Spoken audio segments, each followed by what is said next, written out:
o'clock. Last night was not good for me. Anyway, good morning. Let me get all set up. There's a few things to discuss about Iran.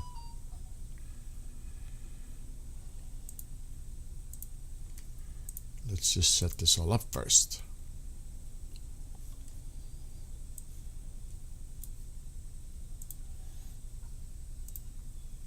And Tusi went to Munich.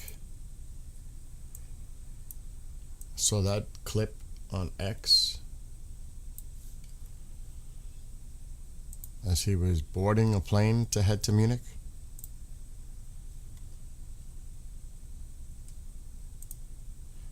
Let me just get all set up here.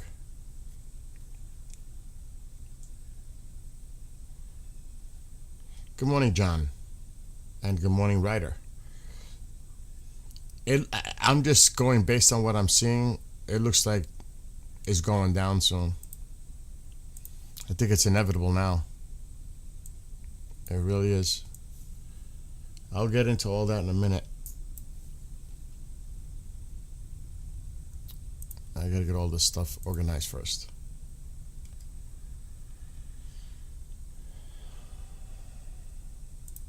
I gotta get Rumble up. What the hell? Did I hit something wrong on Rumble? Yep, I did. My content. There I am. All right. Now we're going to get into it. What's up, Jason? All right. I'll show the videos in a minute.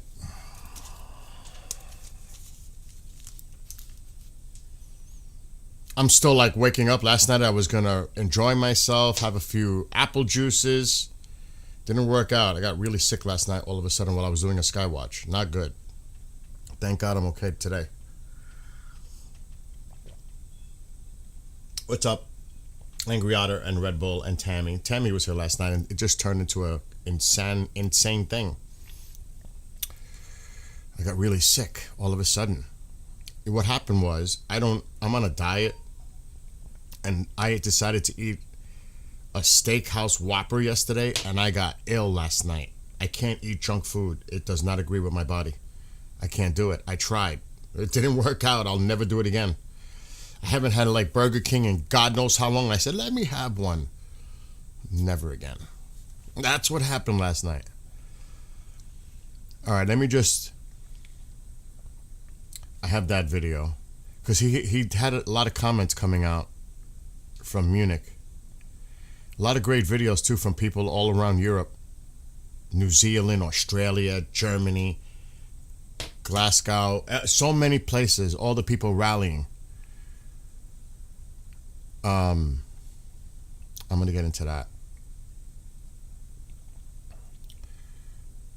So he said, Reza Pahlavi, he also met with Zelensky, the two of them alone. The difference is, one is a foreign threat, the other one is a domestic threat. There's a big difference there. What's going on in Iran is domestic. It's coming from within the country. Russia, Ukraine, that's different. But this is coming from a regime within the country. There's a big difference there. What's going on? Munich is live at the moment. Is it Tusi live at Munich? More than 100,000 people in Munich? Wow, that's impressive. So he called for tighter sanctions. This is Reza Pahlavi. Potential military action. He knows it's coming. And rapid political transition to topple Iran's ruling system, warning that negotiations and delay would cost more lives. He's right. But he has to also understand, and how many times are we going to say it? We have to wait till the pieces are in place. I mean, how many times are we going to say that over the last 3-4 weeks? Really?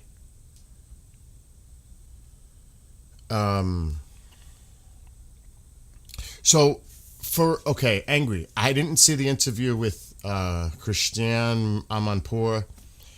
The thing is, when you're a person interviewing someone, and I didn't see the interview, Sometimes you have to ask the questions relating from playing devil's advocate. Well, there's like, for example, well, what about all the people that claim they don't support you in Iran or externally Iranians?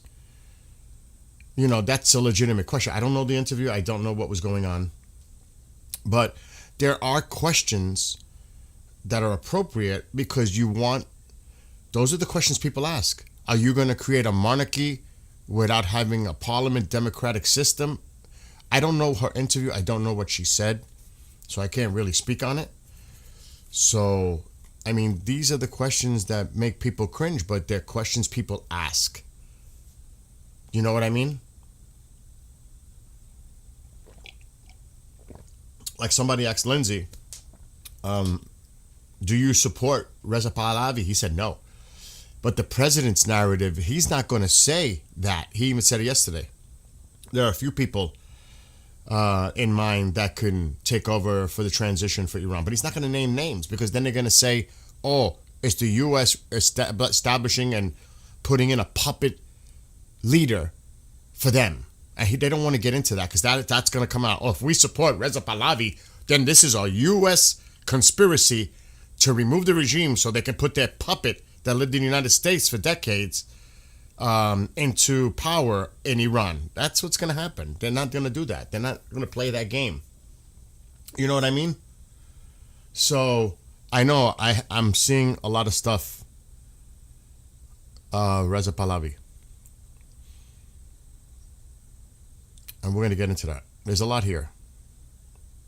And he made a lot of comments. And a lot of it is on Iran International. But I'm just going to pick out the points. He warned that maintaining the status quo in Iran could drive more migration to Europe and deny its energy opportunities, arguing that a democratic Iran would be a reliable supplier and partner, and saying he is not seeking office but transition to an elected government.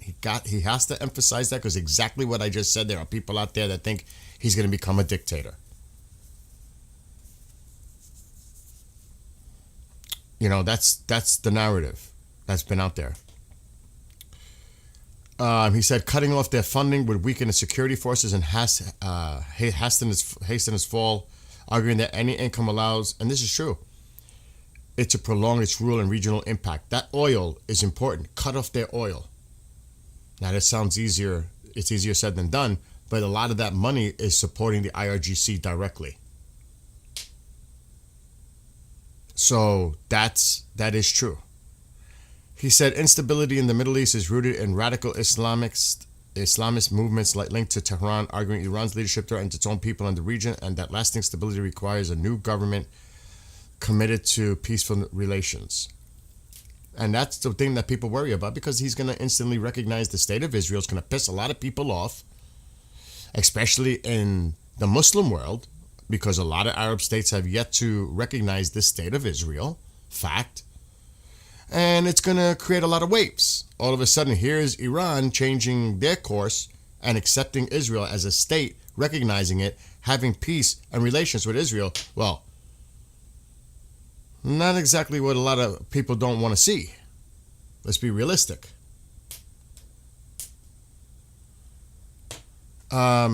He also said that Iran's future system should be decided by the ballot box, arguing that democracy is about inclusion, not exclusion, and criticizing the Islamic regime's elections as a mockery of democracy. These are just the talking points. Stabilizing the country and preventing chaos would be the top priorities in the first 100 days of after the Islamic Republic. Urging broad participation and maximum defections to avoid collapse while vowing accountability for those with blood on their hands.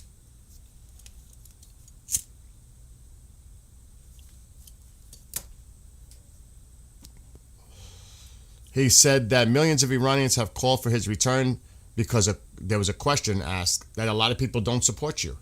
There are a lot of Iranians that don't support you. It's a legitimate question. You know what I mean? It's a legitimate question. Because you hear it all the time. We see it in the chat, right? We see it all the time. He definitely will win the ballot. Hands down. Okay, so by like what Tusi mentions, but I've mentioned it in the past, 90 million, say 10% of the population, even 20% supports the regime. He still wins overwhelmingly by the other people in Iran. Even if you had 20 million people supporting the regime, he still wins hands down. They don't have 20 million supporting that regime. Let's be realistic. If they have 5 to 10, that would be about 10 would be a lot. You know what I mean? What's up, Dusty? So I ain't buying that. But then again, it's not just about leadership. It's about having a parliament similar to the UK, where people are elected and representing their districts, their areas, and it's inclusive with people of all faith, all the diversity of Iran. And however that plays out, it plays out, but it's done in a democratic process by people voting. Do you know what I mean? Which is not what goes on now. And that's another thing. Ukraine needs to have an election. But right now, because of the state of war, it's difficult to under those conditions. But however that ends up working out, there has to be elections immediately. He also said that millions of Iranians have called for his return, describing it as both humbling and a responsibility, and outlined the roadmap toward a transitional government, referendum, and new elections. He's got to emphasize that because a lot of people are concerned about that. New elections. But this is where the problem is going to be. When he does this, let's say we have international people that are monitors. You know, people are going to say, oh, it's rigged. This is what they wanted. They wanted him. This wasn't fair. You know all that's going to come. You know that. It goes without saying. People are going to doubt it. Even if it's fair and free, people are going to doubt it. They're going to say it was rigged by the West. Expect all that. You know that. So expect it. It's not something like I got a crystal ball. It's so predictable. It really is. All right, so let's get to some videos. So I'll leave him for last. We're not going to get to him right now. No way. Not yet. Too early for him. So this is in Australia. The rallies in Australia.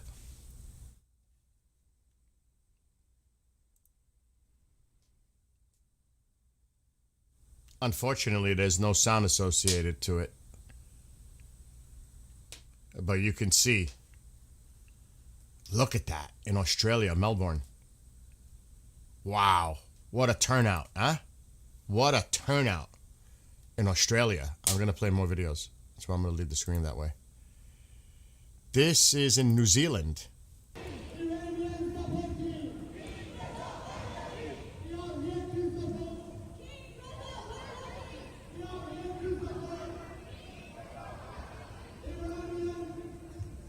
And look at the people united.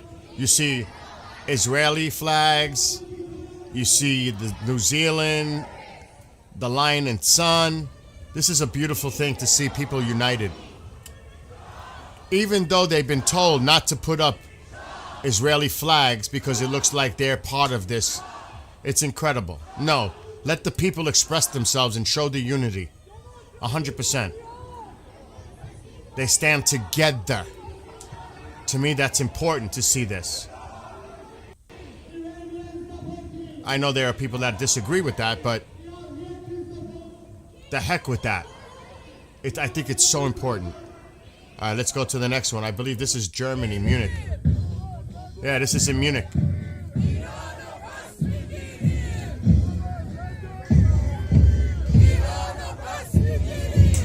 A lot of people. در شهر مونیخ روز 14 فوریه 25 بهمن ماه قراره که مراسم ساعت 1 آغاز بشه، ولی ایرانیایی که از نقاط مختلف جهان اومدن و اروپا خودشون رو رسوندن به این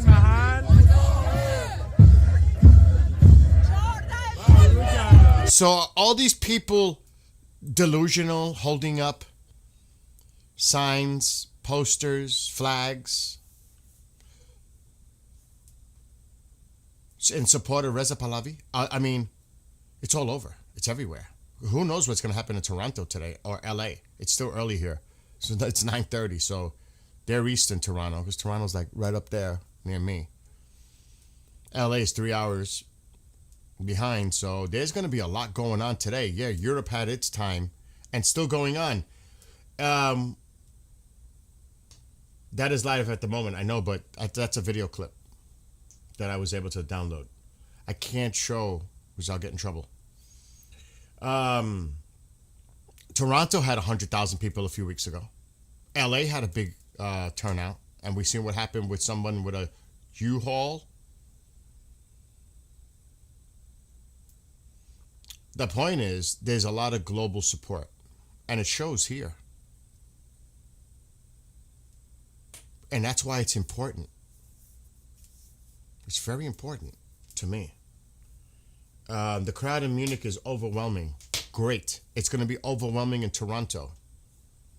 I don't know about the LA turnout, but wait till you see the footage coming out of Toronto later.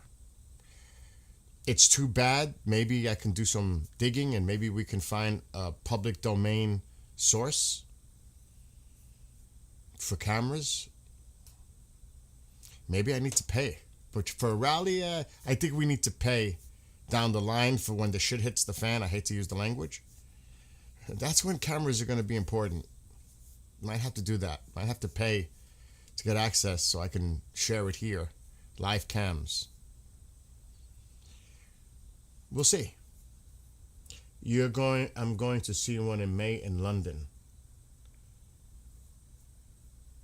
So I'm just reading your comments. Yeah, last night was tough. Oh my God. I'm so glad I feel better today. Oh my gosh. Anyway, let's go on. Okay. Let's hear a few of his comments. Well, this is a very typical question I expect from the network that you represent. Look, you say it's not true. You tell me, have you heard any other names called in Iran other than mine? A typical. I want to BBC. You heard what? Oh no. Oh God, thank God it's him, because if it was Mom, I would have freaked. What's going on? I have one left. That's the last one. You want to roll some? Make some. Can I roll some later, bro? Oh, you want to go back to sleep or something? No, I'm just jamming right now. No, do whatever. I'll be back in like in 5 minutes. Do it, yeah. He's referring to the BBC. Oh my God. He says it right out, your network, like typical question from your network or something like that. It's kind of funny. It's like CNN. A question I expect from the network that you represent. Look, you say it's not true. You tell me, have you heard any other names called in Iran? Nope. Other than mine? Nope. There have been people who But have you had your told chance. name. You asked the question. Yeah. I'm answering sure, now. Please do. The fact is, they called my name. Is my name written on the walls there? It is me that they chose to trust to lead this movement. That's I'm not right. saying that I have 100% of people on my side. Of course I have my enemies. And there are obviously elements that do not adhere to those four core principles. You might have separatists. You might have pro-regime reformists. You might have groups like the MEK. Certainly they are not my friends. And I do not represent them. Of course I don't represent them because they are not adhering to the principles that I described. But all those who are prescribed to the fourth principle, we are together. And among them you will find a quite diverse number of people. We have Republicans as we have monarchists. We have people on the left, on the center, on the right. We have athletes, we have artists, we have representatives of ethnic communities, religious minorities. Many of them were, in fact, in this very city in Munich when we had the last gathering a few months ago. And you will see a lot of them present. In fact, today, in the demonstrations that are set for Munich, that will be speaking to the crowd, and there'll be in fact, quite a diverse array of people. Yep. If you want proof, go and check it out. That's and you right. See that Go out there. Unlike your premise, in fact, it is quite diversified, and a lot of people are supporting, and they're supporting my leadership. Many of them understand that I'm a bridge to that destination. They support me today, even though tomorrow they may vote for their preferred system of government. And I'm not here to advocate for monarchy or a republic. Good. As a matter of fact, I told them, as an honest broker, I'm remaining above the fray. My position is neutral towards the outcome. Let the Iranian people, by the ballot box, determine their majority wish for the ultimate system they want to have. And if we all respect the democratic process, we should also respect the ballot box and the result of that free election. That's all I'm right. asking for. Not just the Iranian people, but for the international community, particularly democratic society, to value. Because this is something that they have in their own countries. That's exactly what we want to have in our own country as well. Beautiful. Perfectly said. Responding to a BBC reporter's question. Perfectly said. That's what a leader looks like. You may not agree with him, but that's what a leader looks like. Distinguished, polished, knows what he needs to say, direct, but yet respectfully. That's a leader right there. Unlike, I don't even want to say Kool-Aid. I don't know what the hell they're drinking. It's not Kool-Aid. It's worse than Kool-Aid. Maybe it was the apple juice I drank last night. I didn't even get to drink it last night. But, or maybe it's something else. But that's exactly what I was just saying before we even heard the clip. And he has said instantly he's going to recognize the state of Israel and establish relations that go back thousands of years. King Cyrus. This is, I mean, my gosh. Am I exaggerating or? Good, I'm so glad you talked to your husband last night. The only thing to do with the statements is the ballot box. Only after the people have been taught what it means to use a ballot does it become an effective tool. Yeah, but it's going to take time before they even get to that point, because the transitional government's going to have to be in place and stabilize as much as they can before they even have elections. It may take 6 months. It may take a year. It's not going to happen overnight. Because you got to remember, there's going to be a lot they're going to have to deal with. Let's just say all this happens. The downfall of the regime. There's still going to be a lot of pockets of resistance. There's still going to be a lot of IRGC. There's, people that are loyal to the regime members, parliament members. It's going to take time. And what about putting people on trial and facing justice? Yes, with representation. Not like they do now. You think people get representation? No. So it's going to take time. But I'm sure it's a democracy, the birth of a democracy. It's going to take time. And we have to understand that too. And that's great what's going on in Germany. All those people out there and no indication of any kind of trouble, as Helmut is saying. He says in Germany they haven't seen this since a long time ago, I'm assuming. Maybe when the wall fell. Can you imagine? Can you imagine in Germany? The movement, even for the Iranian people, look how they're coming out, 100,000. They've been through it. They know. And a lot of them are still young enough to remember the Berlin Wall. It is beautiful to see all those people united. It really is. It gives you hope. Because there's so much negative out there. There's so much. And it's great to see that this is going on. And it brings hope to people. Because you see the goodness coming out.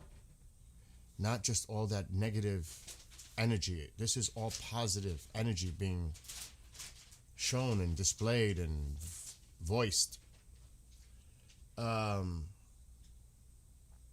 So this is a great thing. This is actually great what's going on. All right, let's continue. We're not done. Some of the videos from yesterday. All right, here we go. Inside that the Iranian nuclear sites have been totally obliterated. What's left to go after? Well, you could get whatever the dust is down there. That's really the least of the mission. If we do it, that would be the least of the mission. But we, probably grab whatever's left. It has been obliterated, as you know. Would you accept anything less than zero nuclear enrichment? We don't want any enrichment. We don't want enrichment. Thank you very much, everybody.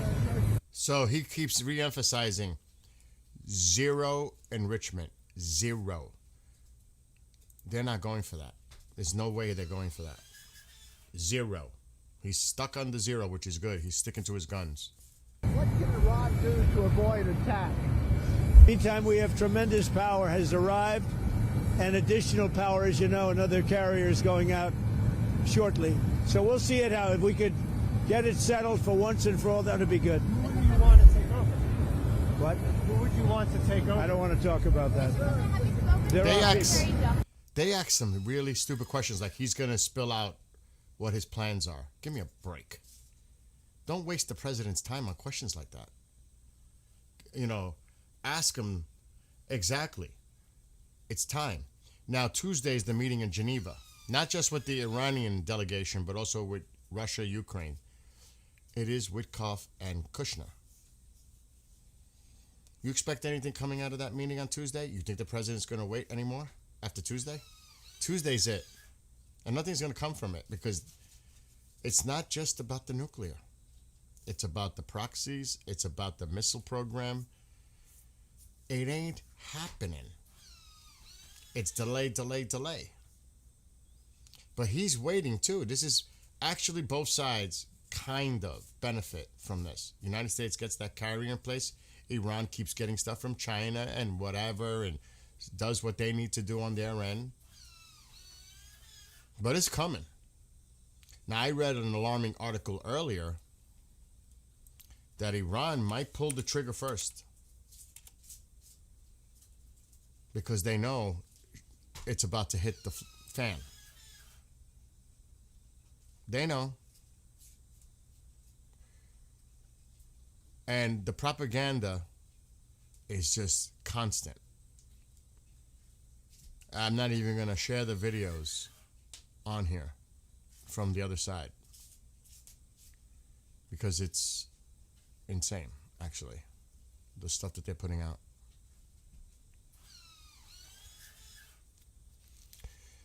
It's like somebody had a poster, and it's in Arabic.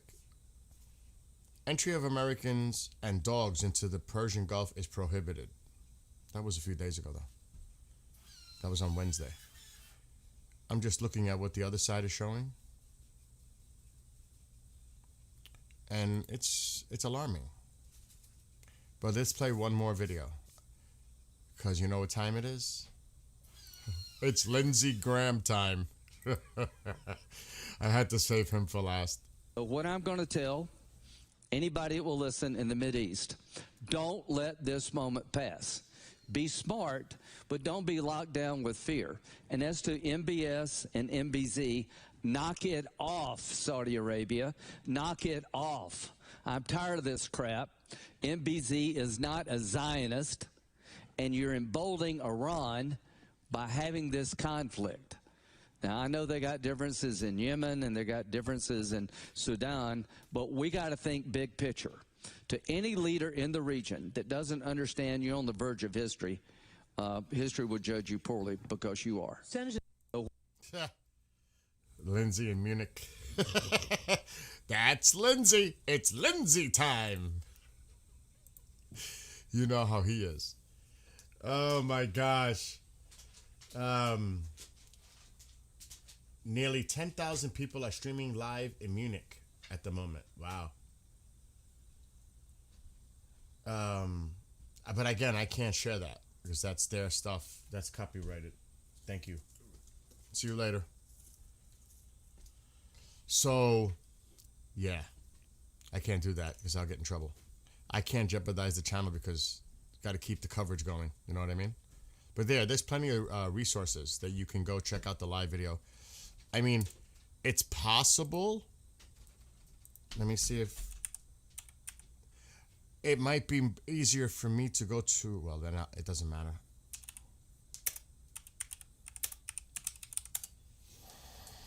You guys are gonna get me in trouble. Let's see, live.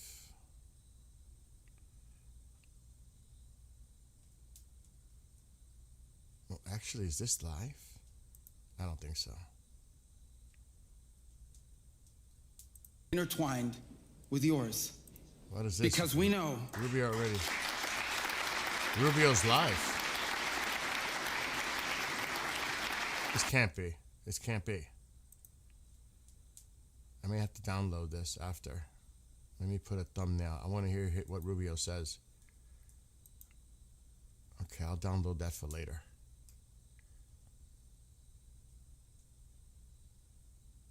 They've got all the clips of Munich. I mean, as far as the conference itself.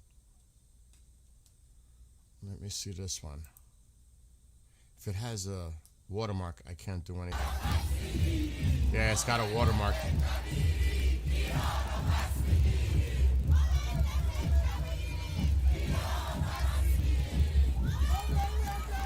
I can't show this.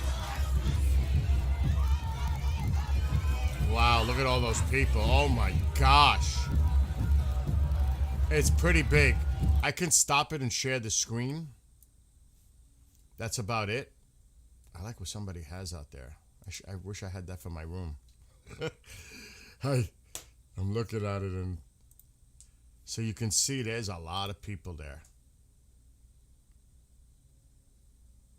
A lot.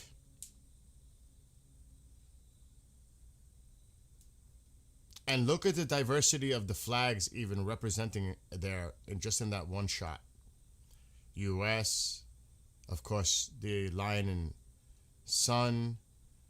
You've got all kinds, representation there on that screen. It's a beautiful thing. It really is. It's a beautiful thing. And yes, they're all live cameras because this is one of them. But I can't share it. But I can definitely stop it and put in. It's incredible. Look at the size of the crowd. My gosh. And this is going to be all day. Because once it wraps up over here, then you got Toronto, then you got LA.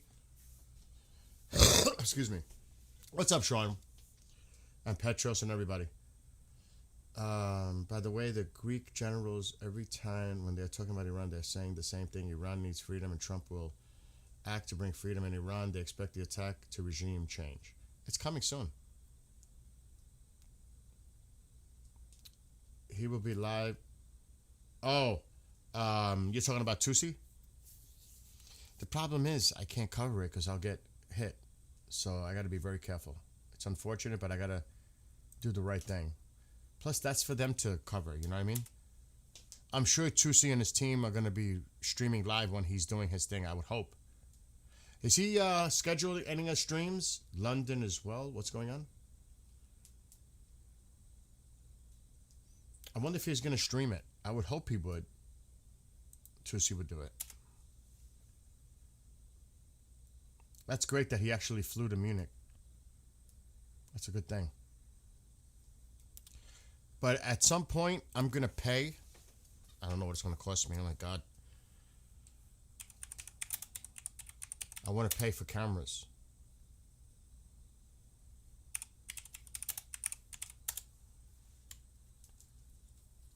Let's see what this one. Videos.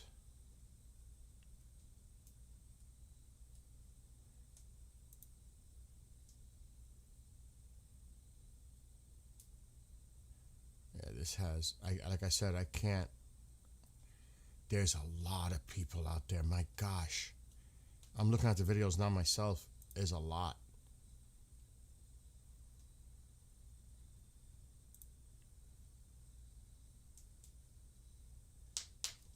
It's saying here that there were 200,000. This is what this is saying. I don't know. And this is the Times of Israel. 200,000 rally against Iran's regime in Munich. This is what it's saying here.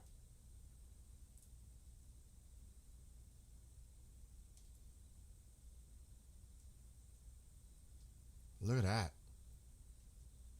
That's incredible. If that is accurate. I don't know. Oh, we got to get rid of that. We can't show that. We can't show that. Get that off. Get that off. I'm watching it, though. That's a lot of people. That's a lot of people.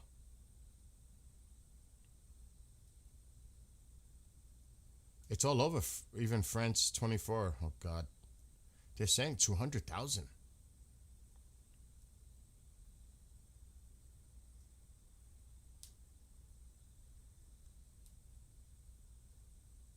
That's what it's saying. I don't know. What those numbers, my gosh.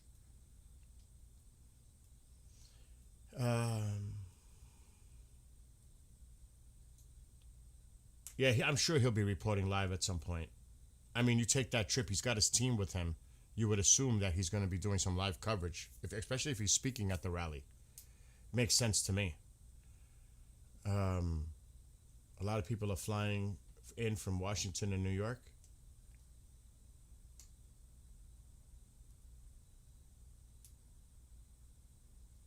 He's about to talk. Chase, what's the link? I would love to hear this. I want to hear this. Do you know where that's being seen, Chase? Is it on YouTube? What? I would like to see that. I definitely would like to see what Lindsay has to say in front of the crowd. There are 2 demonstrations, one in the city, another. So there are 2 going on. Like I said, if you guys can... Oh, it's on Iran International Live? Let me go there.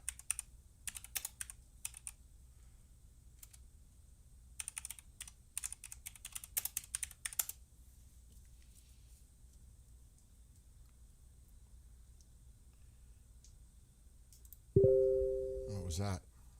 Oh, there's a lot of messages coming in. Oh shit, what is ایرانی که از تاریکی خارج میشه، ایرانی که نور رو در آغوش میکشه، ایرانی he's که speaking right now, but نگران it's نخواهند بود که مردم ایرانی که نگران نخواهند بود که دخترشون رو در ماشین پلیس بکشن برای اینکه حجاب. Oh man.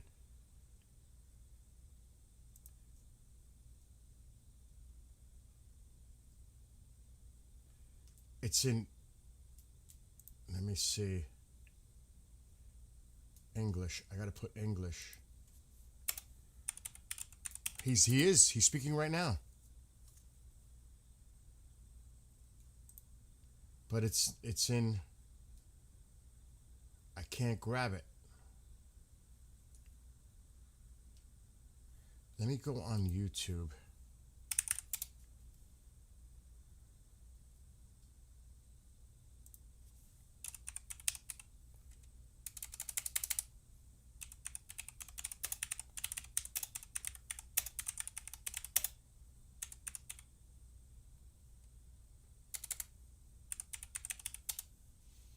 Oh, this would be awesome to get, but I doubt if we're going to get it. Unless somebody has a link in chat.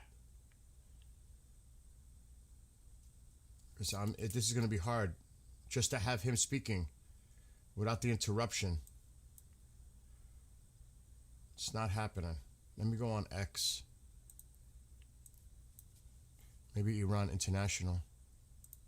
English. Nope. Nope. Damn.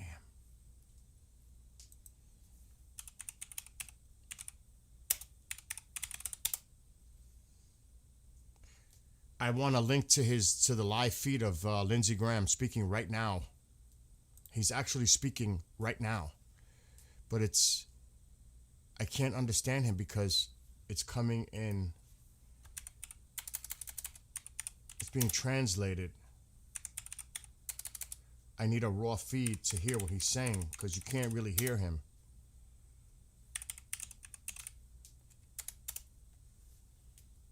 Let me put this on this screen so I could do this better. That monitor is far away. World English.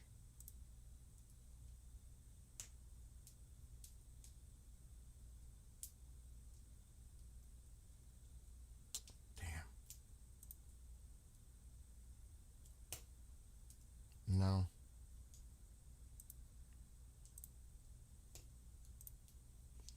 It's live right now, but I can't.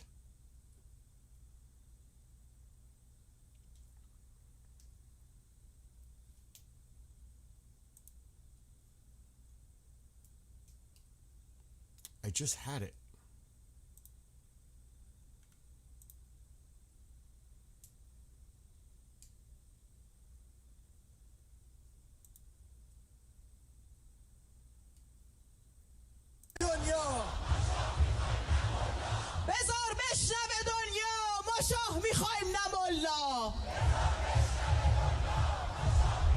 Yes, without a watermark. Oh, he's no longer talking now?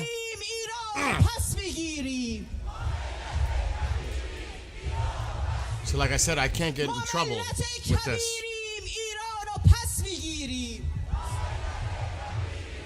But at Tusi, look at all the people. Oh my God, it's a C.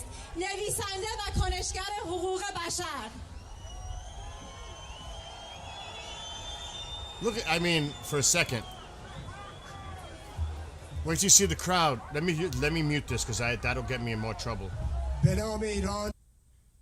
I mean, look at the crowd. Look at the massive amount of people. I mean, my gosh.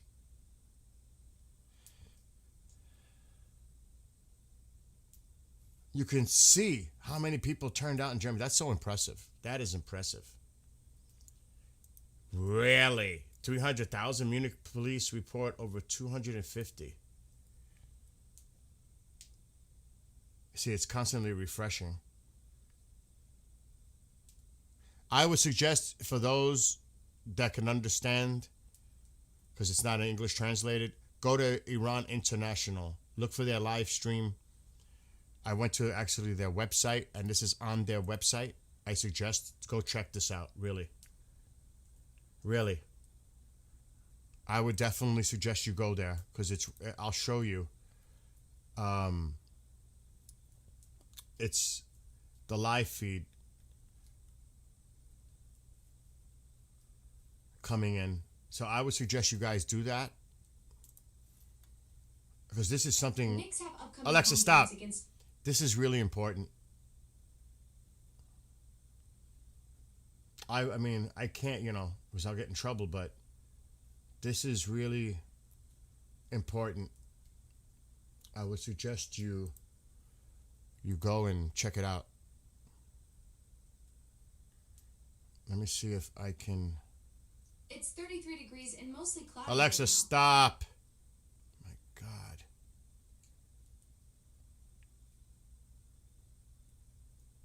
I'm trying to look with one without all that. If you guys find anything. He's going to speak soon? Jesus. I got to find a feed.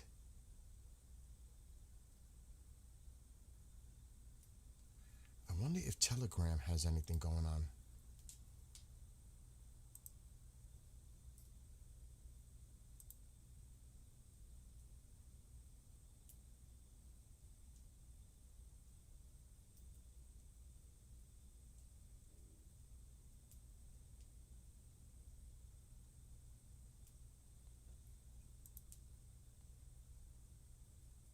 I'm looking.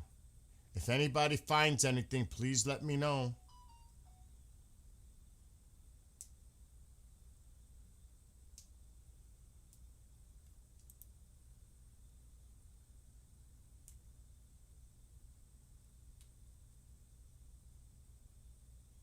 And they're trying their best on the other side to minimize what's going on. It's crazy. I'm looking at their post now because a bunch of stuff is coming out.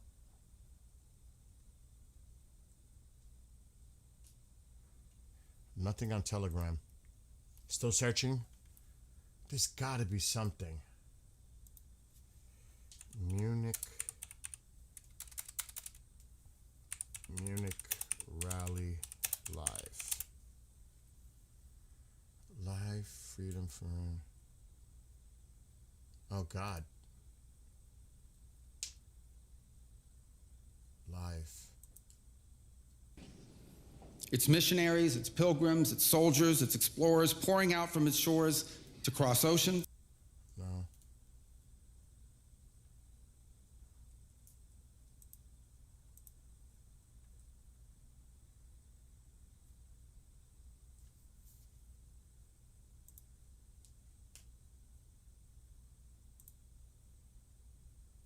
I'm trying to find a feed, everybody.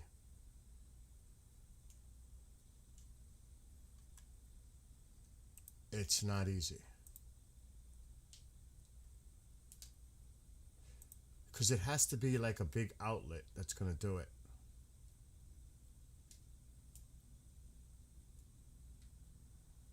Or somebody that's there.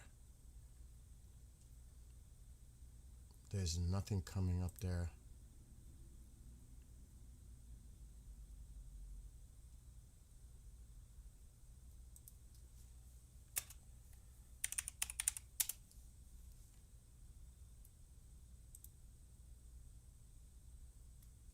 Video unavailable.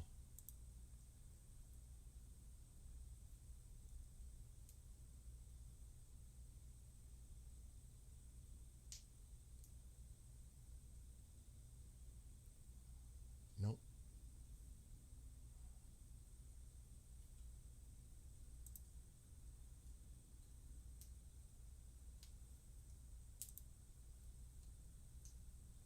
This is pathetic.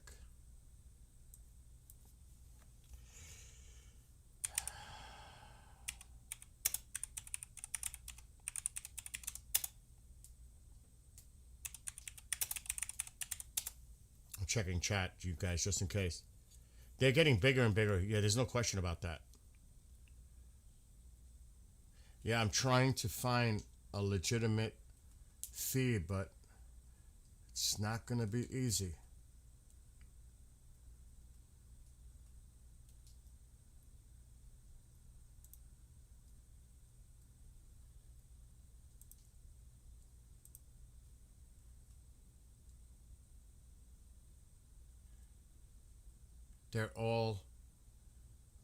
They're not in English, let's put it that way.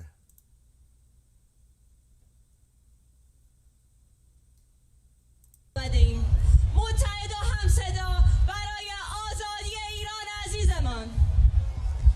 رژیم تروریستی جمهوری اسلامی بزرگترین جنایت خیابانی تاریخ را رقم زده. ده‌ها هزار ایرانی با شرف و آزادی خواه را کشته. هزاران نفر را کور کرده و هزاران نفر را به اسارت گرفته است. I'll share it quick.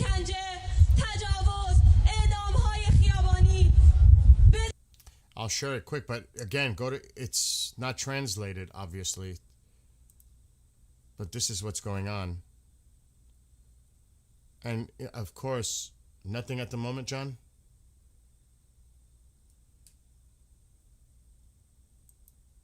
Now, when it's in Toronto or LA,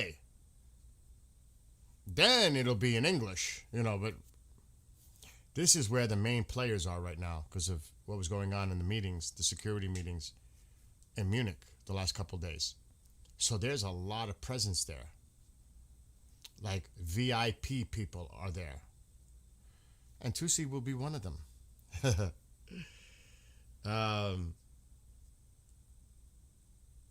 Yeah, I'm not finding anything either that... I'm sure there'll be information available later, posted. Like, I'm just keeping an eye. Now, the good thing about this, if whoever comes on, then there's no narration by a commentator, like a reporter. like I heard on the other stream. So if we see somebody talking here and they're speaking English, then I'm going to go to, look at all the people. Then we can go to it, but I can't show it on the screen. Because, you know, all that stuff going on. But they're saying now, I just read another article that somebody put there, 250,000 people in Germany. That's a lot of people. That is a lot of people. That's impressive. I mean, salute to the German people and to Germany with the outpouring. For real. Too bad there's no coffee in my cup, but I got a refill. Last night was tough. Also, I got this. I showed it yesterday. It's pretty cool. And they did update it from last night. I was wondering if they were going to do updates. There's a couple of new things there. Not much, but it doesn't. It says last updated on the 11th. But I didn't see this last night. Did not. I did not see this. Marine Patrol and Reconnaissance. That must be Poseidon. It is. These are all the Poseidons. All right, get out of there. A tanker. It had the drone last night. Oh. So this looks like it's in the same position. Yeah, see, that's old.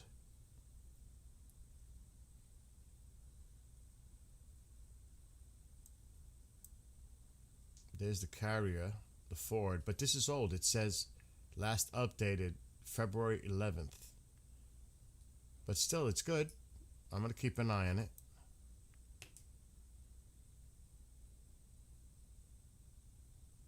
Definitely. But the pieces are coming into place. Pretty much. They're coming in. The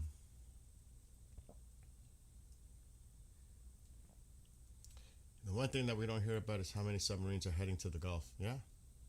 There's a lot of assets moving in. Exactly. There's a lot that we don't know.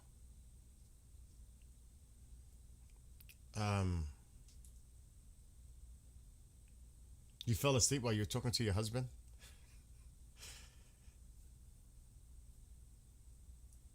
Oh my gosh. Anyway, so we'll keep an eye on the feed.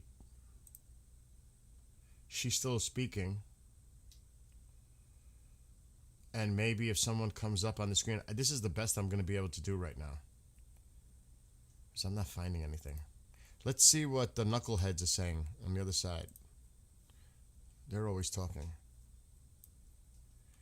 Severe dust storm that pushes Jerusalem, Tel Aviv to top of global pollution index. It's a dust storm.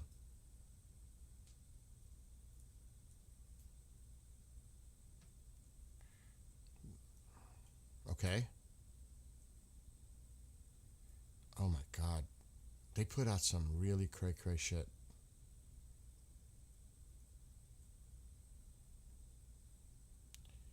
If this is true,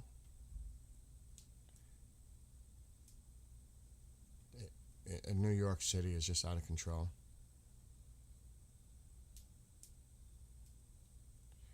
I get like nauseous reading this stuff.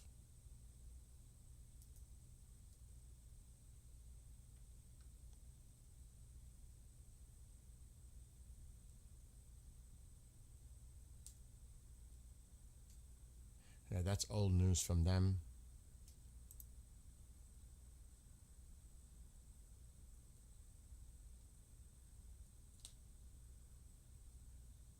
So Iran is saying here, this was this morning, Iran has not officially responded to the proposal of Geneva. This is this morning. An informed source confirms to Middle East Spectator that the United States has indeed reached out and proposed that the next round of negotiations to be held in Geneva, but the Iranian side has yet to officially respond to the proposal. They want to do it in Oman.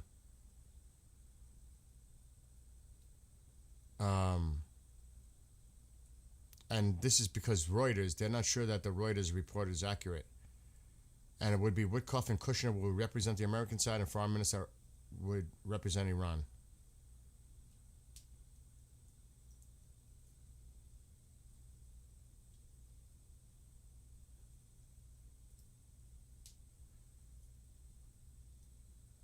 I don't know what this is. A singer. There's a song going on now. So yeah, there's really not. Let me see my Israeli Reporter posts. Yeah, this is pretty cool.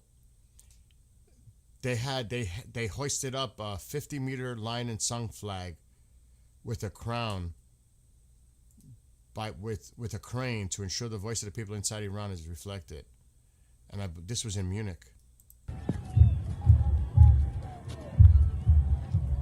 I don't want to give out his information. I'm trying not to put out his information. Check this out, though.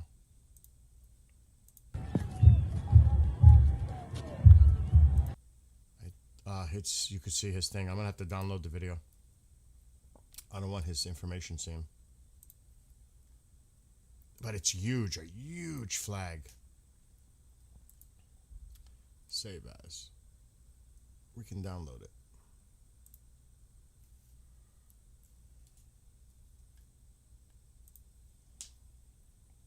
Look at the size of this.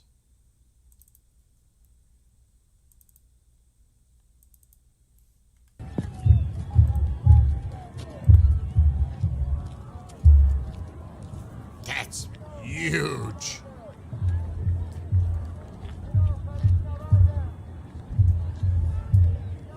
This was in Munich.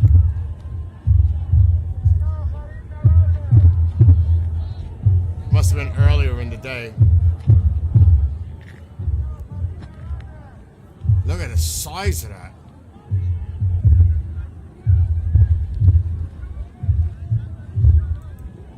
That's impressive. That's huge. So that was in Munich, isn't it?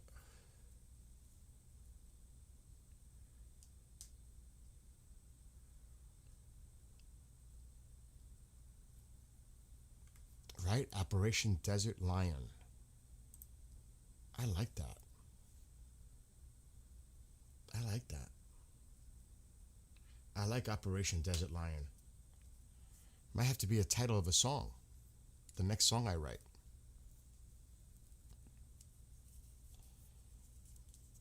Actually, I like that a lot.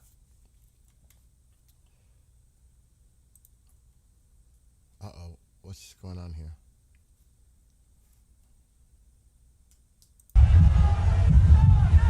Wow, look at that crowd. I mean, they're showing different shots. ایران غرب انقلاب است.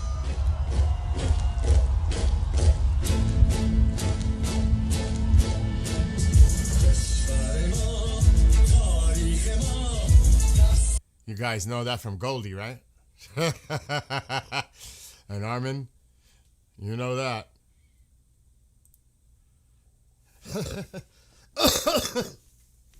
Oh my gosh. All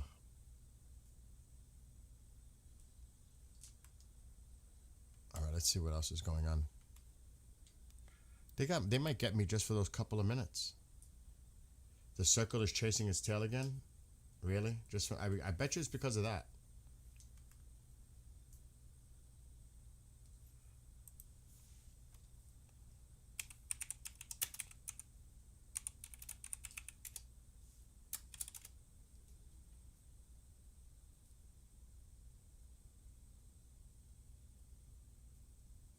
Oh, God.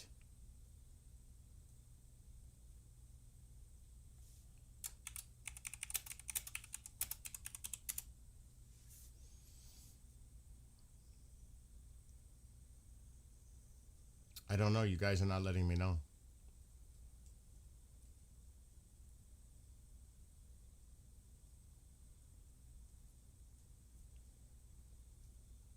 I don't know what you guys not letting me know if it's still live.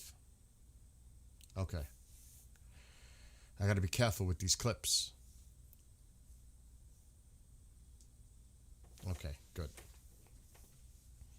All right, let's see what else. Yeah, I got to be careful with these clips. This is what I mean. No bueno, no good. But 250,000 people in Munich. That's incredible. And somebody said it could be up to 300. We have enough mods, KJ, in there. There's quite a few in there.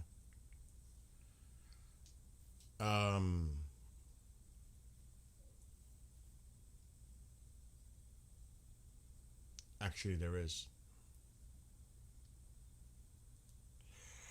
Let me see.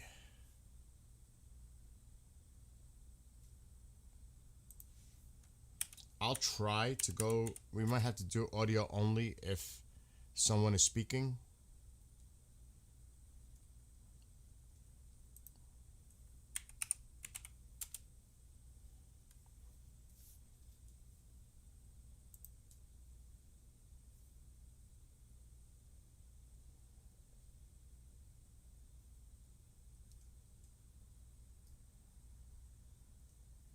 Now it's saying, yeah, they're saying it right now, 250,000 people in Munich. Iran International was posting that. Right here. 250,000 people. It's more in one country than it was in throughout the whole country of Iran during their 47th anniversary. Can you imagine that? In the whole country, let alone in Munich. What does that tell you? And this is Germany.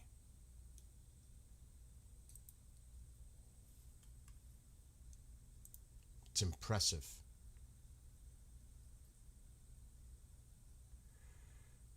Oh, this is cool. This is pretty cool. I'm gonna put this video up.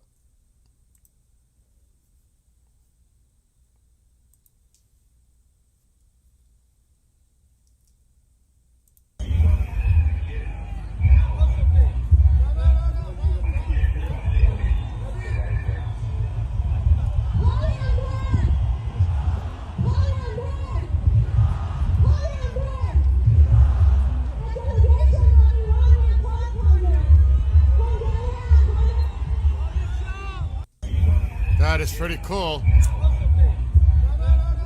He's arriving at the rally. Listen to all the people in the background. When he's seen, forget it, they're gonna go. He's on now. All right, hold on. Time out. This is very fluid.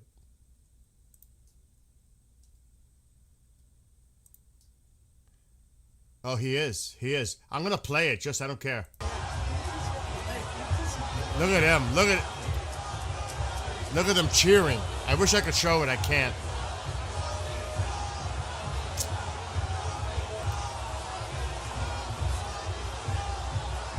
Listen to the people. I might be able to crop it. I might be able to. I'm going to be quiet now. به قول بچهای خودمون ترکوندین.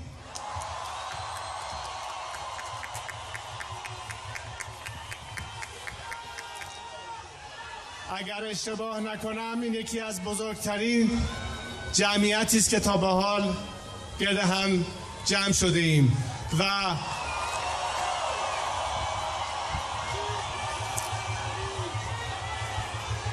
حرف اول من به هم‌میهنان شجاع و مبارزمون در داخل کشور است. بدانید که تنها نیستید و ببینید که در سرتاسر جهان ایرانیان متحد و یک صدای شما رو به جهانیان رساندن و اکنون صدای اونها رو به شما برمیگردانیم که بدانید در این مبارزه دنیا امروز با شما ایستاده.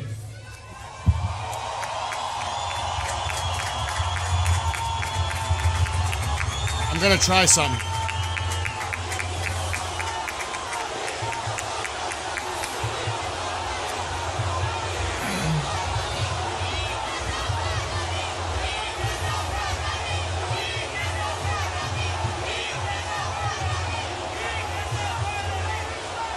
پس از گذشت نزدیک به نیم قرن، پس از دهه‌ها مماشات جهان با این نظام سرکوبگر، بعد از چندین نهضت آزادیخواهی مردممون که نتونستیم به نتیجه نهایی برسونیم، اکنون به مرحله رسیدیم که به قول همه شما این آخرین نبرده.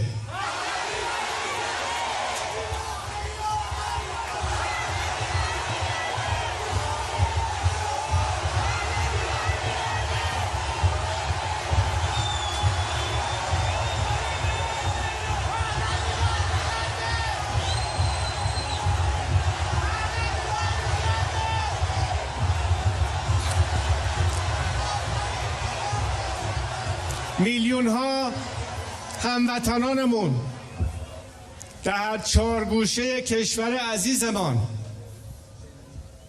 از دیدگاه‌های مختلف، از ملت‌های اقوام مختلف، زبان‌های مختلف، ادیان مختلف، گرایشات مختلف، اما متحد و یک صدا در این پیکار ملی برای آزادی کنار هم ایستاده‌اند. دشمنان سعی دارند ادعا بکنن که مردم ایران اتفاق نظر و اتحاد ندارن. این یک دروغ محضه و شما مردم در داخل این رو ثابت کردید.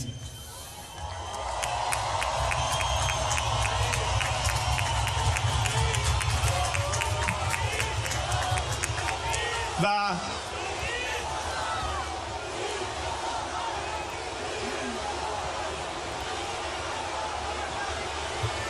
سپاس.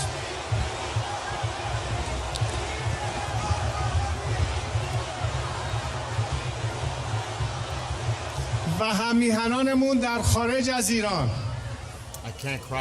که بسیاریتون سالهای سال است که درد دوری از وطن را تحمل کردید اما هرگز باز نایستادید. امروز از هر زمانی این افق پیروزی رو نزدیکتر می‌بینید.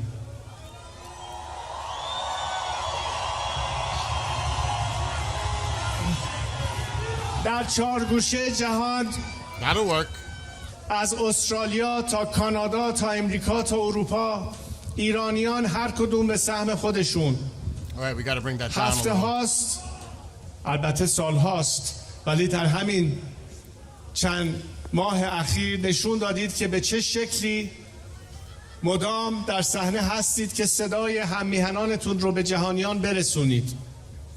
و دیدم که با چه رفتار و منش صحیح، متمددانه، هوشمندانه نگذاشتید که حاشیه سازی ها باعث نفاق و درگیری بشه. شما نشان دادید به تمام جهانیان برخوردتون با مقامات انتظامی، رفتارتون با کشورها و کسانی که کنار شما ایستادن واقعا بی‌نظیر و الگو بوده. من به همگی شما از ته دل افتخار میکنم.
برخلاف این نظام فاسد سرکوبگر کودک کش شما نماد یک فرهنگ و یک تمدن عظیمی هستید و در فردای آزاد ایران ثابت خواهید کرد به جهانیان که ما چه ملت بزرگی هستیم، ملت کبیری هستیم که ایرانمون رو پس خواهیم گرفت.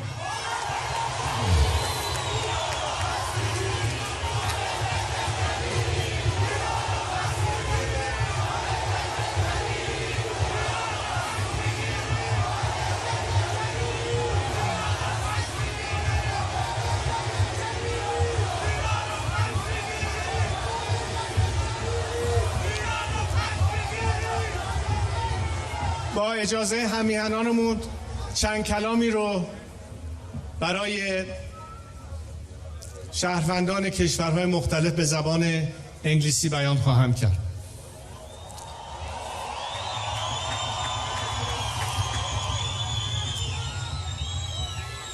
I would like to say a few words چند کلام رو اینجا برای تمام مردم در سراسر جهان که امروز در اتحاد و همبستگی با مردم ایران هستند، برای اینکه ازشون مراتب تشکر رو بیان بکنم برای این همبستگی و این حمایت از مبارزه ما برای آزادی بیان کنم. اینجا به ما نگاه بکنید. شما پرچم‌های بسیاری رو اینجا مشاهده می‌کنید.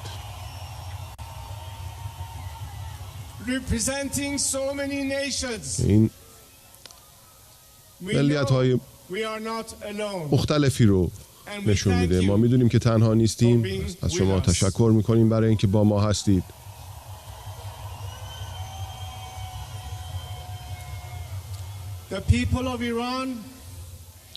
مردم ایران برعکس این رژیم که هیچ وقت به ایران و ایرانی توجه نکرد و یک نیروی اشغالی است که ما رو گروگان گرفته برای 47 سال، امروز ما خواستار همبستگی هستیم. ولی یک چیزی رو بدونید، این فقط به دلیل این نیست که این برای ما خوب هست و شما دارین رو به خاطر مهربانی و لطف انجام میدین برای حق ما به آزادی و عدالت، برابری و حقوق بشر، که بدانید که این به نفع شما نیز هست، که برعکس این رژیم که افراطیگری و پروپاگاندا بوده و باید بگیم که مردم ایران به دنبال صلح هستن، جنگ طلب نیستن. ما میخوایم دوست باشیم، به خصوص با جهان آزاد. ما خواستار این هستیم که بتوانیم بهترین روابط همسایگی را با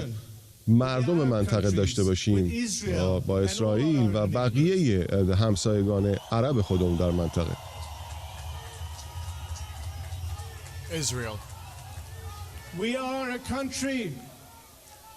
ما کشوری هستیم که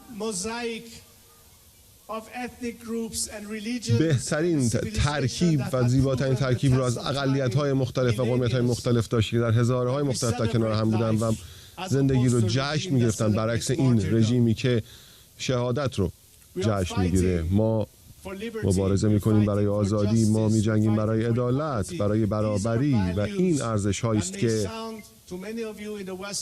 در دنیای غرب مثل یک چیز جدیدی است برای ما، ولی ما این اصول رو خودمون آغاز کردیم و بیش از 20 قرن پیش اینها رو ما معرفی کردیم. بسیاری از حکومت‌ها و کشورهای جدید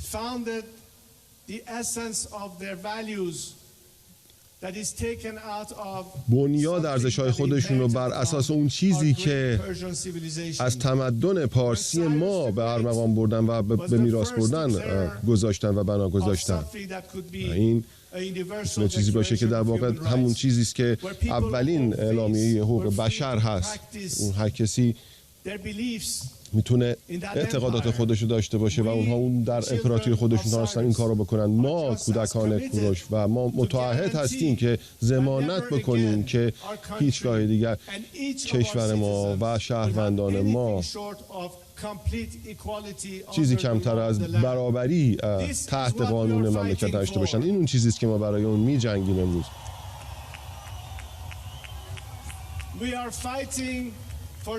ما برای عدالت می جنگیم، برای حقوق بشر، برای آزادی می جنگیم. ما می جنگیم برای پایان دادن به تمام منابع و هر گونه تبعیض. به خاطر اینکه به عنوان ایرانی اینجا هستم که به شما بگم که من 47 سال از زندگی خودم رو فدای این کردم و به خاطر اینکه میدونم کشور من شایسته چیزهای بهتری هست از چیزی که امروز داریم. و به همه شما در سراسر جهان که کنار ما ایستادیم، از استرالیا، کانادا، اروپا، ایالات متحده، به ما بپیوندید که از دولت‌های خودتون درخواست کنید که این سیاست‌های 4 دهه خودشون رو برای مماشات تغییر بدن که کار نکرده و ما رو چیزی که امروز هستیم رسونده. برای اینکه متوجه بشن که بهترین درمان و راهکار این هست که حمایت بکنن از مردم ایران، چرا که در نهایت ایران آزاد بهترین شریک شما هست، نه فقط برای ثبات و صلح، بلکه بهترین منافع اقتصادی و فرصت‌ها رو برای شما برآورده خواهد داشت و ما با هم میتونیم رشد بکنیم و دنیا متفاوت خواهد بود وقتی که مردم ایران آزاد بشن. من امروز اینجا هستم برای زمان دادن برای گذار به یک آینده دموکرات سکولار.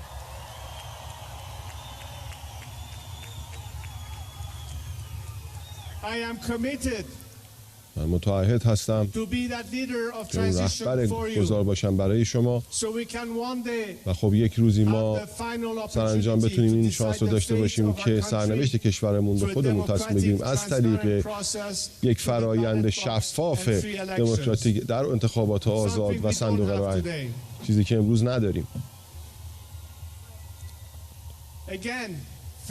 دوباره تشکر میکنم از همبستگی شما و بذارید مطمئن بشیم که این بار به خصوص کشورهای آزاد جهان و دولت‌ها در سمت درست تاریخ بایستند.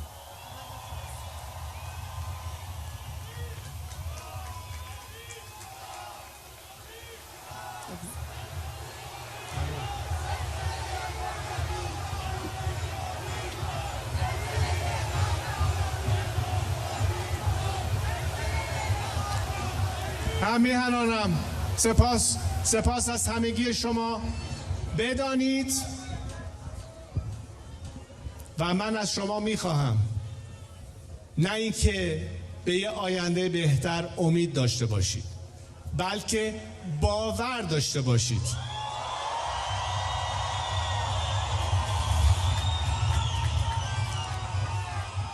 چرا که هم توان انسانیش رو داریم، هم کمبود منابعش رو نداریم.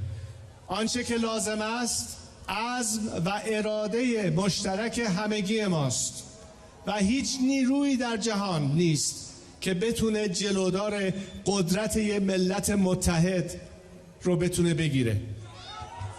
تاریخ این رو ثابت کرده و نوبت ایران رسیده.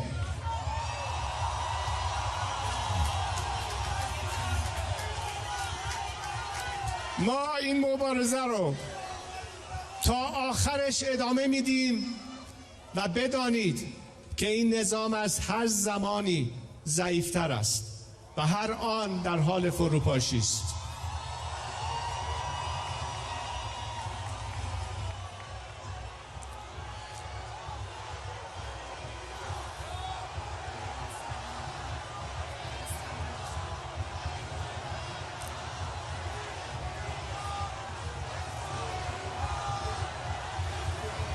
یادمون نره این همه جاویدنامان وطن فراموش نخواهند شد. ما وظیفه داریم که هرگز آنچه که در این هفته‌های اخیر اتفاق افتاد در تاریخ کشورمون فراموش بشه. این آن چیزی است که بایستی ادامه راهمون باشه و از هر زمانی با بیشترین اعتقاد و با قوی‌ترین باور دست یکدیگر را بگیریم و ایرانی رو بازسازی بکنیم که برگرده به غلطک ترقی و وصل شدن به دنیای آزاد و این مانع سر راهمون که این نظام منحوس جمهوری اسلامی است که کوچکترین باور به عظمت یا بهزیستی مردمش از روز اول نداشت، ما کشورمون رو آزاد خواهیم کرد و باز پس خواهیم گرفت. از همگی شما سپاسگزارم. به تمام خانواده های داغدار کشورمون که عزیز خودشون رو از دست دادن بدانند که تنها نیستم. من اینجا به عنوان یک فرزند، به عنوان یک پدر، به عنوان یک همسر، به عنوان یک برادر درد شما را درک میکنم و حس میکنم. من هم مثل شما روزی نبوده که اشک نریزم، ولی این اشک بیشتر به من امروز این انرژی رو میده که از شما میگیرم که با هم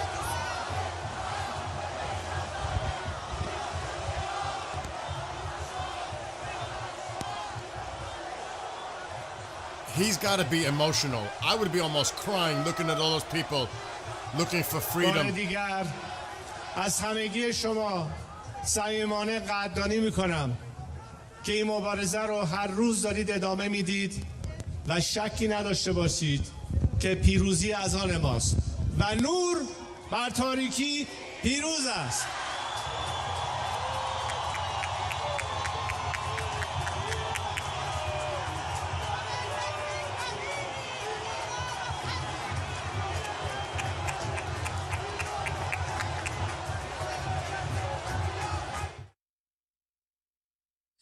Somebody's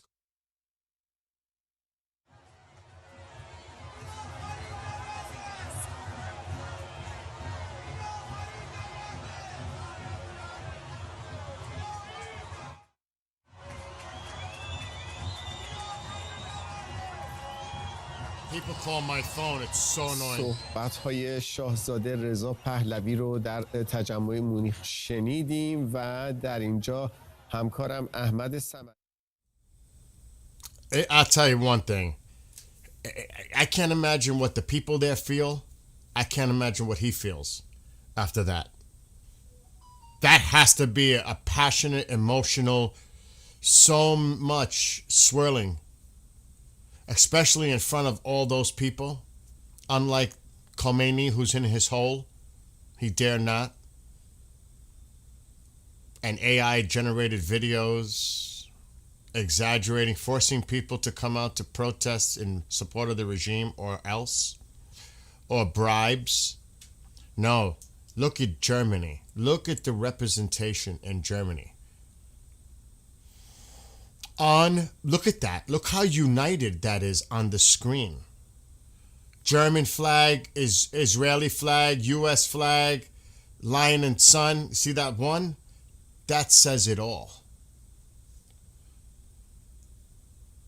I want to see if Tusi comes on. Tusi's probably going to be on the main stage. You would think, right? Now, this is all obviously, there's people that are trying to help in the chat to translate, which is awesome. Thank you for that. Happy Valentine's Day for those here.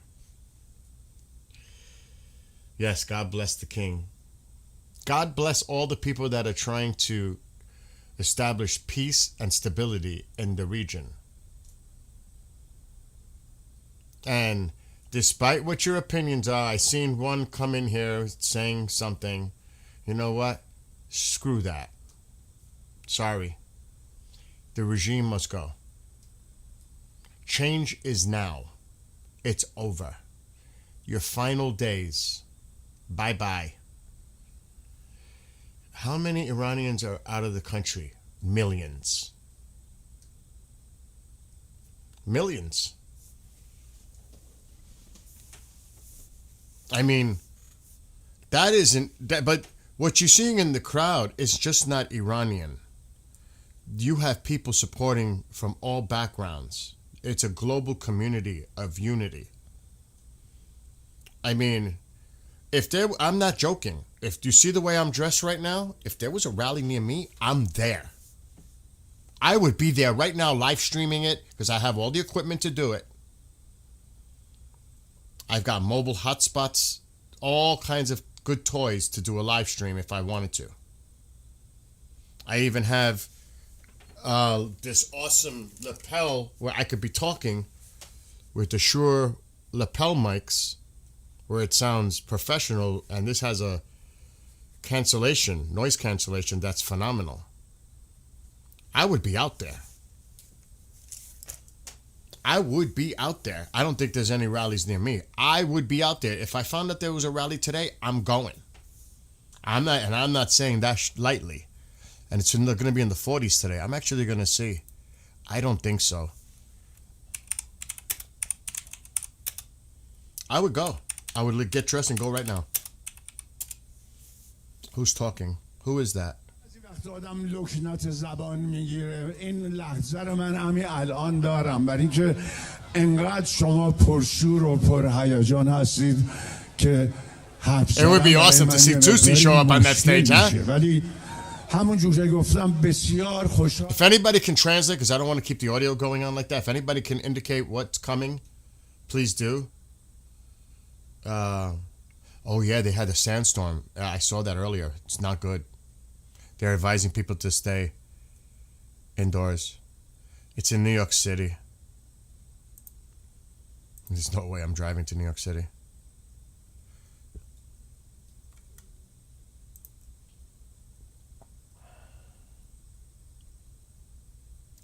Actually, there's nothing going on near me, unfortunately.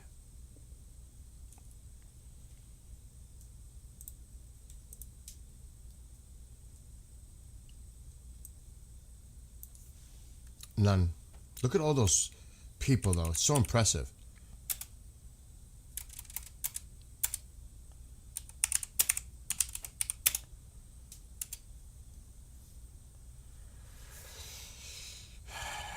No. They're expecting 200,000 today in Toronto. Oh my gosh. There's nothing happening here. I would love to go. I would love to go. Look, you might see it because I have it cropped and I don't want to move the screen because it's going to create problems. 200 expected at Toronto Rally. And that's today. All right, I got to get this back. Otherwise, we're going to have problems. Good. That's about right. That's good. So, yeah, 200,000 expected in Toronto. It's a famous singer from Iran. You want to hear it? Do you guys want to hear the audio? Because I know I know the translation. We're lucky to get this on the screen without, oops, we do have a watermark that has to go. This is the only way. Would you guys like to hear the audio?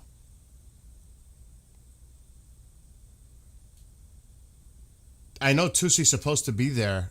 Oh, no, not supposed to be. He is there. But I wonder if he's going to be on that main stage where everybody else is speaking. I'm sure he would be. It would be great to see Tusi there. The thing is he going to speak in English or not? Both? Probably both. And then you're going to hear that interpreter translate. But if you really concentrate, you can filter it out. It's a little difficult, but you can filter out when someone's speaking English like I did with Pahlavi. I can hear what he was saying. And I'm trying to focus on the English, what he's saying, and not ignoring the translation. I mean, it is what it is. What's going on in chat? What did I miss? Oh, he's known as the golden voice of Iranian history. Wow. No, this is the best I can do for the crop. Trust me. There's a lot on the screen on the bottom and the side. I can't.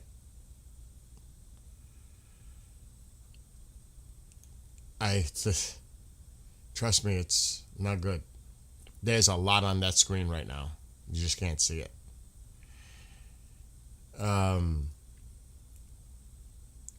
What's new on the horizon? Carriers. They're new. That's like the newest on the way. That's on the horizon. That is loaded with all the latest tech. The Ford is loaded. That is like, my God.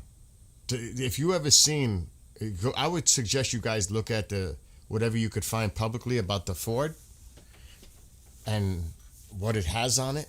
It is amazing. It's amazing. No UFO today. It's all about the rallies today. Alexa, what time are the rallies set to begin in Toronto for Iran today? It's answering me in the other room with the door closed. Alexa, wake up. I'm here. What can I do for you? What time are the rallies scheduled to begin in Toronto today for Iran? The rally in Toronto for Iran is scheduled to begin at 1 p.m. today. 2 It'll hours. be a 3.8 kilometers march from Steeles Avenue to North York Boulevard. In 2 hours. It's going to be a march. Can you imagine? We need to find that. 2:48 in Australia. I'm going to have to sleep. John, have a great night. Get some rest.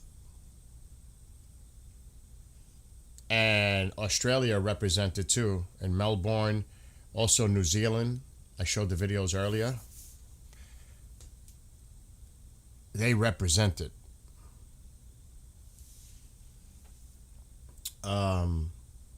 Sean is providing a link for a song, I believe, maybe, in chat. Good night, John.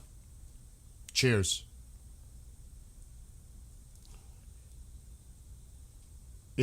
And yes, Drew, this is the Munich. If anybody wants to hear the audio, I'm more than willing to do it.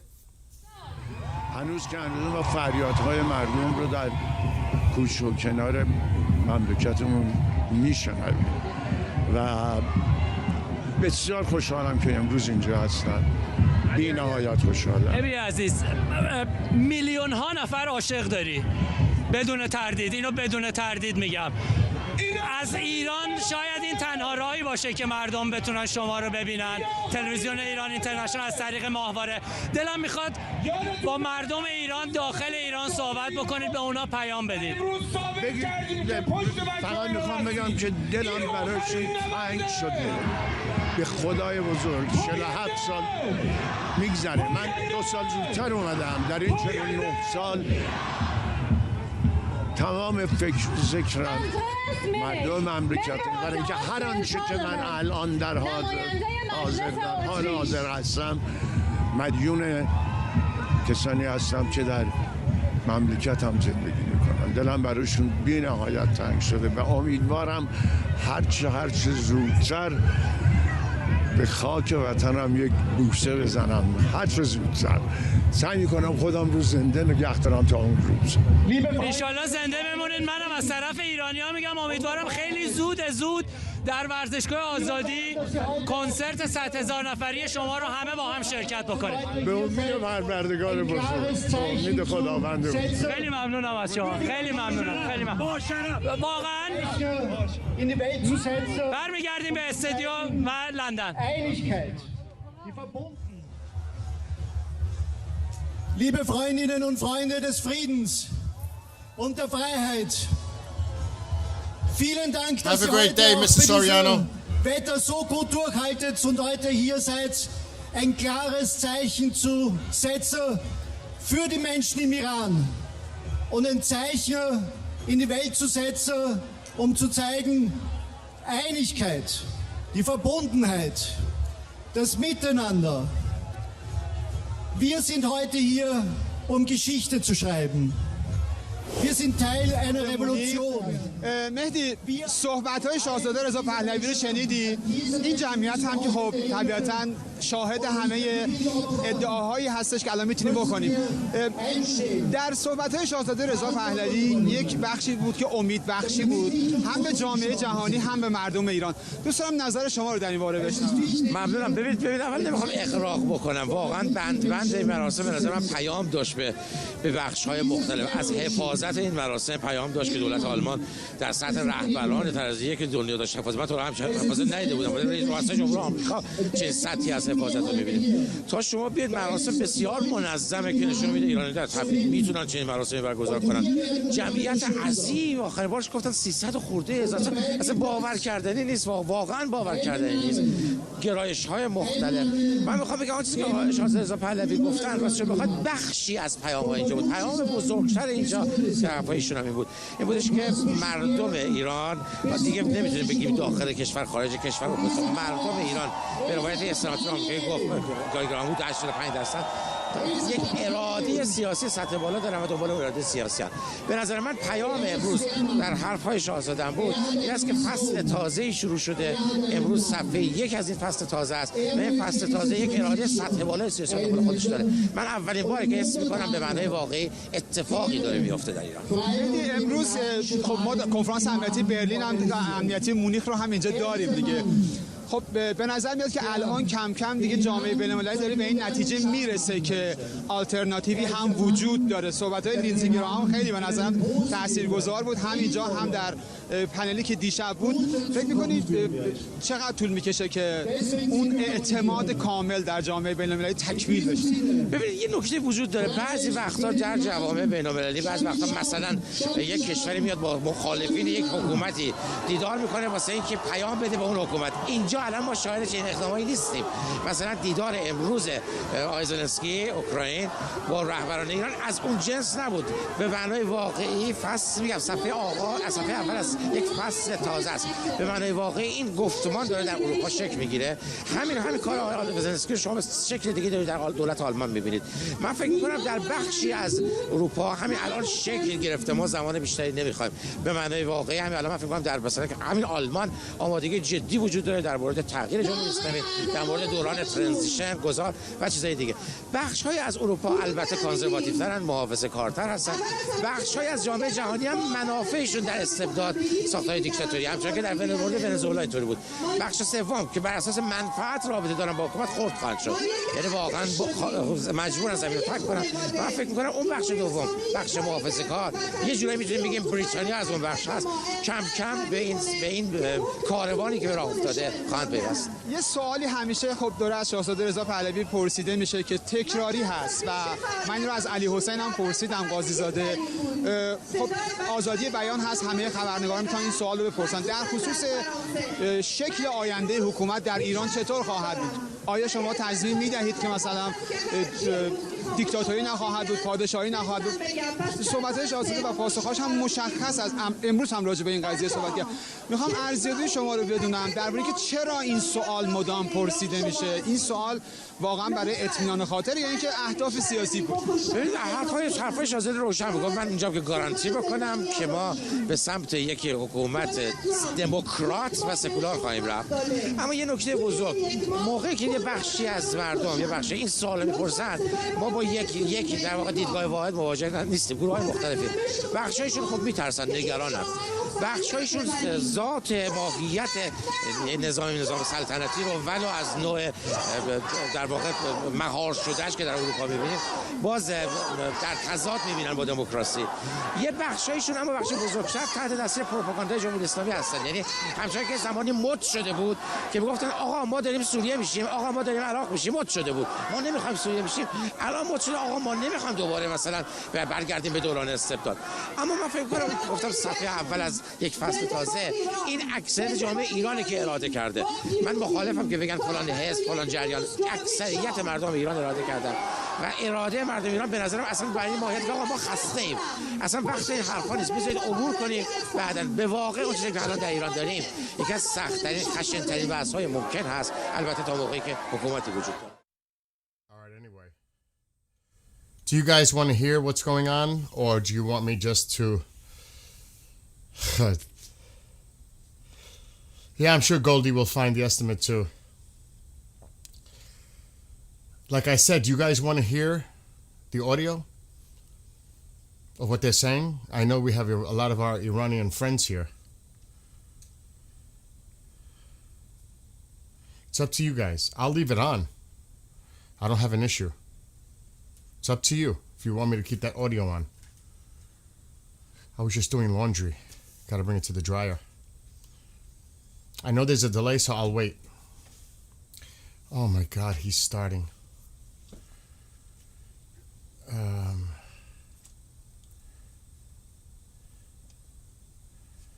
I know. You don't even understand? I know there's no translation.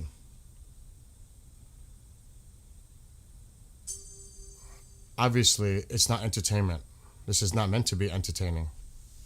It's meant to be informative. Okay, no audio. Okay. Sometimes I wonder. It's like I get like a big question mark on top of my head, like, what?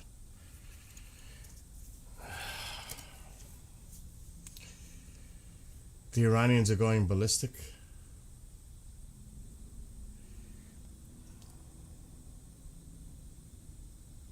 Maybe I should just stop the stream because I'm starting to get a little annoyed.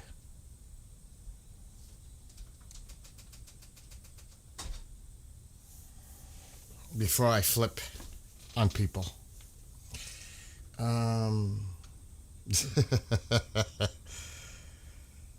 Oh my gosh. There are other channels to tune into.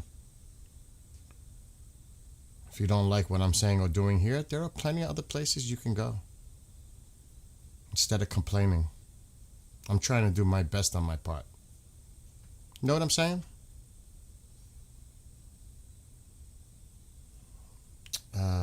No deal with the regime.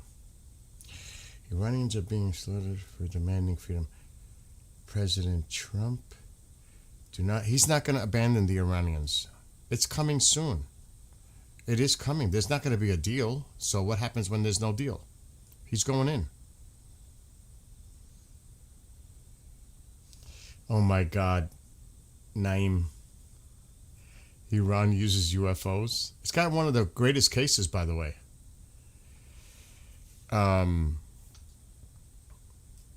There's a great Iranian UFO case from decades ago. It's actually a really good case. Let's see. So yeah, once the Toronto, that'll be better once they start doing and I should start looking at it right now. For real, 47 years. I did play a clip earlier of Lindsay. I did play it earlier. A small clip, what he said. These Iran protests smell of the MKO. That fighter jet chasing UFO is one of the best reported and documented. Yes. You know, we had but the person didn't say anything. I'm not going to tolerate people coming in here. I'm not talking about all of you that are in there right now. But there was one trying to stir shit up. But that person has not. I'm going to tell you to the mods. We're not going to accept trolling. So for the mods that are in there, by pro-regime actors that come in here. I'm not going to tolerate it. Let's just be mindful of that. Because if you've seen what's going on some of the social media platforms, and what they're doing is they're overwhelming these platforms so that when you do a search on the topic, their stuff comes up first. It's all pro-regime propaganda. And we are not going to play a role in that here. If they don't like what they're seeing here, go somewhere else. Bottom line, because we're not with it. We're not with it. And if you don't like it, too bad. Go find someplace else to go watch. Someplace that supports your narrative, propaganda. But here, it's about this, that, the people of Israel as well, peace and stability, and that regime needs to go. Enough is enough. You've had your little time, 47 years too long. It's going. It's over. You can talk about your missiles. You can talk about all your threats. You're getting fucking eliminated. It's that simple. Get ready, because it's coming. And for some people, it's not soon enough. But it's coming. So just prepare yourselves. And start finding a hole to dig and go into and crawl under a rock, because it's coming. It's coming. This is not Obama. No offense. I respect the office no matter who's in office. That's just me. Do I agree, disagree? That's a whole different thing. But this is not President Obama. This is not President Biden. This is this president. Get ready, because he ain't playing. He's coming. You either surrender to the demands that he puts forth, or you're going to get wiped. It's that simple. It really is that simple. I mean, how many times have we seen this bluster and rhetoric talk and all that shit only to see it all just crumble away, and they run to the hills, they run to their holes, they do all this. They talk a lot, but when the shit starts happening, chaos ensues, they're going to be scrambling. They're going to flee. They're going to abandon. Their heads are going to spin so fast, like, oh my God, what's happening? It's all around us. That's going to create so much chaos, because it's going to be a shock and awe on steroids. So let them do all their talking, let them do all their blustering, huffing and puffing, because the shit is about to hit the fan and you're going to get wiped. It's as simple as that. Go time is coming. Viva la revolution. It's coming. Patience is a virtue. Because I don't know if you've seen it earlier in chat. I was paying attention. I was scrolling up. So I don't know how long ago it happened. But Allah Akbar, go take that somewhere else. Not here. That's not for here. Sorry. No offense. No. But then again, no. We're not taking that.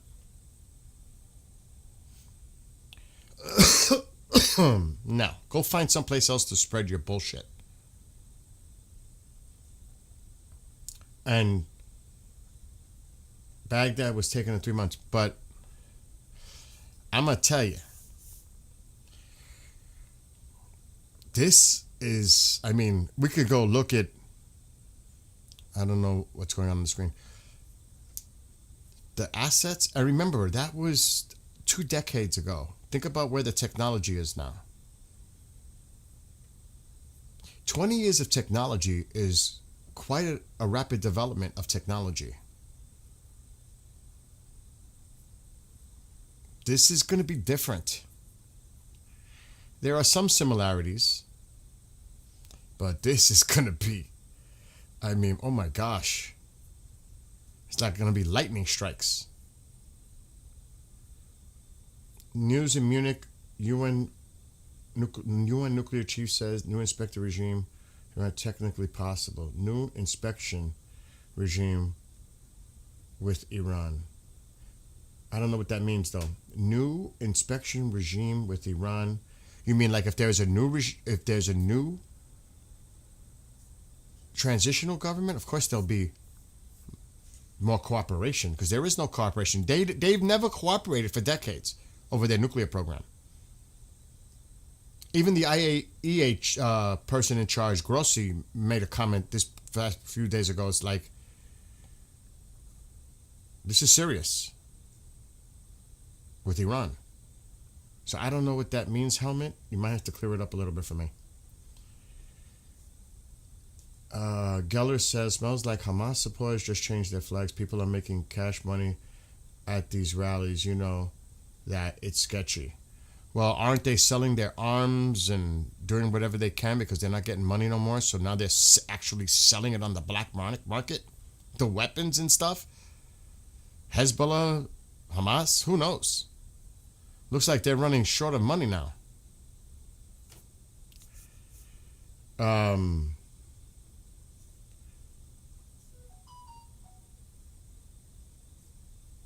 Let's see. Oh, there's so much. That's another thing with the PTSD. There's no doubt about that.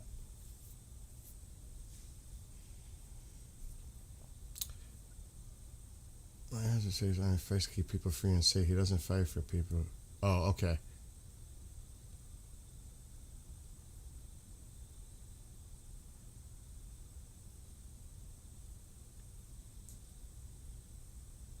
Look, in their view, this is the resistance.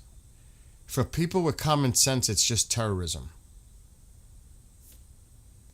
The resistance means the total destruction of Israel by any means. With no regard for life, because look at Iran. Do you think they care about their own citizens? Look what they're willing to do to their own citizens, let alone who they deem their enemy. This is what we're dealing with here. Oh, well, Jay on Rumble, you're going to see that. Don't be surprised you don't see laser, microwave, and other technology being used. Don't be surprised at that. If any insight, look at Venezuela when they arrived at the compound. Everything's on the table here. Do not discount that. But we may not be made aware of it, but they're gonna use some new toys. There is a U.S. base in Turkey. There is, yes. As a matter of fact, a couple of weeks ago, Turkey claimed that they interfered with a plotted attack at the base. Allegedly, they put that out there, that they stopped an actual terrorist. You can look it up. That was a few weeks ago.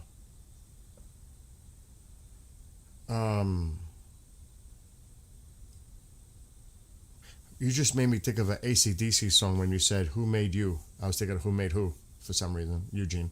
Just saying. So what was the point that you guys are talking about with Geller? I'm missing something. Look what Dusty says. You don't want to be on my radar. Oh my gosh. I'm missing. I'm going to have to scroll up. See, I wasn't paying because it's hard. It's not like chat is moving fast. And as long as everybody's respectful, everybody's opinion matters. You know, we may not agree, but as long as it's respectful.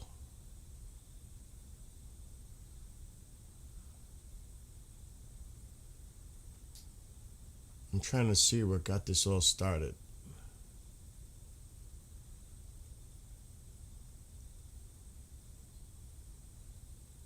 I am not going to be able to figure it out. It's okay.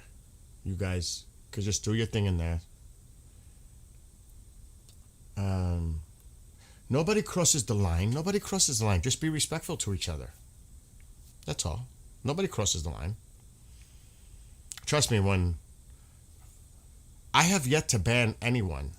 The mods may have, which is great when we have the trolling going on. That's good. I'm keeping an eye to see if Tusi pops up on that stage. That would be awesome. That would be awesome. To me, at least.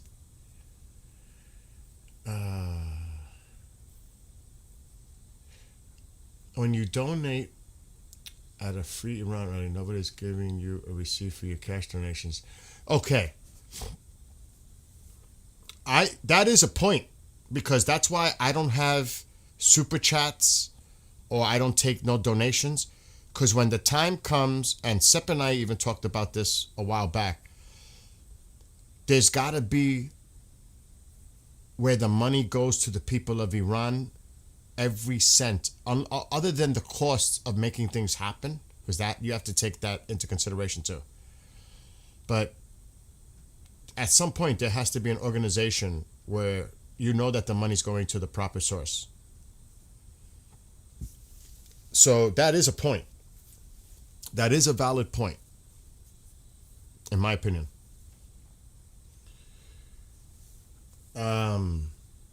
Do you know what I mean? So I get that, because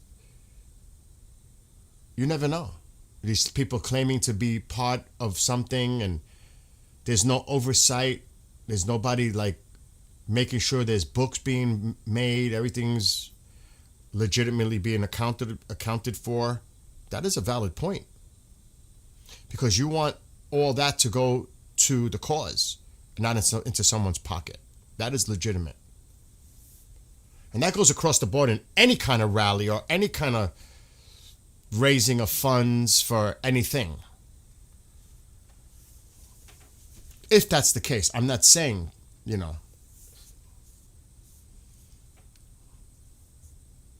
just saying. Like, there are organizations when I was doing veteran shows, like Wounded Warrior, TAPS. You try to find a source where you think the money is actually going to benefit the people that they're claiming to be helping.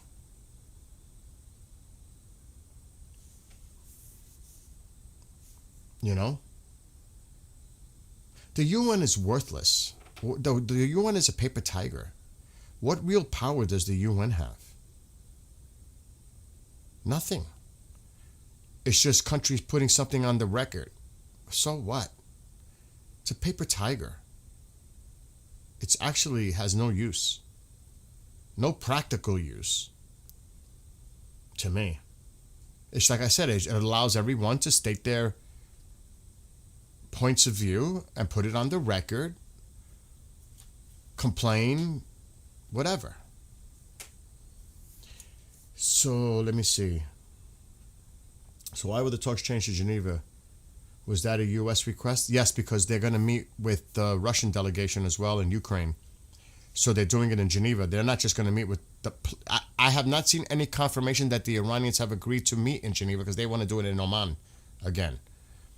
But at the same time, we're not just meeting with the Iranian delegation, allegedly, but we're going to meet with the Russians and the Ukrainians as well. So it's both happening in Geneva. That's what we want. I don't know if the Iranians have agreed to it.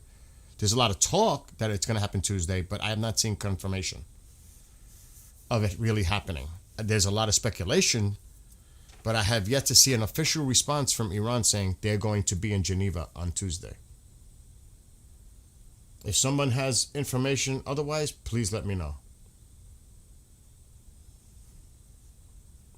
The only thing that's new is the rallies. What's going on? Where is this? Okay. I'm watching out for Toronto. Toronto will be happening in a couple of hours. A lot of these supposed to have been getting rained on lately, unfortunately. Yes, Jude, we were talking about the timing about the end of the Olympics and the Ford being in the area. Yep, we were talking about that. And remember, the State of the Union is February 24th. Could you imagine? It happens like the 2 days or the day before the State of the Union, and he addresses what's going on in Iran on the State of the Union. Wow. I'm thinking more at the end of the month. After the State of the Union, something going down. If anything. I shouldn't even say if, it's when. But could you imagine the timing?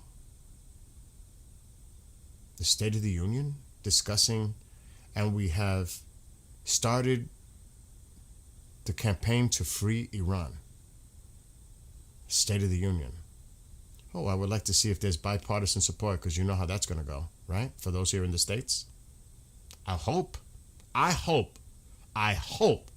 that if that was to be the case, or he's going to mention something about Iran at the State of the Union anyway, regardless, that there's bipartisan support at least. Or everybody should stand up. If everybody doesn't stand up, that says everything. How about on the deck of the Ford? Well, there's a lot of growlers. It's a little different of a setup. There could be there could be 35s on it. It does have growlers. I think it's got the 18s on it. You would have to look. I mean, I can bring that up. It does have the microwave. It does have the weapons on it. Remember, this is the latest in tech. This is one heck of a carrier. It's the most amazing advanced super carrier. This ain't something to mess with at all. Not let alone all the others, but you still had no confirmation about them agreeing?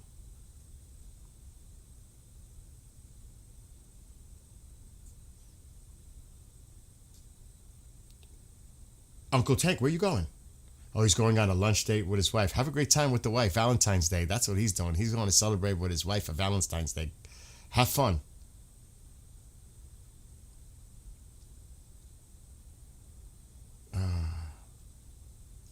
I didn't ban anyone. I don't know what's going on. I didn't ban anyone. My hands are hands-free. So as far as I can see, it all started for what? Donations to rally. You guys can disagree, bring hate. Okay. Is it true it's going to be 3 carriers? I don't know. There's speculation that the Ford and possibly the Bush. I've heard from another person. Other things. Who knows? We know the second one is going. The president confirmed. I don't know. I don't want to speculate. Would I be surprised? I mean, anything's possible at this point, right? Oh, you're talking about the surrender? Look, it's practically you take it or leave it. That's what's on the table right now. 0, he re-emphasized it yesterday. 0 enrichment as far as the nuclear. They're not going with that. 0 enrichment. That alone is a non-starter. Just that one. They're not going to give up 0. And they got to hand everything over. The highly enriched uranium. They're actually claiming they buried it. So what, are they going to dig it out now and hand it over? I mean, it's not, this deal is not happening. Under any circumstances, there will be no deal. Then we have to see where it goes. So they may not agree to Geneva because they know they're not going in there to negotiate anything because there's nothing to negotiate because it's take it or leave it and they're not going to take it. So I'll be surprised. I don't want to say shocked. I'll be surprised if they even show up in Geneva or they're trying to, because you hear the narrative. We told the United States the meetings must be held in Oman. It's like they hold the cards. They're making a sound on their side like, we are the ones demanding that we go here or there. You ain't got the demands. You are not the position to demand. But they're flipping it, the narrative, to their people to make it seem like they're the ones in charge of the negotiations. They are not. They are not. And if they refuse to go to Geneva, the president's going to see that as, okay, no deal. It's game on. They are not in the position. They might think they're in some type of position. They are in no position. Let's just be straight about that. They are not. I mean, are they that delusional? Do they really believe the shit they're putting out there? I get, like Tusi said this in the past. They actually believe what they're saying. They actually, it's so delusional. I think they actually believe in the delusion. They have convinced themselves that this is the case, which is even scarier because that's how delusional they are.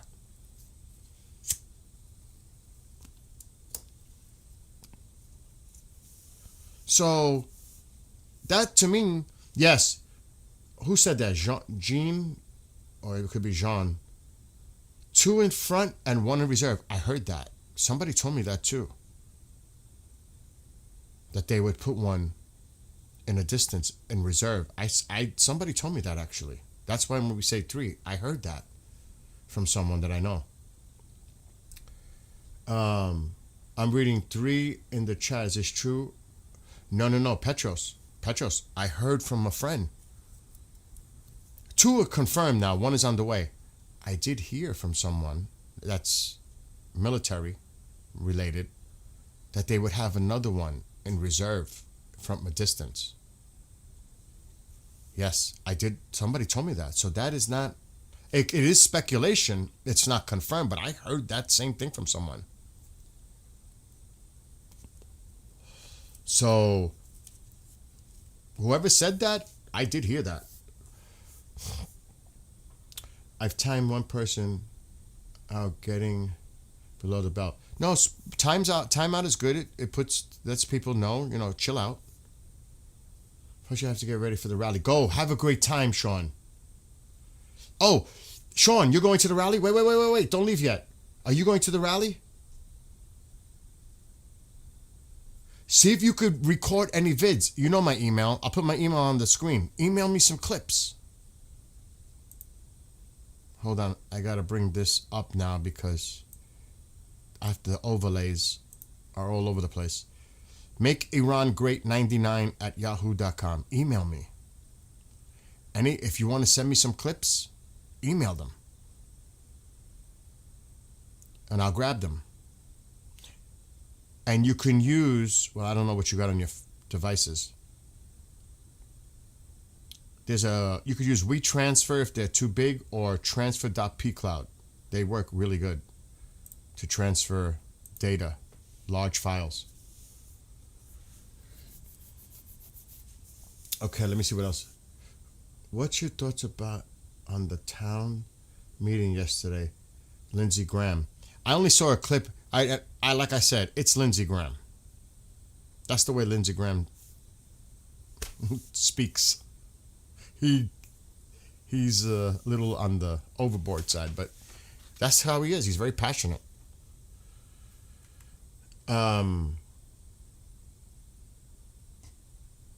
Yeah, I don't like to use that N-word of any kind. It's just definitely a stall tactic.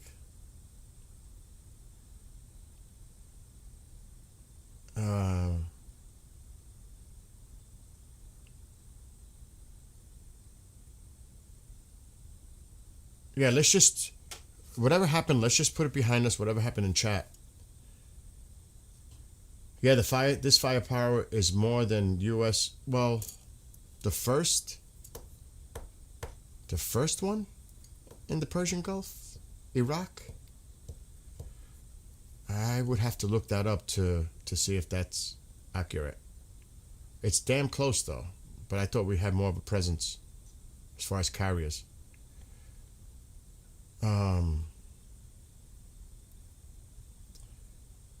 There's about 500,000 land troops before the Iraq War.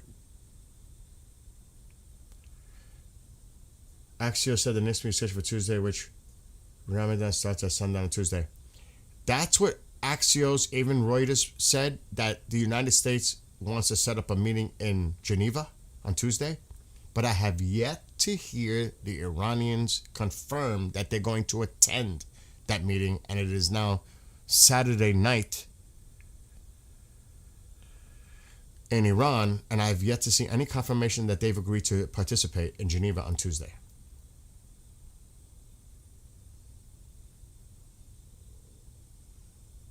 Okay.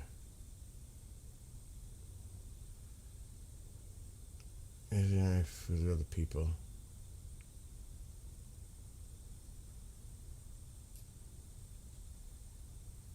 All right, so you guys are doing whatever you guys are doing in there. Let's just be patient a little bit with the people and let them express their opinions. But we're not going to allow vulgarity and offensive, hateful. We're not here to do that. To spew hate and ignorance. It is free speech is free speech, but when you start targeting people based on their race, ethnicity, religion, that ain't cool. Regardless of what opinion you have, you know what I mean? What the heck is that? I'm going to stop the screen share for now until something more relevant comes up on the screen.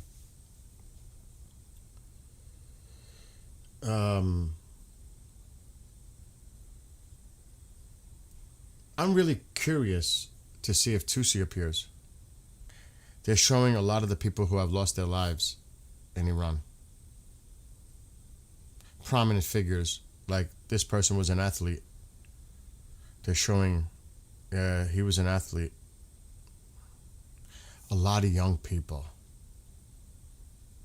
A lot of young people.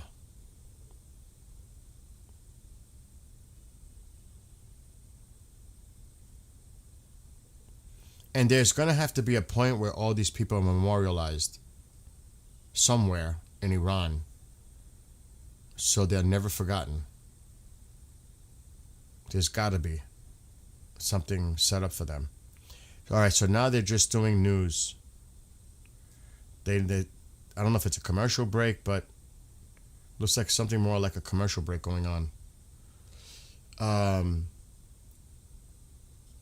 Yeah, Smokey, I have not seen anything. They're not letting Muslims go to a mosque. Did you guys hear about Israel not letting Muslims go to a mosque now, which is not cool considering Ramadan is near? I have not heard that. I have not.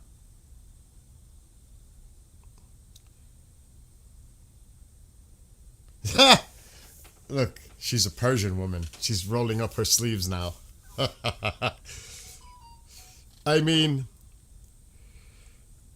I can't speak on something I have no knowledge about, and I'm not going to speculate like what's going on.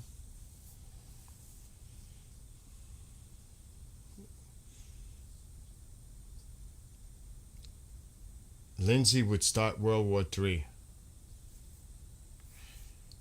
He's always been labeled as a war hawk. We know that for those here in the States. A lot of people have reached the conclusion, Lindsay, just stop talking. Because he put stuff, even that during that signing of the law that the president did like last week, Lindsay says Reagan plus, and the president was like, yeah, whatever.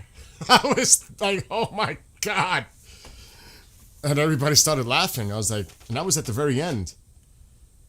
He said a few comments and he says, yeah, the president is Reagan plus. And he knows when he says that Reagan plus thing, he's referring to Iran. And the president was like, yeah, whatever. Whatever, Lindsay. I was like, oh, Lindsay, chill out. Chill. Tusi has nothing advertised right now?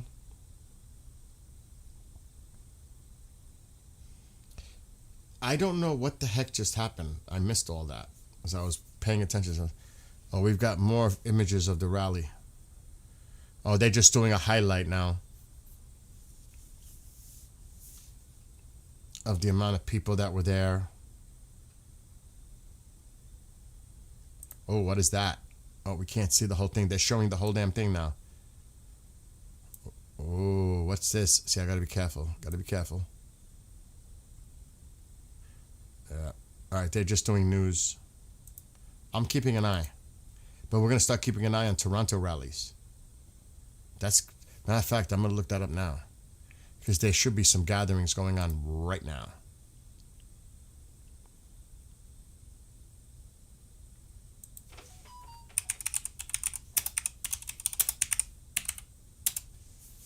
Yeah, they're doing news now.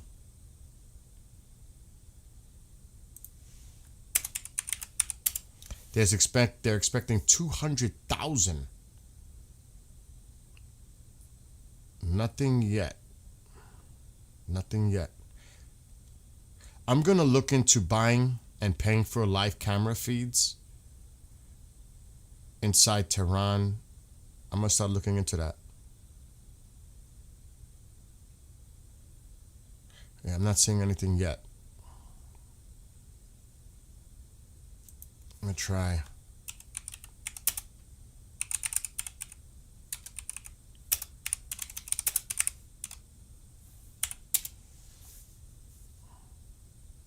And if anybody can find something that we can purchase the feeds for a reasonable price, let me know. Email me. Or put it in chat. Because I think that's... Because I'm not using copyrighted material.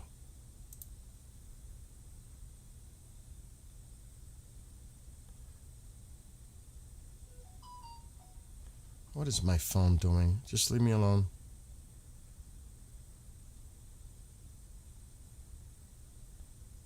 It would probably come from a Canadian news agency, if I had to guess.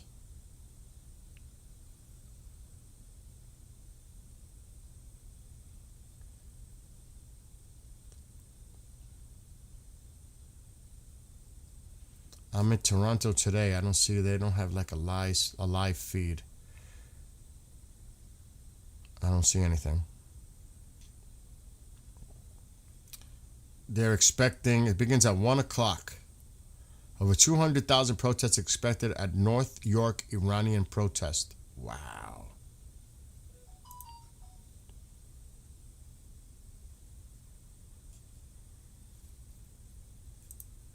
I'm ignoring my phone. To anybody who might be watching, I'm ignoring my phone.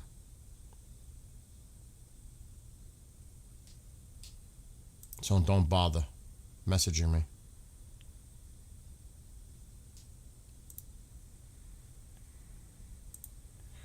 Okay, Toronto rally expected to draw. I'm trying to see if we can find a live feed. Because sometimes in the article it'll say, you can watch live here. And I'm going to Canadian sites. Watch live.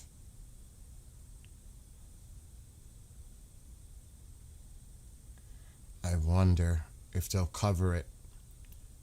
I do have a live feed.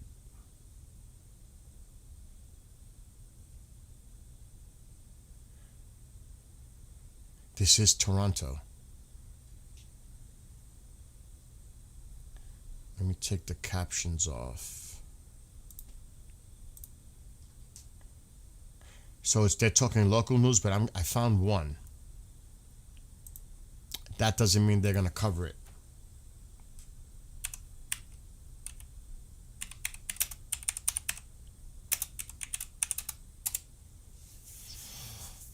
I'm still keeping an eye on the other feed as well. Live Canadian news.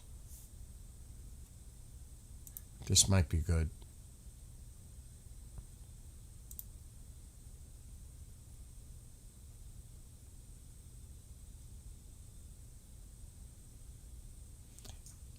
I'm trying to get access to another live feed in Canada. It doesn't want to load.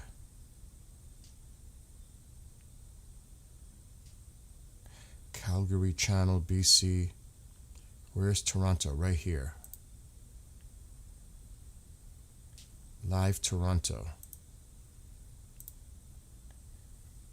I'm going to try to copy this into a different browser. I have a lot of ad blocking and that could be interfering.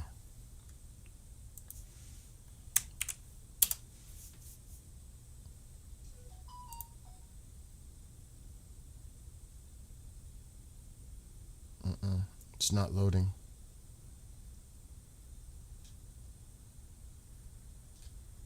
Nope. That's unfortunate. Timeout. That's a shame.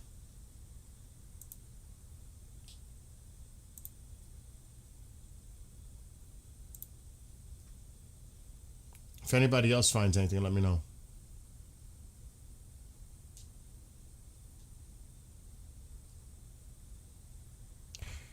This is Canada's 24-hour regional channel. Time out. I found another one. Not to say they're going to cover it. We can move the camera for now. Back. Not to say they're going to cover it, but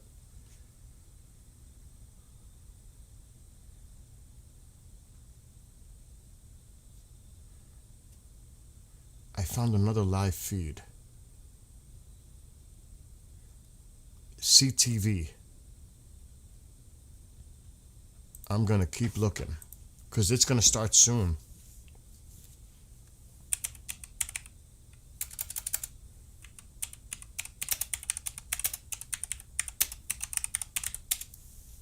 But if anybody finds anything, let me know.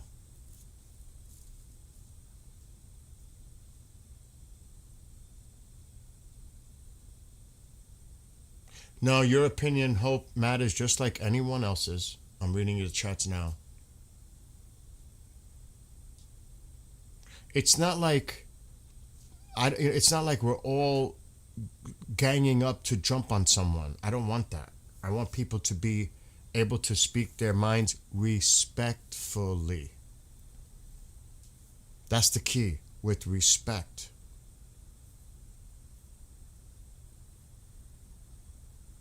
I don't know if this can help, but try reaching out to Goldie. I've tried to reach out to Goldie with my music and stuff. She's got her hands full with Armin. I don't want to bother her, like insist. You know what I mean? That's not my nature to do that. Because it gets annoying. I don't want to keep like... It is what it is.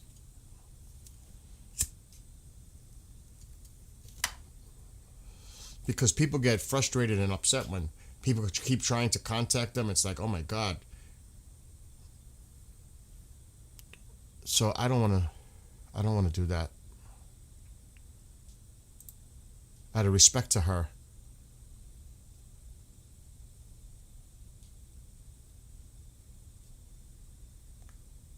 I have DM'd her on X.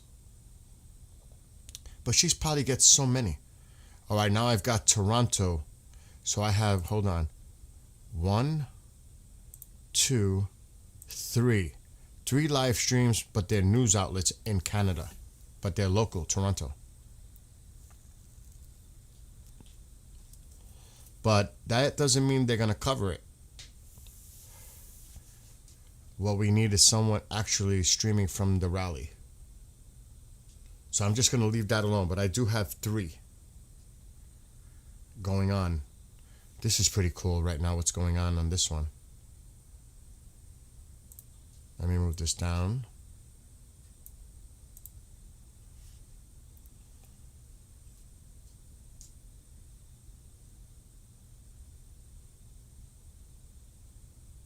So yeah, you can see they're rallying.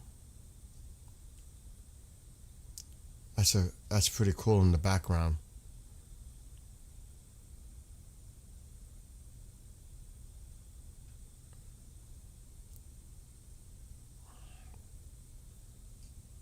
Just to give you an idea of what they're showing right now.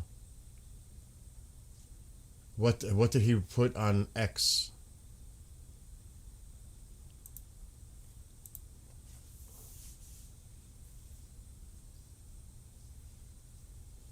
Did you see what the Prime Minister put?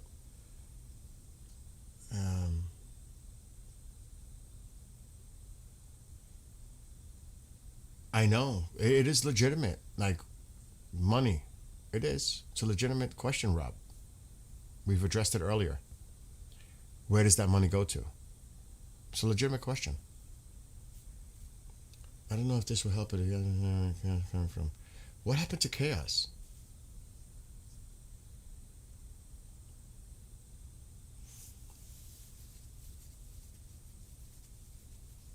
And remember, credibility, speculation, it's hard because you want to filter out the BS. But I'm going to look. I'm going to look that up right now on X.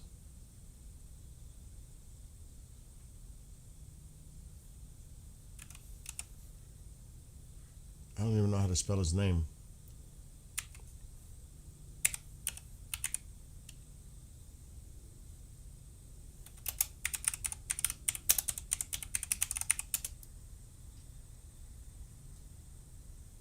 Oh, I found him. That is crazy. I found his account. I gotta copy and paste. I gotta spell this out. RT's putting out a lot of stuff. Oh my gosh. Sayed Abbas. There he is. I found him. Follow. I'm just going to follow so I get his posts. Sad to see the unusually serious Munich Security Conference turn into a Munich circus when it comes to Iran. This decline with performances preferred over substance holds important messages. Oh my God. He's definitely not happy with what's going on in Munich. The EU appears confused, rooted in the inability to understand what is happening inside Iran. Yeah, well, turn on your internet. Let the world see. Be transparent. Strategically, an aimless EU has lost all geopolitical weight in our region. Really? Well, they sure are helping behind the scenes right now and amassing forces. You should know that. You know better than that. Germany specifically is leading the way in wholly surrendering its regional policy to Israel. This is the flip now. Europe's overall trajectory is dire, to say the least. What does this all mean in practical terms? The paralysis and irrelevance of the EU, E3, is displayed in the dynamics surrounding the current talks over Iran's nuclear programs. One key interlocutor, what the fuck? Europe is now nowhere to be seen. Instead, our friends in the region are far more effective and helpful than any empty-handed and peripheral E3. Really? Have you been watching Flight Radar? The Germans? The UK? The Italians? I mean, what? Has he been paying attention? Oh my God.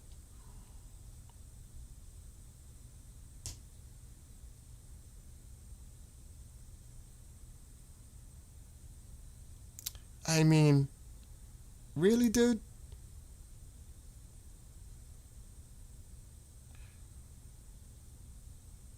And that's all I could find that he posted right now. I wonder if the president has done anything on True Social. He's going to be quiet. He's not going to say much now. There's not much to talk about now.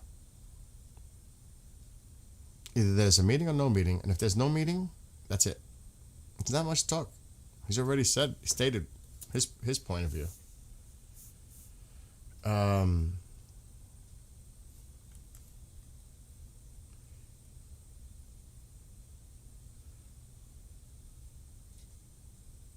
Most people in Germany don't know what's happened in Iran. I think a lot of people are looking for information on what truly went on and is still going on in Iran. But when you speak to the Iranian people that are in Iran and chat, they give us insight. It's very hard for people on the outside. Very hard.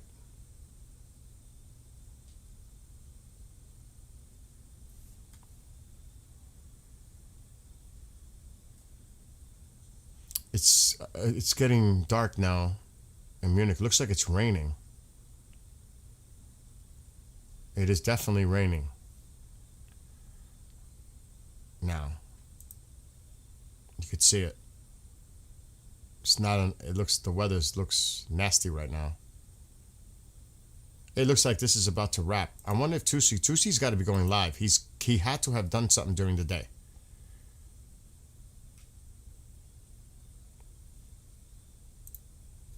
I just want to see if Lindsay posted anything. He probably has.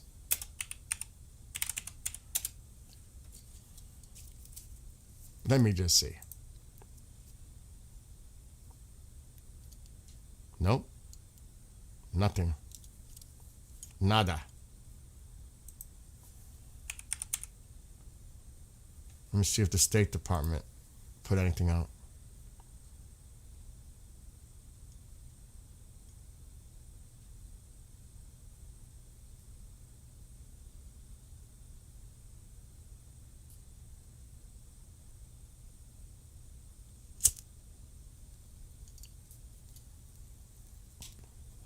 Rubio made this statement. The United Nations still has tremendous potential to be a tool for good in the world, but we cannot ignore that on the most pressing matters before us, it has no answers and has played virtually no role. In a perfect world, all these problems and more would be solved by diplomats and strongly worded resolutions. In a perfect world.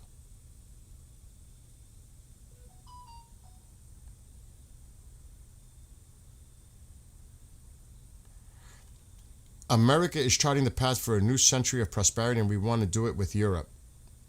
Yesterday is over. The future is inevitable. Our destiny awaits together.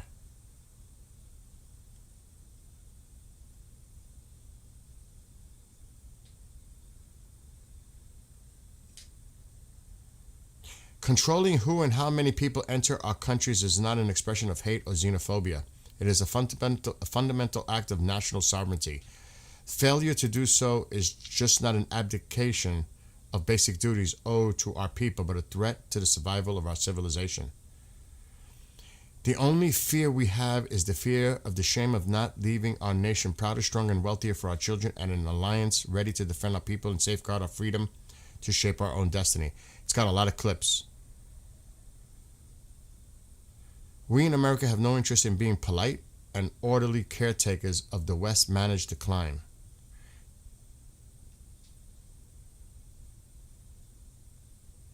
Wow, he's making a lot of statements. Our destiny is and always will be intertwined with Europe.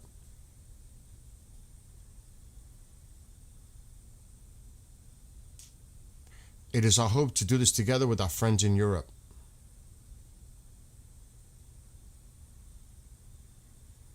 I'll tell you one thing. If you're in the United States, I've said this, and I'm just saying, if you're supporting a Republican candidate for 2028, Rubio is definitely up there on the top of that list. I know J.D. Vance, but Rubio has to be considered also at the top of that list.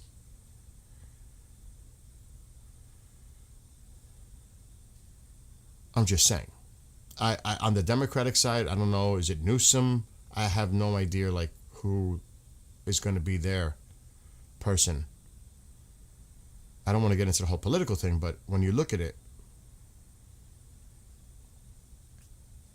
armies do not fight for abstractions. They fight for a people, a nation, and a way of life. This is what we are defending.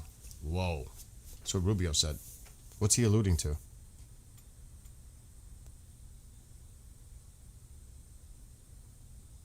There's a lot he said.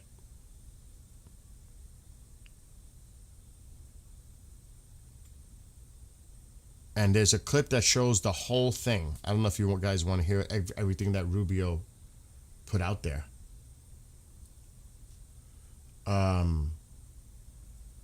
Would you like to hear what Rubio said? I think we can. I don't know if I can share it on the screen, though. It's risky. But it's on the Department of State X account.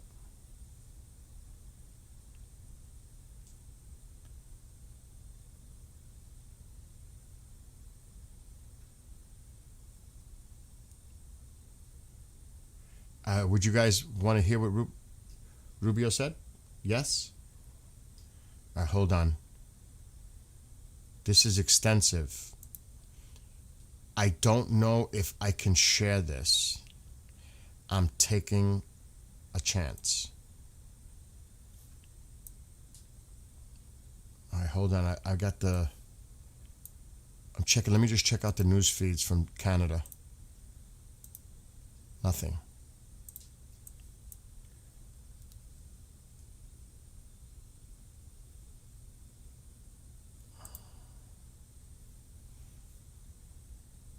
All right, I'm going to be quiet now, which is probably a good thing, right? And let's see. I don't think this is a problem to share. If the stream stops, I'll restart a new stream. As long as I don't get a strike. This is risky. Just saying. Let me transfer this, transform.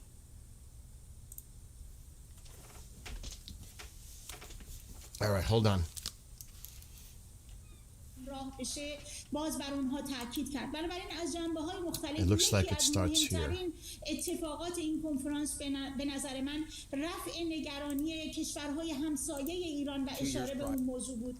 مسئله دوم مسئله امنیت و اقتصاد روابط با کشورهای اروپایی در آینده ایران بود. I don't know why. کنفرانسی بودیم که به طور خلاصه بگم روشا جان از یک طرف نور امید رو در قلب میلیون‌ها ایرانی به نظر من زنده کرد و به اونها نوید داد که آینده ایران میتواند آینده‌ای باشد که نه همسایگانش از اون در هراس باشند، نه مجبور به پذیرفتن تحمیل روسیه و چین در روابط اقتصادی و در واقع از بین رفتن سرمایه‌های ایران در گروه‌های نیابتی و جنگ افروز باشه و به طور خلاصه Obviously, I have the other stream bleeding through. Hold on. From international. All right, here we go. That audio was bleeding through. Rubio, where are you? Here we go. Of a historic alliance, an alliance that saved and changed the world. You know, when this conference began in 1963, it was in a nation, actually it was on a continent, that was divided against itself. The line between communism and freedom ran through the heart of Germany. The first barbed fences of the Berlin Wall had gone up just 2 years prior. And just months before that first conference, before our predecessors first met here in Munich, the Cuban Missile Crisis had brought the world to the brink of nuclear destruction. Even as World War II still burned fresh in the memory of Americans and Europeans alike, we found ourselves staring down the barrel of a new global catastrophe, one with the potential for a new kind of destruction, more apocalyptic and final than anything before in the history of mankind. The time of that first gathering, Soviet communism was on the march. Thousands of years of Western civilization hung in the balance. At that time, victory was far from certain. But we were driven by a common purpose. We were unified not just by what we were fighting against. We were unified by what we were fighting for. And together, Europe and America prevailed. And a continent was rebuilt. Our people prospered. In time, the East and West blocks were reunited. A civilization was once again made whole. That infamous wall that had cleaved this nation into two came down, and with it, an evil empire. And the East and West became one again.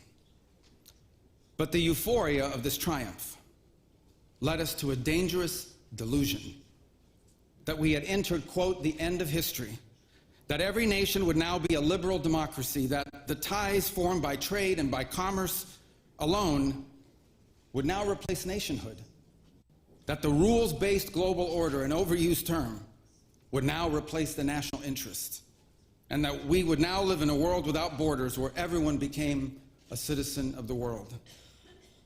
This was a foolish idea that ignored both human nature and it ignored the lessons of over 5,000 years of recorded human history. And it has cost us dearly. In this delusion, we embraced a dogmatic vision of free and unfettered trade, even as some nations protected their economies and subsidized their companies to systematically undercut ours, shuttering our plants, resulting in large parts of our societies being deindustrialized, shipping millions of working and middle-class jobs overseas, and handing control of our critical supply chains to both adversaries and rivals. We increasingly outsourced our sovereignty to international institutions while many nations invested in massive welfare states at the cost of maintaining the ability to defend themselves.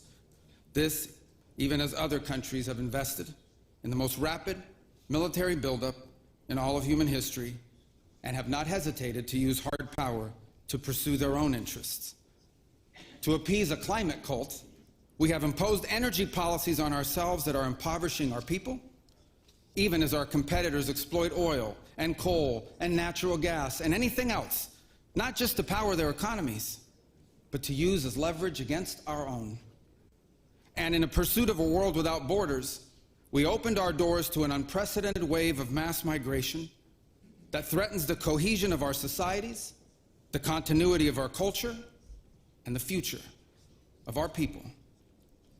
We made these mistakes together. And now, together, we owe it to our people to face those facts and to move forward, to rebuild.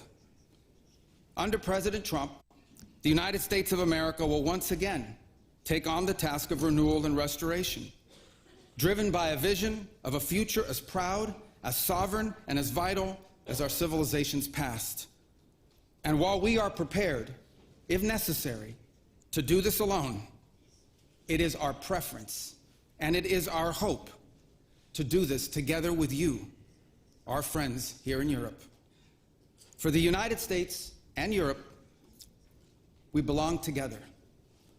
America was founded 250 years ago, but the roots began here on this continent long before. The men who settled and built the nation of my birth arrived on our shores carrying the memories and the traditions and the Christian faith of their ancestors as a sacred inheritance, an unbreakable link between the old world and the new. We are part of one civilization, Western civilization. We are bound to one another by the deepest bonds that nations could share, forged by centuries of shared history, Christian faith, culture, heritage, language, ancestry, and the sacrifices our forefathers made together for the common civilization to which we have fallen heir. And so this is why we Americans may sometimes come off as a little direct and urgent in our counsel. This is why President Trump demands seriousness and reciprocity from our friends here in Europe. The reason why, my friends, is because we care deeply. We care deeply about your future and ours. And if at times we disagree, our disagreements come from our profound sense of concern about a Europe with which we are connected, not just economically, not just militarily. We are connected spiritually, and we are connected culturally. We want Europe to be strong. We believe that Europe must survive, because the two great wars of the last century serve for us as history's constant reminder that ultimately our destiny is and will always be intertwined with yours. Because we know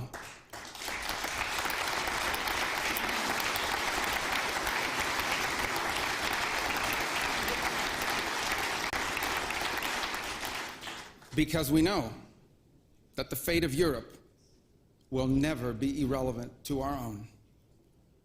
National security, which this conference is largely about, is not merely a series of technical questions.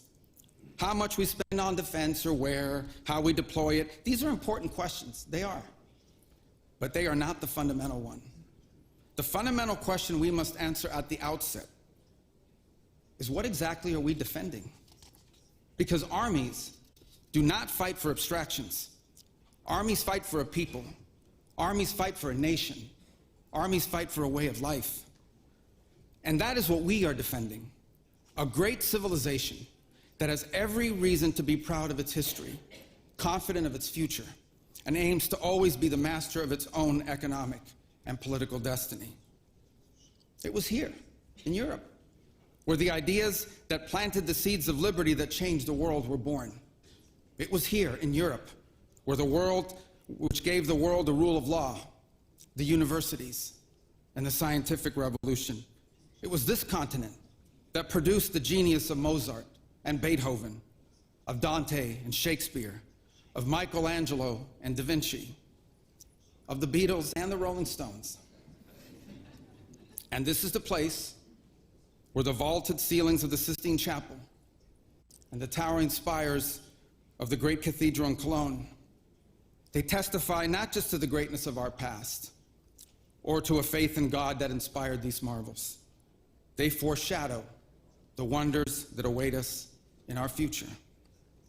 But only if we are unapologetic in our heritage and proud of this common inheritance can we together begin the work of envisioning and shaping our economic and our political future. Deindustrialization was not inevitable. It was a conscious policy choice, a decades-long economic undertaking that stripped our nations of their wealth, of their productive capacity, and of their independence. And the loss of our supply chain sovereignty was not a function of a prosperous and healthy system of global trade. It was foolish. It was a foolish but voluntary transformation of our economy that left us dependent on others for our needs and dangerously vulnerable to crisis. Mass migration isn't some fringe concern of little consequence. It was and continues to be a crisis which is transforming and destabilizing societies all across the West. Together, we can reindustrialize our economies and rebuild our capacity to defend our people. But the work of this new alliance should not be focused just on military cooperation and reclaiming the industries of the past. It should also be focused on together advancing our mutual interests in new frontiers, unshackling our ingenuity, our creativity, and the dynamic spirit to build a new Western century. Commercial space travel and cutting-edge artificial intelligence, industrial automation and flex manufacturing, creating a Western supply chain for critical minerals not vulnerable to extortion from other powers, and a unified effort to compete for market share in the economies of the global South. Together, we can not only take back control of our own industries and supply chains, we can prosper in the areas that will define the 21st century. But we must also gain control of our national borders. Controlling who and how many people enter our countries, this is not an expression of xenophobia. It is not hate. It is a fundamental act of national sovereignty. And the failure to do so is not just an abdication of one of our most basic duties owed to our people. It is an urgent threat to the fabric of our societies and the survival of our civilization itself. And finally, we can no longer place the so-called global order above the vital interests of our people and our nations. We do not need to abandon the system of international cooperation we authored, and we don't need to dismantle the global institutions of the old order that together we built. But these must be reformed. These must be rebuilt. For example, the United Nations still has tremendous potential to be a tool for good in the world. But we cannot ignore that today, on the most pressing matters before us, it has no answers and has played virtually no role. It could not solve the war in Gaza. Instead, it was American leadership that freed captives from barbarians and brought about a fragile truce. It has not solved the war in Ukraine. It took American leadership in partnership with many of the countries here today just to bring the two sides to the table in search of a still elusive peace. It was powerless to constrain the nuclear program of radical Shia clerics in Tehran. That required 14 bombs dropped with precision from American B-2 bombers. And it was unable to address the threat to our security from a narco-terrorist dictator in Venezuela. Instead, it took American special forces to bring this fugitive to justice.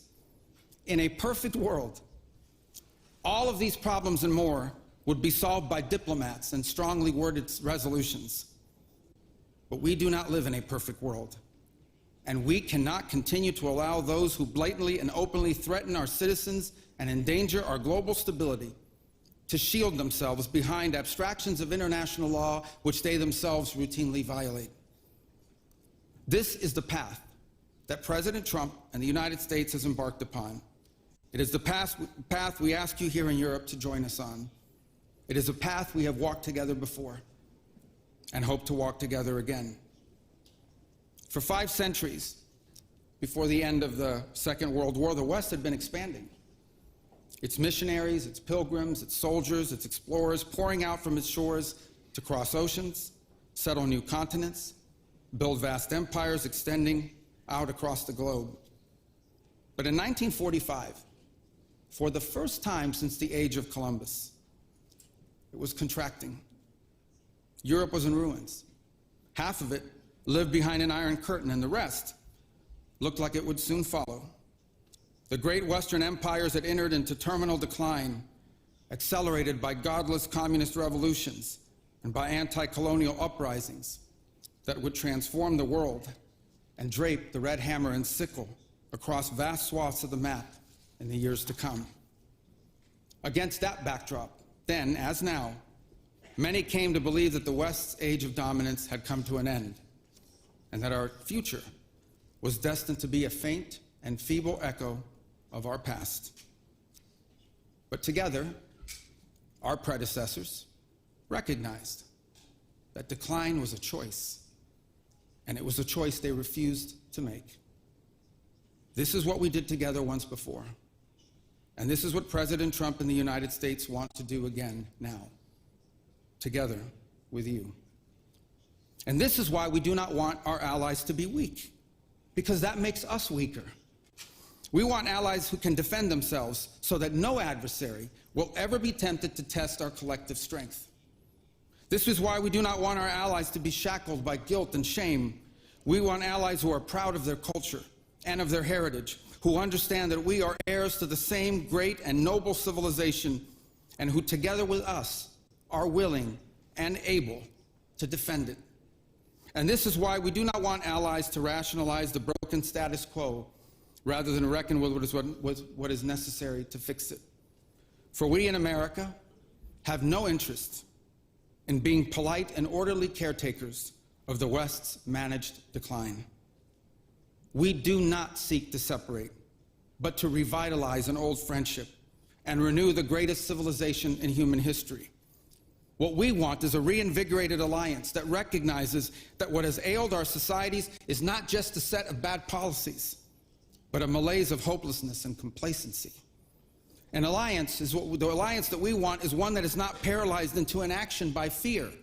Fear of climate change, fear of war, fear of technology. Instead, we want an alliance that boldly races into the future. And the only fear we have is the fear of the shame of not leaving our nations prouder, stronger, and wealthier for our children. An alliance ready to defend our people, to safeguard our interests, and to preserve the freedom of action that allows us to shape our own destiny. Not one that exists to operate a global welfare state and atone for the purported sins of past generations. An alliance that does not allow its power to be outsourced, constrained, or subordinated to systems beyond its control. One that does not depend on others for the critical necessities of its national life. And one that does not maintain the polite pretense that our way of life is just one among many, and that asks for permission before it acts. And above all, an alliance based on the recognition that we, the West, have inherited together. What we have inherited together is something that is unique and distinctive and irreplaceable, because this, after all, is the very foundation of the transatlantic bond. Acting together in this way, we will not just help recover a sane foreign policy, it will restore to us a clear sense of ourselves. It will restore a place in the world.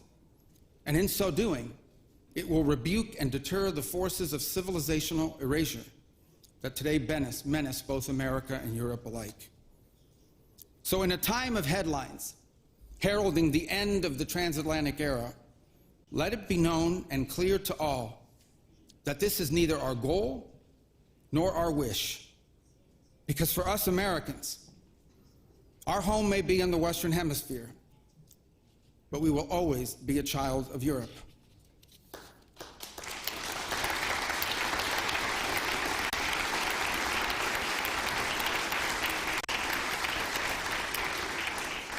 Our story began with an Italian explorer whose adventure into the great unknown to discover a new world brought Christianity to the Americas and became the legend that defined the imagination of our pioneer nation.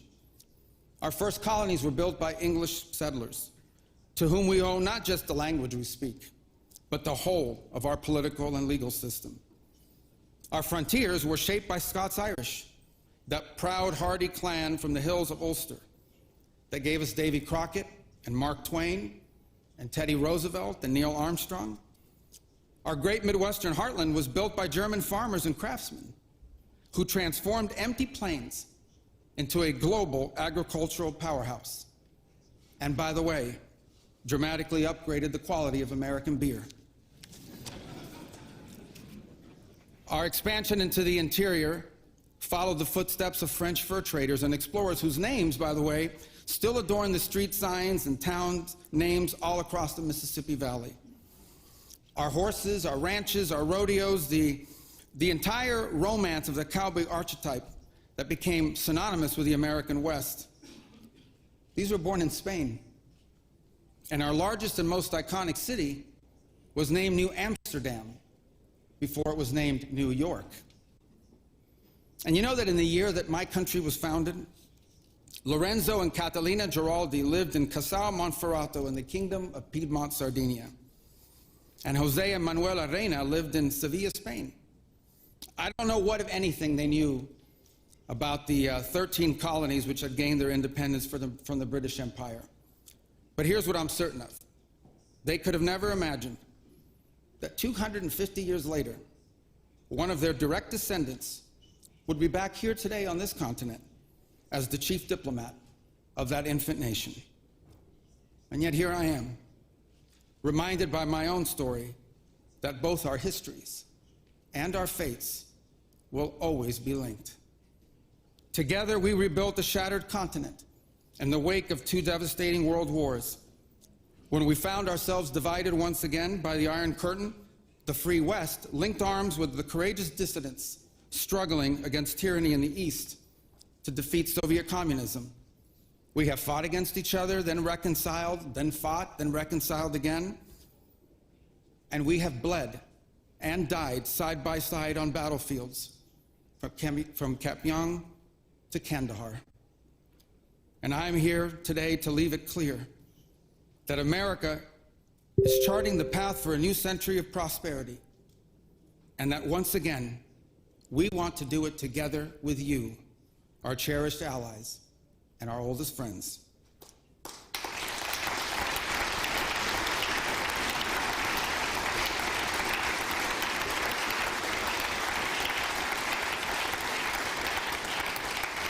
We want to do it together with you, with a Europe that is proud of its heritage and of its history, with a Europe that has the spirit of creation and liberty that sent ships out into uncharted seas and birthed our civilization, with a Europe that has the means to defend itself and the will to survive.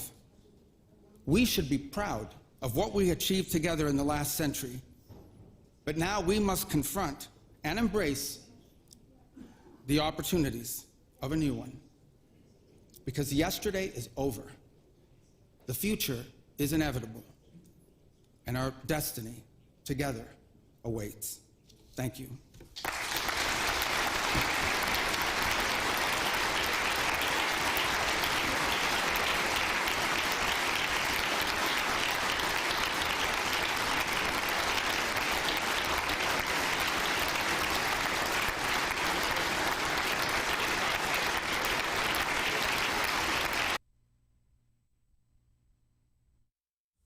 That alone speaks volumes that everyone stood up in the room.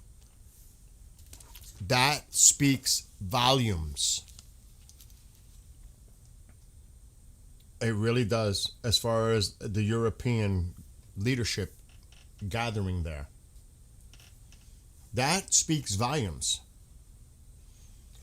And that's why I was saying in chat, now I don't know, remember, any political party cannot win on party alone, whether it's Democrats, Republicans, MAGA, progressive, it doesn't matter.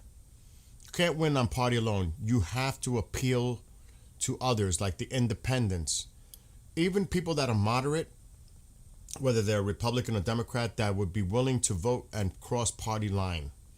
I think Rubio can do that. That's just my personal opinion. But I honestly believe that.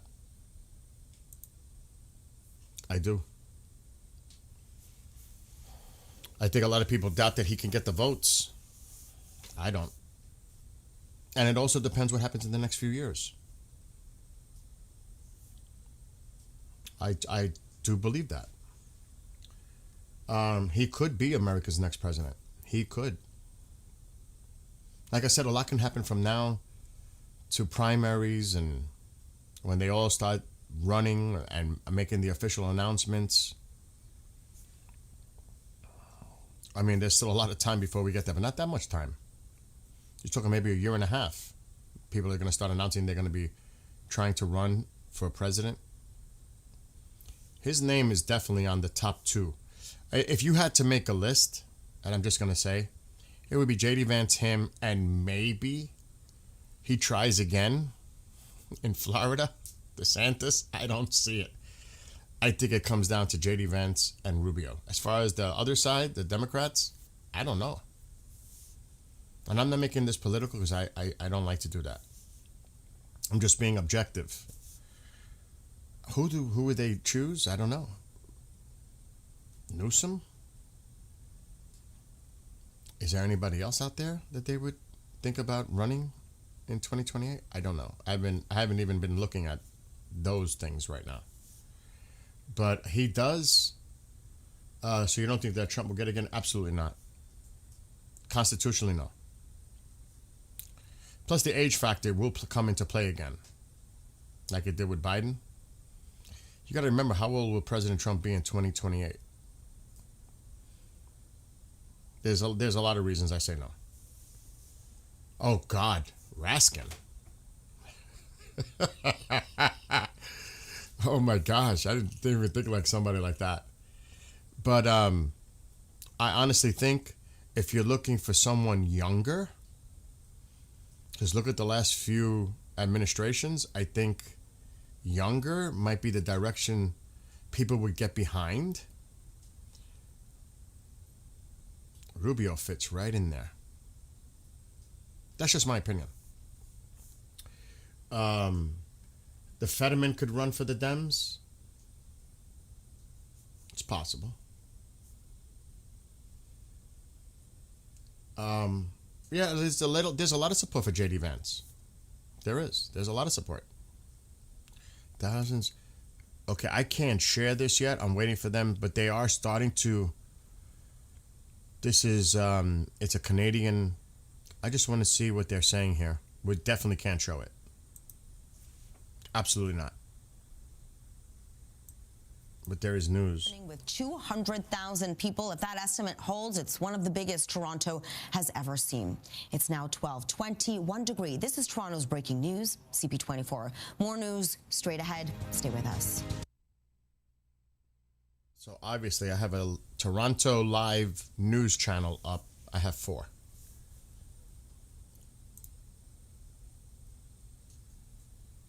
But that one looks like it might be. Toronto police issue warning for a rally that could exceed 200,000. Warning of traffic disruptions. So I'm keeping an eye on these streams. There's 4 news streams that I have up. And they're talking about all their traffic alerts going on near Toronto.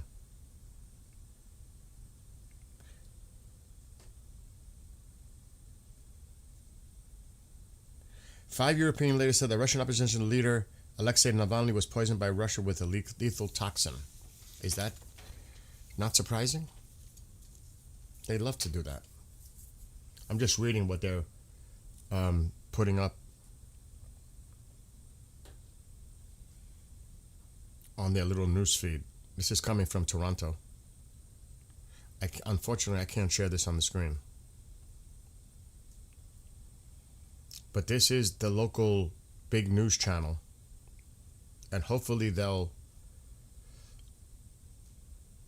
cover the rally, which I think they are. Of all the channels, I think this one is going to probably cover it quite a bit, actually, because they were just talking about it. All right, what's going on in here? Iranian diplomatic source and international officials confirmed that the negotiations between Iran and the United States are scheduled for Geneva. Oh, so they confirmed it now, Smokey. Finally, we have confirmation?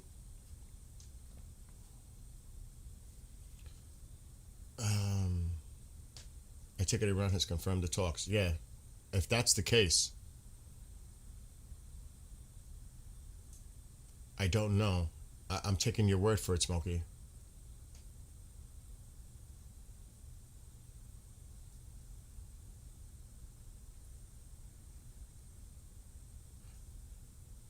You need to visit Israel once it's all over. That would it would be great to go to Israel and Iran. It would be great to hang out with both Israelis and Iranians wherever.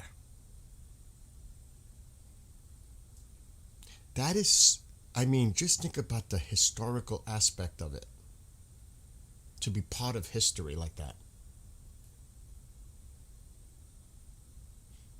There are people that are born that happened after the revolution that have no idea what it was like before. This has been their life, all their life. Living under fear, tyranny, and everything else that goes with it. Unfortunately, death, destruction, everything.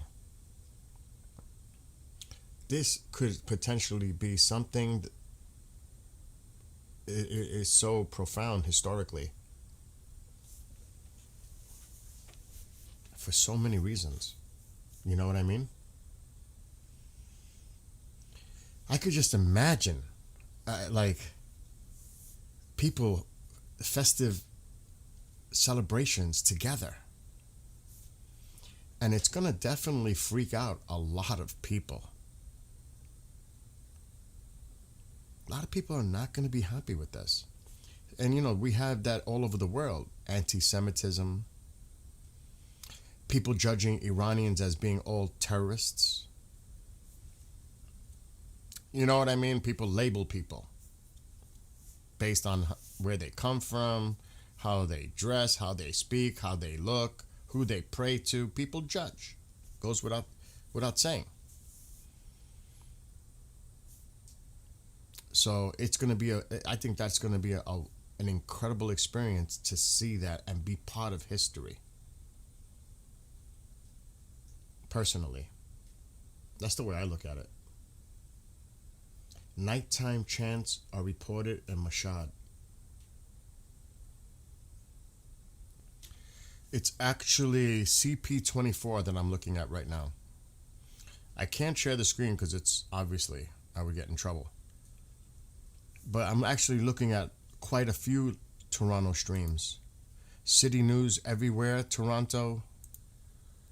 CTV News.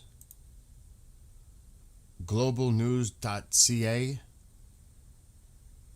And the CP24. So I'm looking at 4 live feeds. That was well done by Rubio, by the way.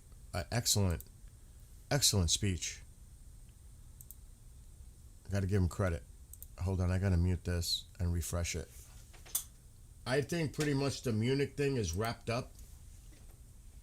The weather looks terrible. I think that's done, so I'm going to just end that. Maybe Tusi will go live at some point. So now I'm going to bring this on the main screen. It is the Toronto. Hello, Rue. They got commercials going on. I have a feeling they're going to cover it quite a bit. Uh-oh, buffering?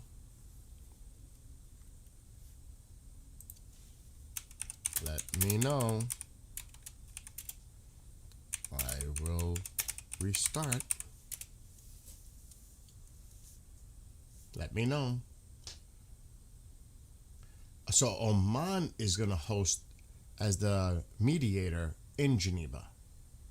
That makes sense. So Oman is going to be the country that acts as the mediator at Geneva in Switzerland when they have the meetings like they did in Oman. Okay, that clarifies that because I was a little confused when the Oman word came in. That makes sense. Yeah, I don't think the public realizes it is the massive shift for geopolitical alliances. I agree. Totally, Drew. Totally. It's unbelievable how it changes the region in so many ways. I don't understand. I stopped by last night and watched your Sky. I loved it. I hope you're doing good. I felt really sick last night. I was really sick. I had to stop the stream, pull the camera in. I started doing the Sky Watch and I got ill because I ate fast food, which I haven't done in a long time, and it got me sick. Am I still live? Am I still going? They're saying for me to restart.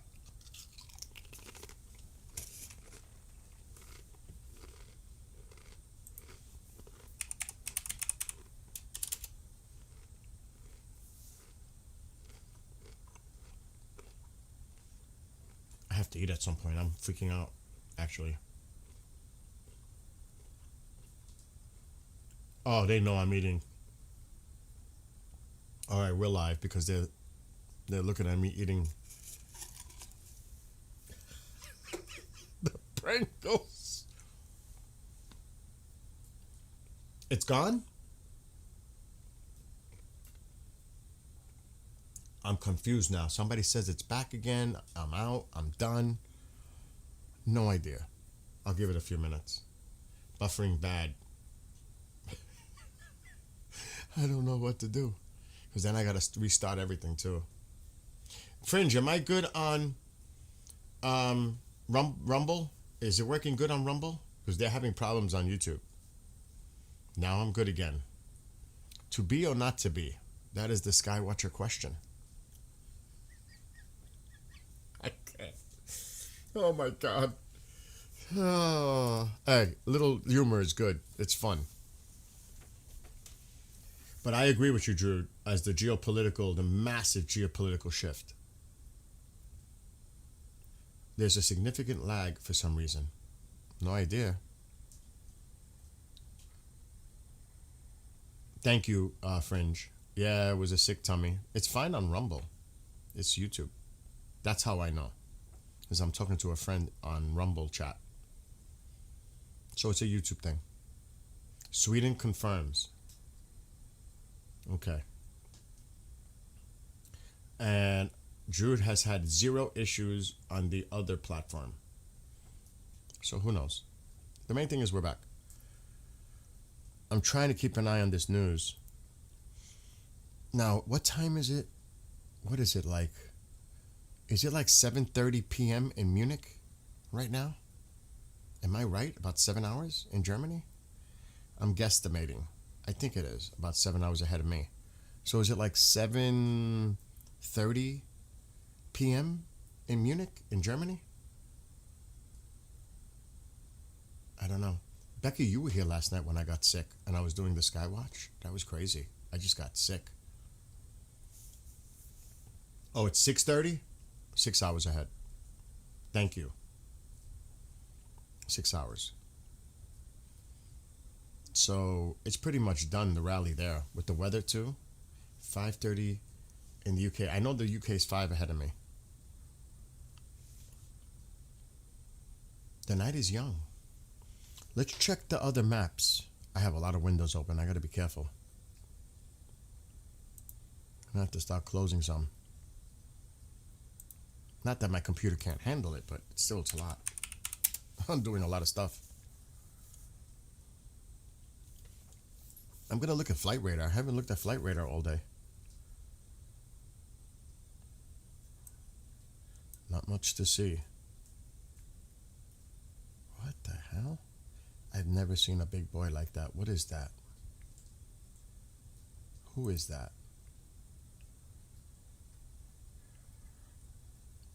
Okay, so my friend told me.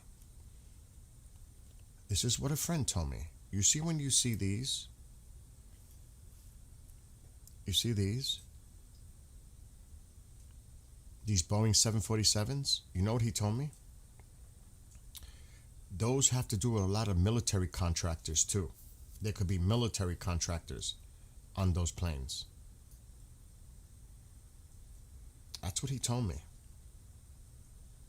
So when you see those 747s, it could be because he knows. I can't reveal too much information, but he said a lot of military contractors use these type of planes. And they're going into the UAE. From Bahrain?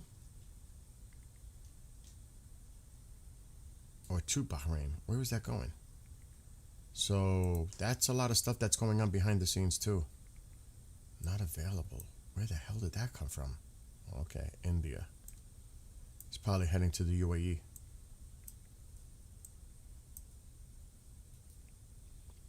Is it me, or does it look really, really, really quiet with transponders not being on right now? That is crazy. I mean, really? Really? The lack.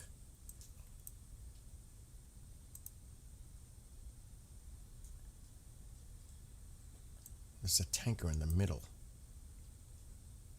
Come from Spain? Yep. There's a Pegasus. The Pegasus came back. That was in Spain. Watch. Yep. It came back from Spain. All the golds landed there. Well, this one's heading back. What is that one? There's a bunch of them. Look at them. Tanker, tanker, tanker.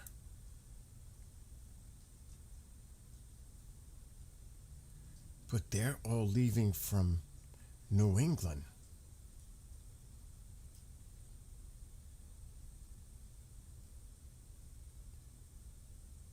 Look at the UK. The Voyager. Where'd that come from? You see how we talk about the Allies working together? It took off right from here. That shows you the coordination. Look, German plane. So what the hell was he talking about? The United States or the European nations are empty. They're not doing anything. Oh, believe that. Go ahead. Keep believing that. Because that's bullshit.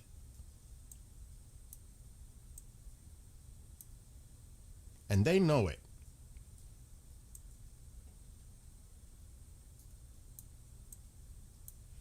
Italy's been involved. I haven't seen French. I really haven't. I haven't seen nothing to do with the French at all. But other than that, so this is the channel I'm keeping an eye on. I'm going to do it really quick. This one. Oh shit, it won't let me share it on the screen. Ain't that a bitch? Sorry, excuse my language. It's not letting me show the video. Some things do that. Some things do that. It won't let me allow the video anyway.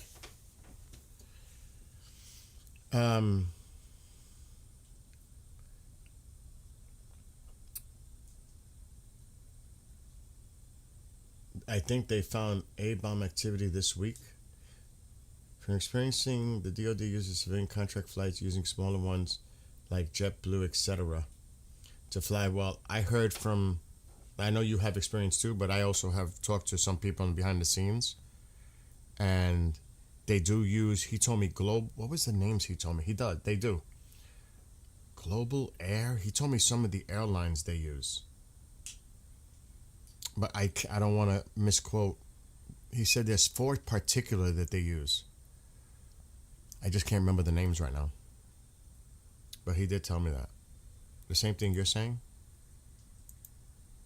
He didn't say JetBlue. He told me some others.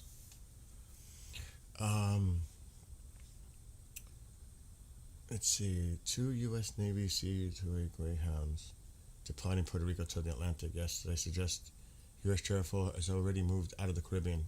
That's an excellent point. And they were telling me that too. Just because it's announced doesn't mean it's already been moving for a few days.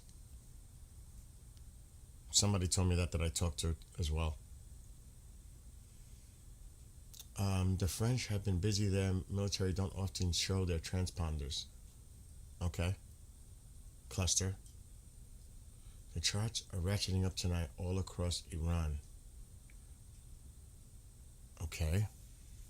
I want to look at the civilian traffic.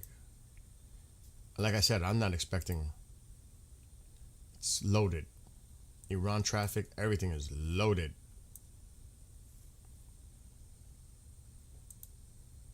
Loaded. I don't, like I said, next weekend, by the time the carrier gets there, next weekend, oh my God, I just dropped my lighter. Next weekend is when things could really get interesting. Unless Iran feels threatened to the point where they would react first, because there is a lot of chatter out there with that too. Use it or lose it. I keep saying that. Use it or lose it. They may decide to launch everything toward Israel. Then you think they're going to worry about the bases? U.S. bases? You know what they're going for. If they were to launch a preliminary strike, they're going to launch everything toward Israel. Let me ask you that question. You think they're going to take the effort to send missiles to U.S. bases? Or are they going to send most, if not everything they got toward Israel? Because if we're going down, you're coming down with us. I think they're going to unleash. That's just my opinion, though. I heard the morale on one of the carriers was not very good. I don't know. Yeah, that's what I'm saying. Full steam, it could be there next weekend. It could pop off at any moment. Any miscalculation.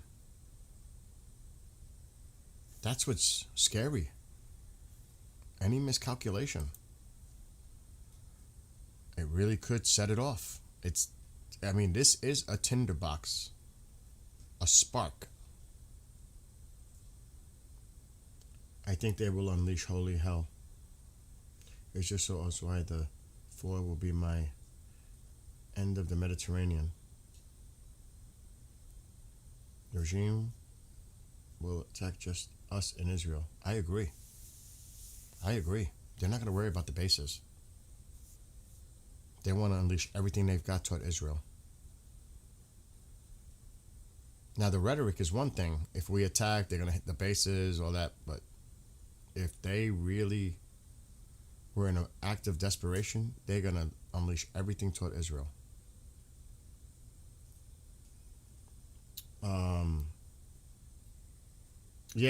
Drew, I agree. They're itching to go. They want to, you're right. I agree with that. On the Lincoln, the sailors, they're probably like, I would think. They might wait for the Bush carrier to ride. That's if the 3rd is a part of this. The 4th is on the way. A lot of people are speculating whether Bush is on the way too. I don't know. Yeah, I think everything, like I said, that's just my opinion. I think they're going to use everything they've got to target Israel. So, Fringe, use it or lose it. That's what she said. Oh my God, Fringe. Oh my God. I'm sure Israel will be the main target, but U.S. bases will also be targeted. Yeah. But yes, I agree, but the vast majority is going toward Israel. Because that's their goal, to destroy, erase Israel. They're not going to erase they're going to cause casualties, that's their motivation, but Israel's their number one target. No doubt about that. It has been for decades.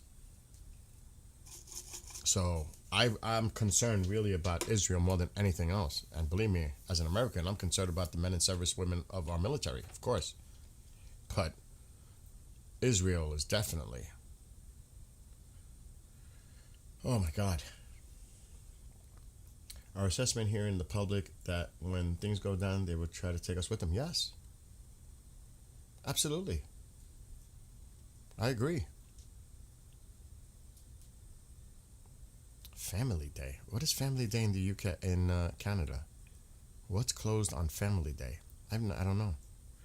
I've never even known there was a Family Day in Canada. A lot of things are closed.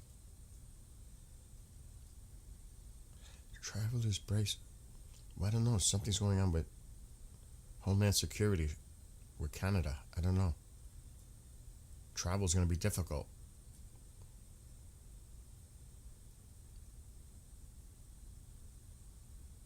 I don't know. I'm seeing so much Canadian news right now. I never see the Canadian news like this.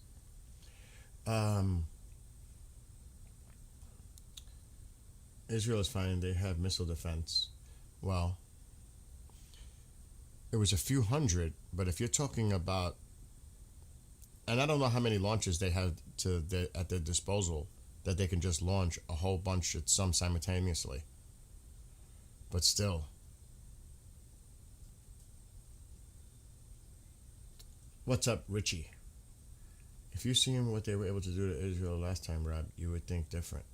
That's what I'm saying.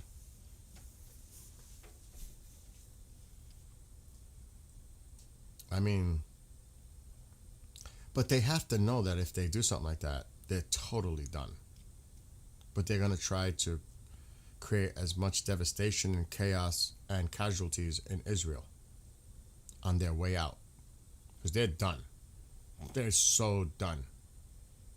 Because even hypothetically, if they were to launch the majority of their missiles, what are they left with? No defenses. They don't have a defensive system.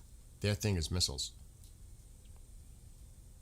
They're toast. They are so toast. They'll be annihilated. But they're going to try to inflict as much casualties and damage as possible before it happens.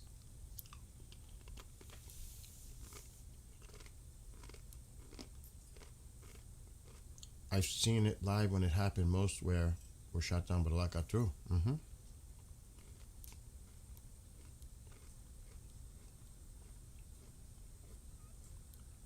Some damage, yes, but not more damage than the last attacks 2024.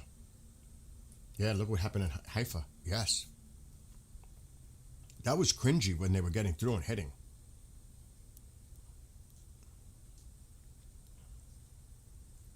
Remember, don't discount the use of a dirty bomb.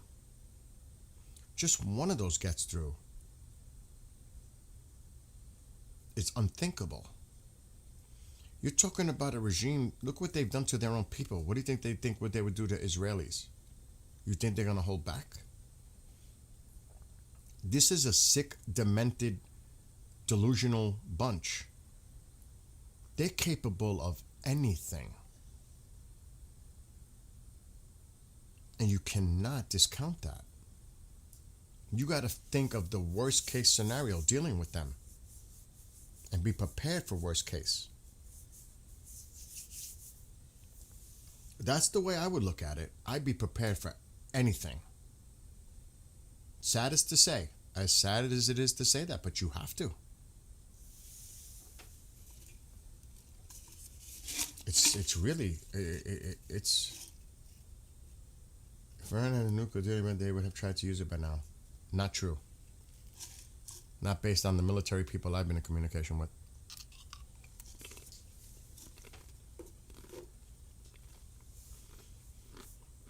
It didn't escalate to the point we're at right now.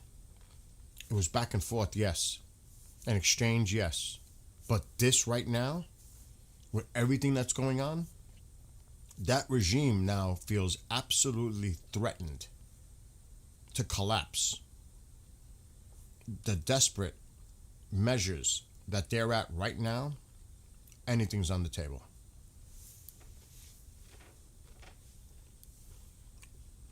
I had friends tell me in the military saying, now like 3 weeks ago, there's a rumor that they will retaliate with dirty bombs. That was weeks ago they told me this. Because they're desperate.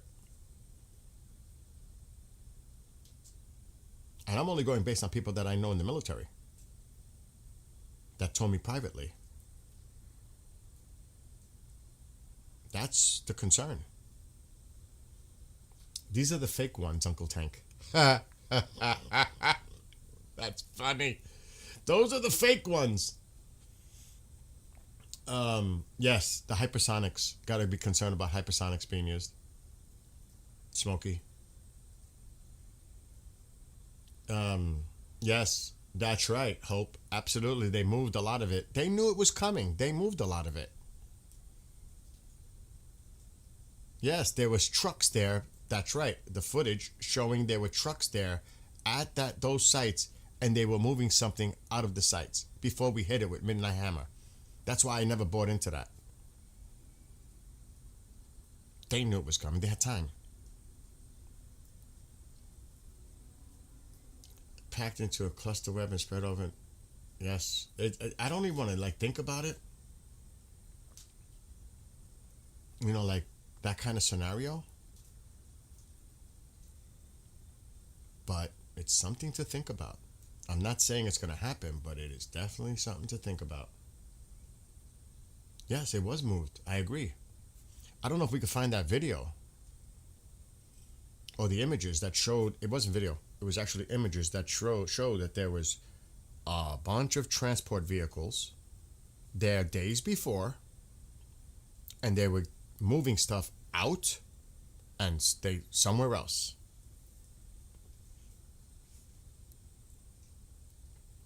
Matter of fact, I got to look at Grassi's last comments because he said something interesting too.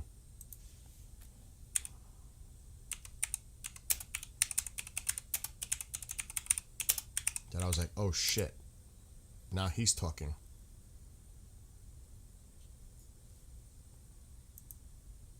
And it's almost like justification about their program, if that makes any sense.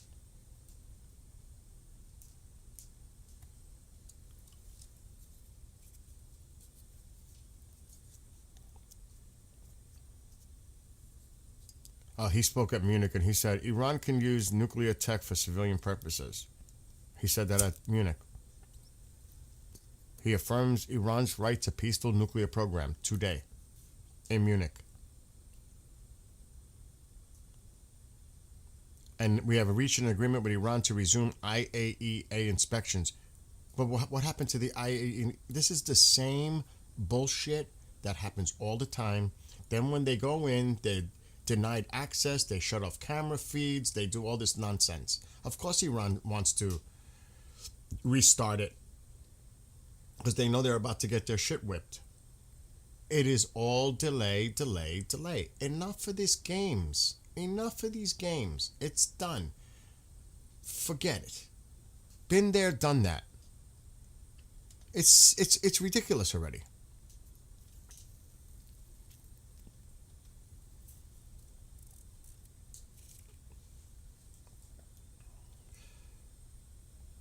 I mean, this is ridiculous.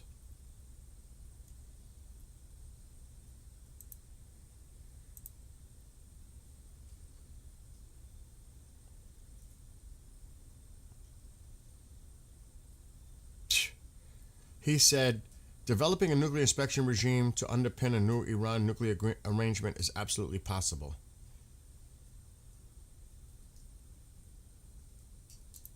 This is just ridiculous. But they see there's more clarification.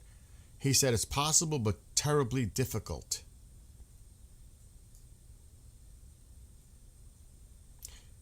First of all, they haven't gotten access, but how are you going to get access to those facilities that were hit during the attacks if...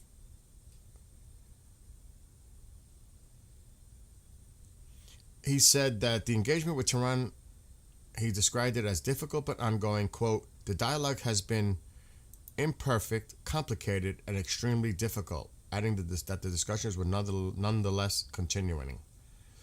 He maintained that an understanding allowing inspectors to revisit damaged nuclear sites was achievable. It is absolutely possible, he said, while cautioning that reaching such an arrangement would be terribly difficult. He also added that the technical requirements for verification was clear. We know what needs to be checked and how to check it.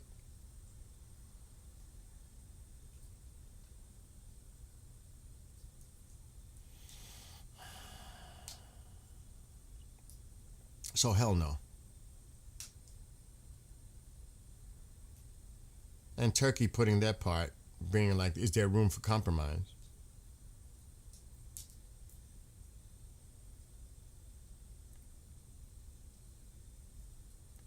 It's such bullshit, in my opinion. I wouldn't trust that for nothing. What? Who's at the protest? It means for science, medical, and power, civilian use, enrichment.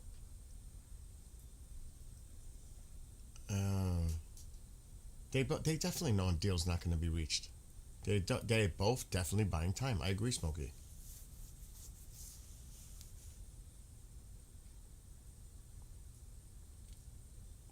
Kicking it down the road as usual, yes. You can't. There has to be a point where you say enough's enough. That's it. No more. Done. Because this keeps going on and on and on and on.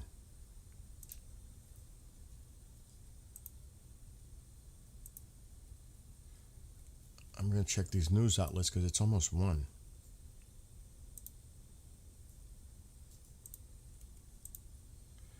Canada's talking about the Olympics.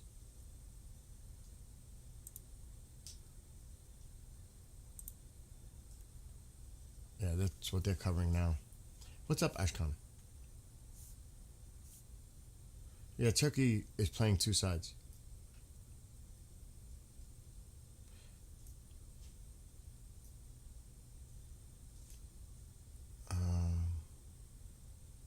That's right. I would never underestimate either, Smokey, and they shouldn't underestimate. No one should underestimate.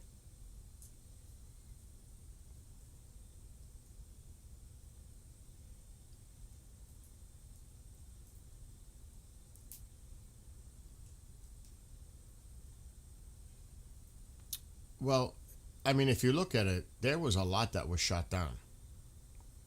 But some did get through. And like Haifa, quite a bit actually. Because I watched it live too. And I was like, oh my gosh. And yes, there was a lot that hit empty fields and it wasn't, it didn't cause any damage. Iran also has subs. Yeah, but they're monitoring the Persian Gulf, the Strait of Hormuz. Any sign that those suckers try to come out, they're getting taken out. You know that, Smokey. They're not going to allow them to come out and be a threat. They're going to be taken out. They have a lot of those small mini subs that are dangerous.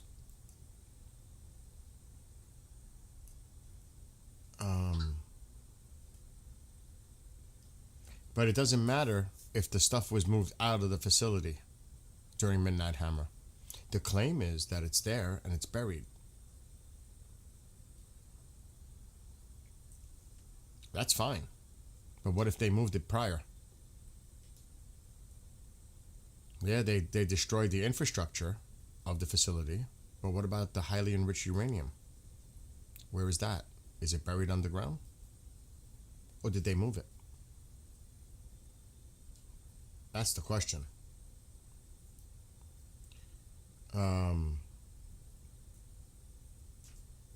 So there's a lot of questions.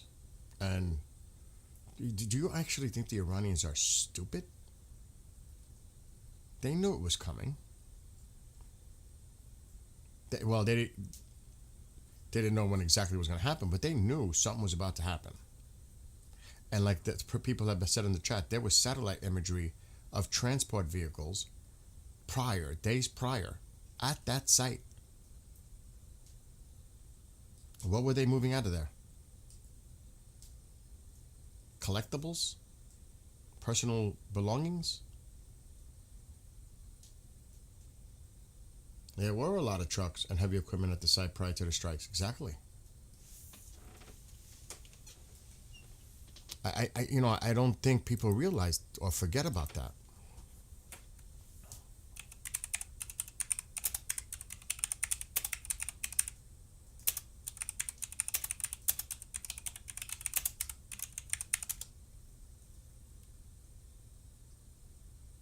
Let me see if I can find it.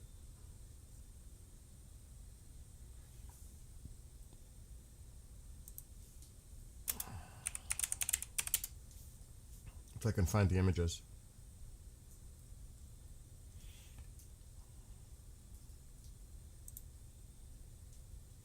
See, even here they're saying, oh, here, I got the picture.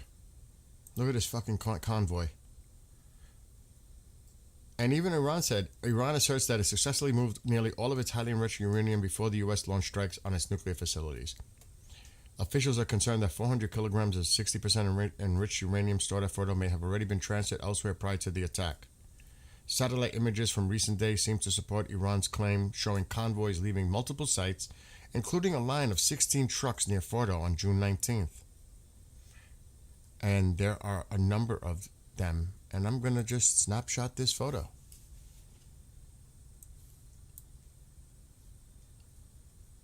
And this is prior to it being hit. What about all that? They were lined up and they were moving stuff.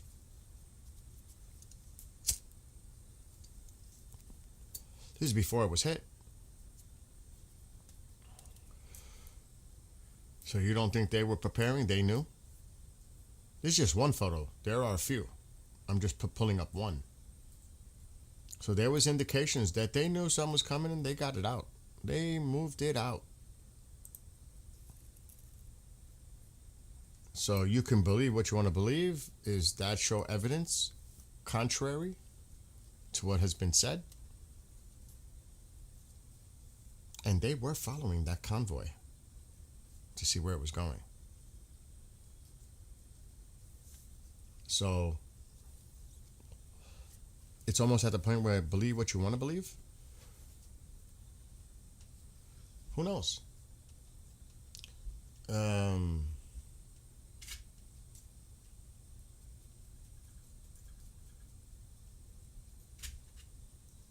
Have you ever, like somebody said, have you ever seen how they store the enriched uranium?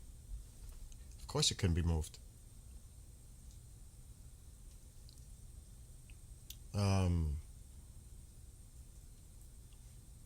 It's not time to open the Bacardi. No. Orchid, no, not yet. Hold on to it. Hold on to it. It keeps aging. It's not going to go bad on you. You know what I mean? Don't worry about it. In time, you might be able to open it. But then again, if you open it, you might not pay attention to what's going on in real time. So I don't know if you necessarily want to open it when things look like they might start going down. I'm still checking all the news out of Toronto.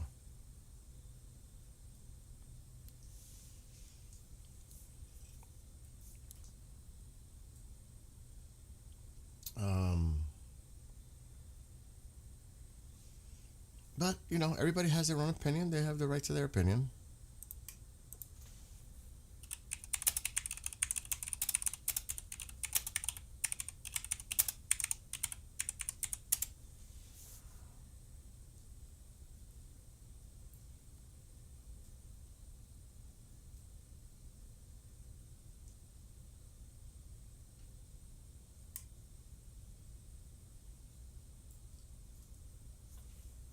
And I mean, there are definitely doubt. I'm looking at it right now that they could have had the possibility to move it. But it's both sides. But there is nuclear expert questions whether Iran moved the enriched uranium. So you will see that. Oh, they took the story down.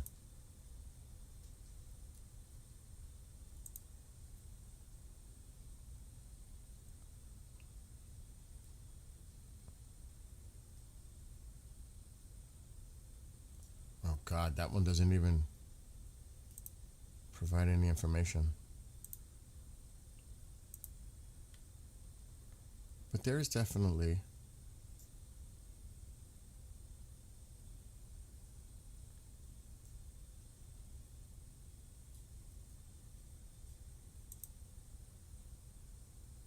I'm trying to find an article to the contrary.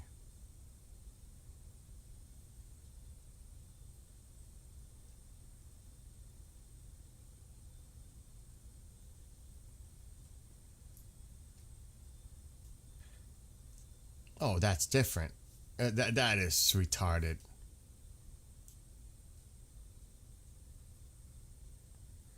So it's kind of like one of those catchphrase things. Look what it says. Nuclear expert Michael Cohen speculates whether Iran may have transported enriched uranium before the U.S. targeted their facilities. Maxar satellite images reveal 16 cargo trucks lined along the main road approaching at an underground tunnel entrance. Crucially, what has been moved before the attack, hard to say. Potentially easier to move enriched fuel. Much harder, if not impossible, to move the enrichment facilities that enrich the fuel. No shit. No shit. It depends on what the enriched uranium is stored in and how far away it has been moved.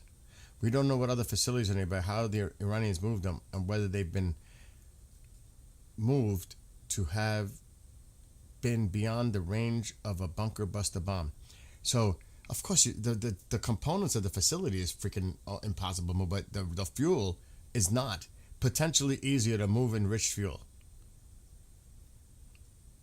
So he's putting in. So yes, it depends on the storage, on how they're contained, obviously. Duh.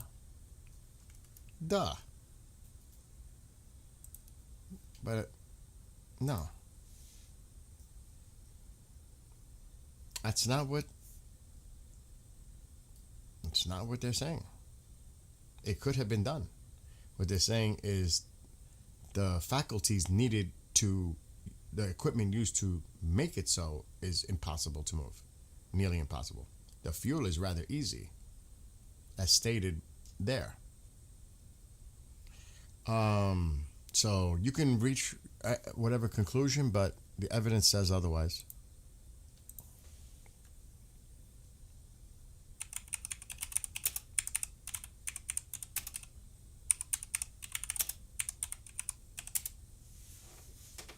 And put it this way, regardless of how we speculate here, would you underestimate Iran's capability that they did move it? Would you even say to yourself, oh, they didn't move it. It's buried. We ain't got to worry about it. I ain't planning for that. I'm planning that they did move it and preparing for that possibility. I'm not going to sit here and be comfortable saying, oh, yeah, they didn't move it at all. We have nothing to worry about. Bullshit. You prepare for worst case scenario, not hopeful wishing and expectations like that. You don't do that. That would be naive. That would be stupid. Bottom line, that would be stupid to make that assumption. You assume that they did move it and prepare for that scenario instead of, oh no, they didn't move it. Everything's fine. Nothing to see here. We're good. Hell no. Absolutely not. I wouldn't. That's for sure.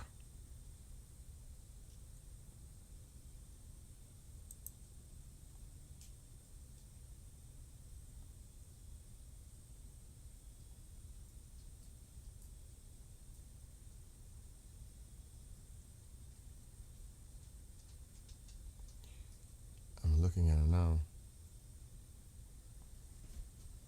Okay, so this is an image of a U.S. highly enriched photo. The photo's small. They look like 55-gallon drums. You telling me that's not movable? That's highly enriched uranium in those storage. That's U.S. though. Come on. Don't do it.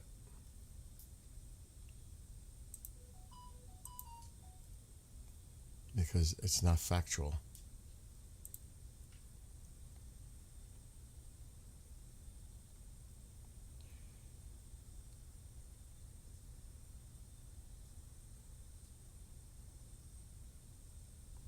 Now the processing is a different story.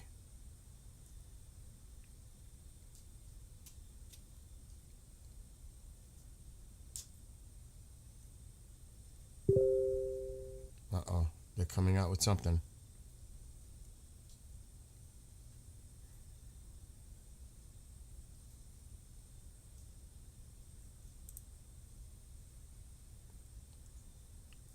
This has highly enriched This is a photo.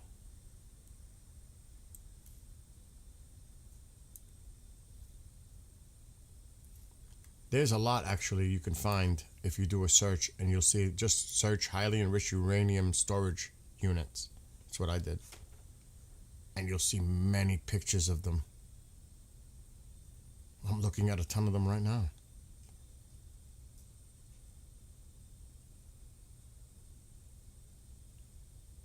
But I'm trying to find Iranian.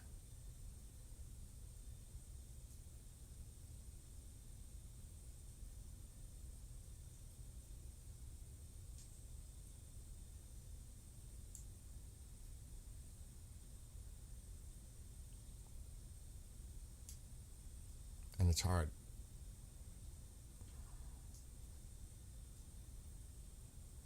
They look like 55-gallon drums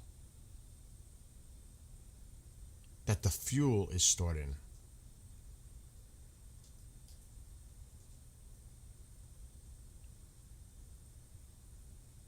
And they look very similar. That's the crazy thing.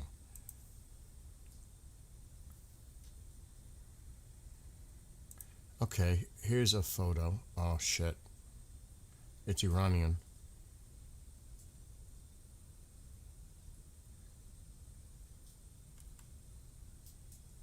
I'm just going to put it quick on the screen.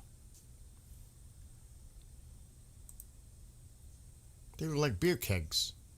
They look like oversized beer kegs.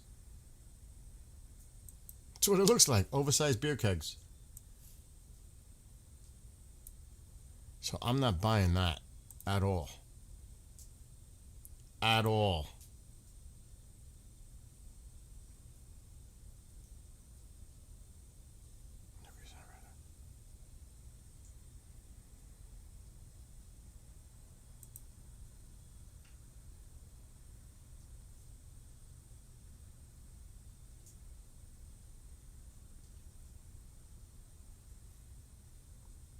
Like I said, you guys can do the search on your own time, but there's plenty of things you can look up.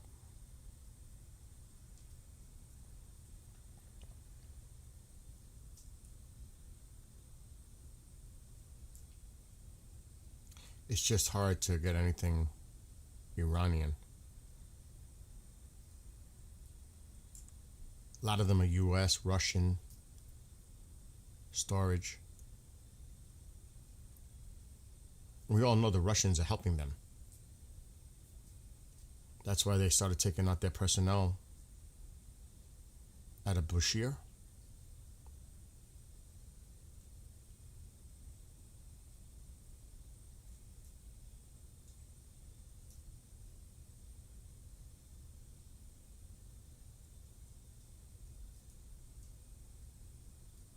Processing and storage are two different things.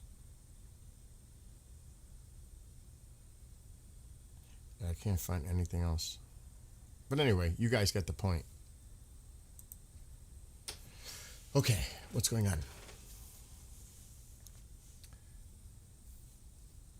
We have satellites, yeah.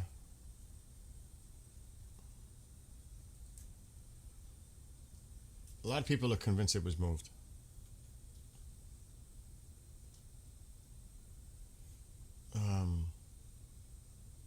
Remember 20 years when it was said Iran was at 90% of building a nuclear bomb? What happened to that? I remember Netanyahu mentioning that 20 years ago.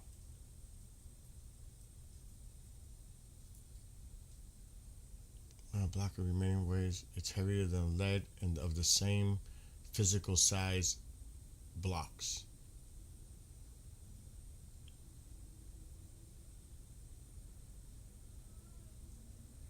With all that ignoring weight.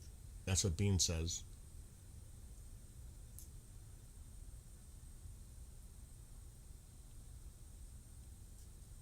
All I say is this, regardless of how you view this, if you were in the military and you were part of the command structure, would you say, okay, they never moved it? Or would you say, in the event that they did, we have to prepare for different scenarios here? I'm not going to be the one to say, oh, yeah, no way. They didn't move it. It's all buried under that. Fine. Beautiful. Hell no. I'm going in saying, in the event that they did, I'm not going to go in there with absolutes and say, oh, yeah, it's buried. We don't have to worry about it. Hell no. Not me. Oh, no. No way am I going with that outlook and perspective on that. No way. You know what I mean? I wouldn't. In the event they did, I'm including that in planning. Exactly. You have to. You can't just ignore the possibilities. Or even if you discount those plans, what's to say that it wasn't stored beforehand in other secret locations that the IAEA identified that they had no access to, and shit could be going elsewhere on in the country.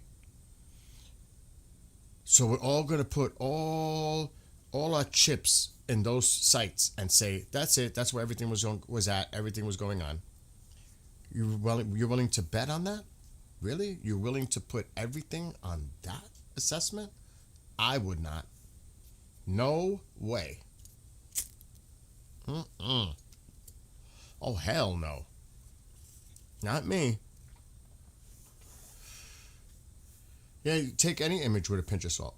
But that's not the point. The point is, are you going to move forward thinking with absolute 100% that it's there, not there? I'm preparing in the event that they moved it.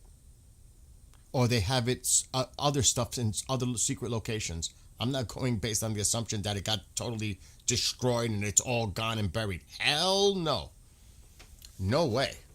No way. Not me. Oh, I'll take your word for it. I'm not taking no word for nothing. I'm going in thinking that they have some stuff around that we're not aware of, and we got to address it. The possibility, a scenario that they do. Not that they don't. That would be a very naive perspective to take.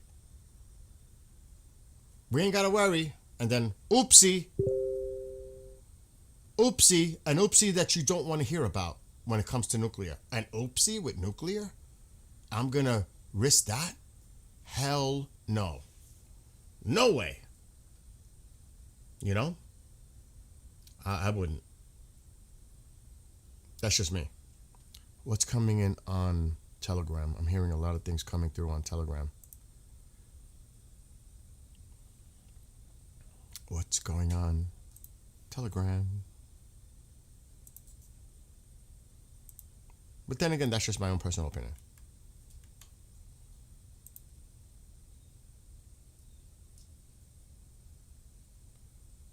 Oh my God. Look at this, is funny. This is funny from a post coming from the pro-regime side. If there are any Mexicans here, please send me traditional Mexican music with trumpets and stuff. Actual good ones, not memes. I need it for certain purposes.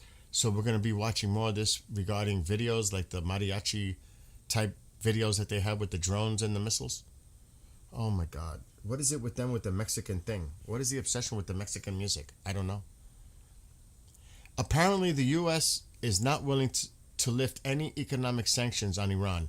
If the current negotiations succeed from the American perspective, it would only lead to removing the threat of the military attack against Iran, not the removal of sanctions. This is an unacceptable position according to Iran. Any deal must include that a guaranteed removal of all economic sanctions. Simply not going to war won't cut it. Well, then you're fucked. Because we're not removing those sanctions until we can verify that you're even abiding to the agreement. Are you nuts? Are you like delusional?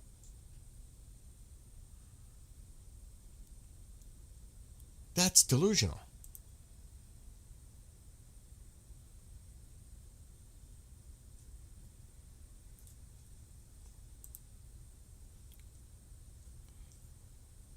And it says here, authorities in Munich have announced that 250,000 people were in attendance so far in Munich.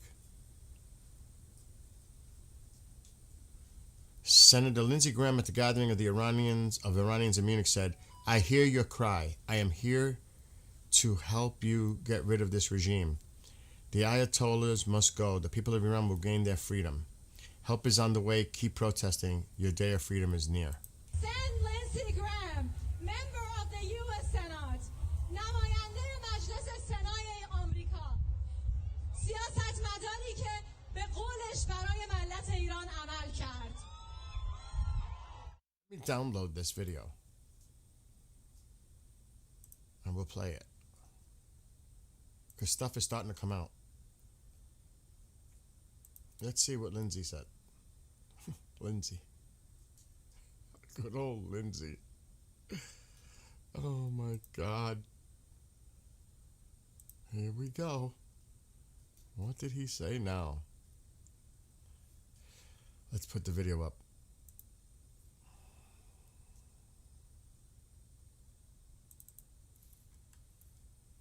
Uh-oh. It doesn't want to work. I don't want to share the screen because this is... I don't want to give out who the person posted. An Israeli. Because you know I'm protecting them. There's no way I'm putting this out there. Okay, we could do it. That's Pahlavi. Gotta protect.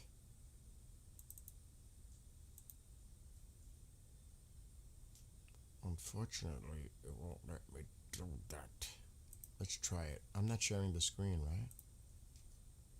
I have to be careful.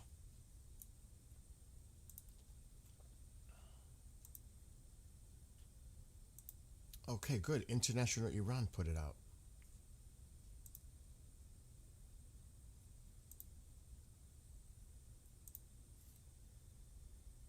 Let me lower this.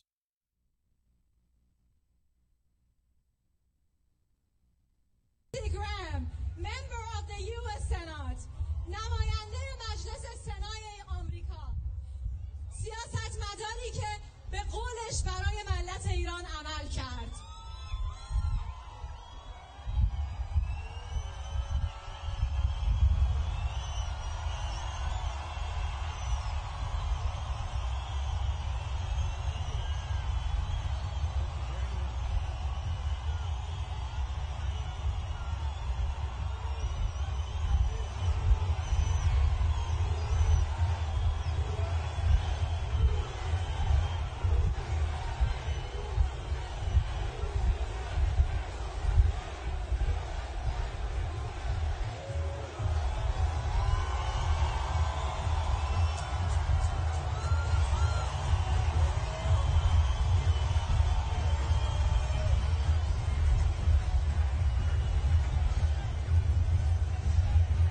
Thank you. خیلی ممنون. Thank you very much. I am with you. من با شما هستم. I have a message for the freedom. پیامی دارم برای مردم دوستدار آزادی در سراسر جهان. اگر دوستدار آزادی هستید. Oh, I'm not going to listen to that. We got to find a translation because we can't even hear what he's saying. Oh, disgusting. That'll drive me nuts. I got to put my camera. No. That's not acceptable. He might be more popular there than he is here. Oh my gosh. But the gist of it is what he said. I heard your cry. I am here to help you get rid of this regime. The Ayatollahs must go. The people of Iran will gain their freedom. Help is on the way. Keep protesting. Your day of freedom is near. Now I'm going to see if I could find, maybe he posts something. I don't know. I'm checking the Toronto news.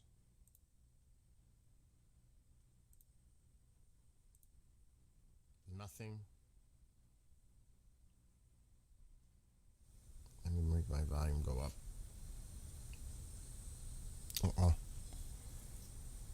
Let's see on X. Maybe he put something's on there. I can't listen to that like that.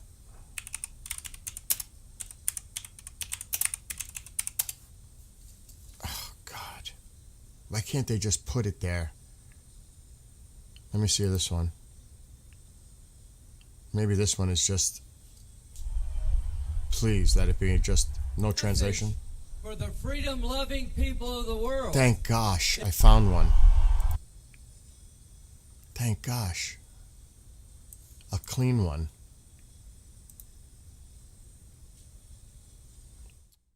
Here we go.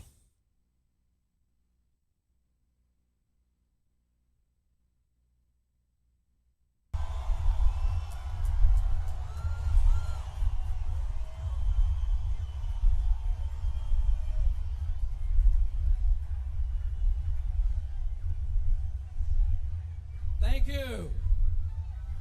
Thank you very much. I am with you. I have a message for the freedom-loving people of the world. If you love freedom, stand with the Iranian protesters today. It is a time of choosing. I choose the Iranian people over the murderous Ayatollah. It is time for him to go. To the American people, the Iranian people will be your friend. They will be your ally. Stand with the Iranian people. They deserve their freedom.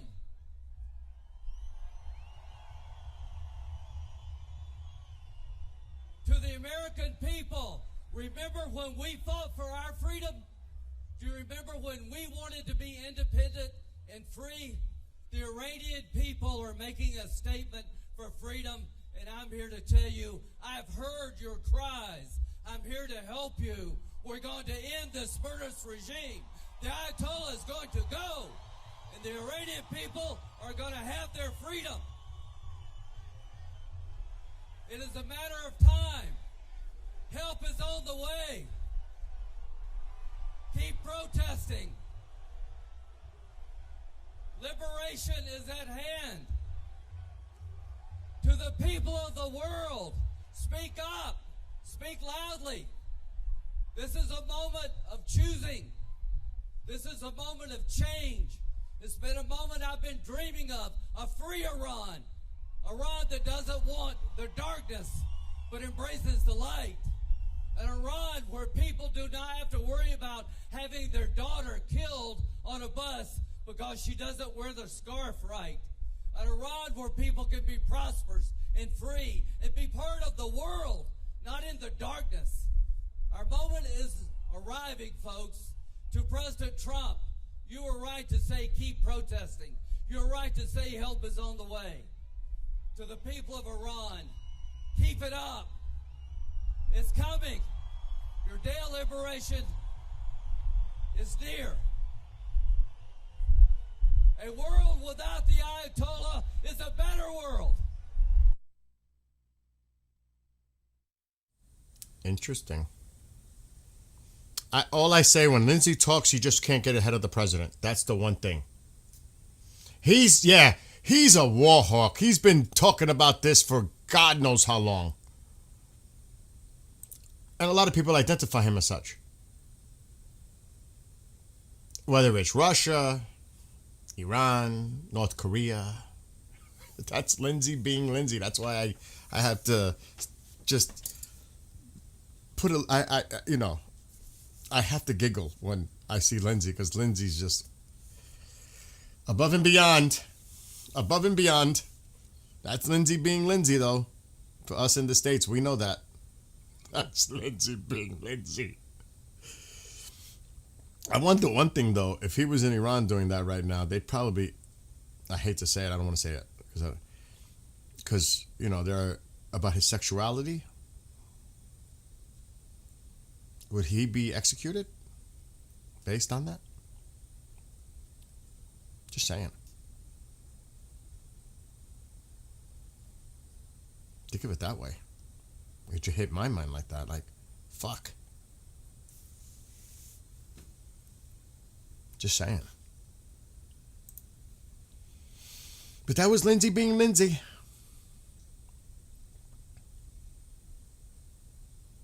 And what was this thing about Christiane Amanpour, the interview? I'm seeing a lot of references to this. What the heck? Well, what kind of interview was that?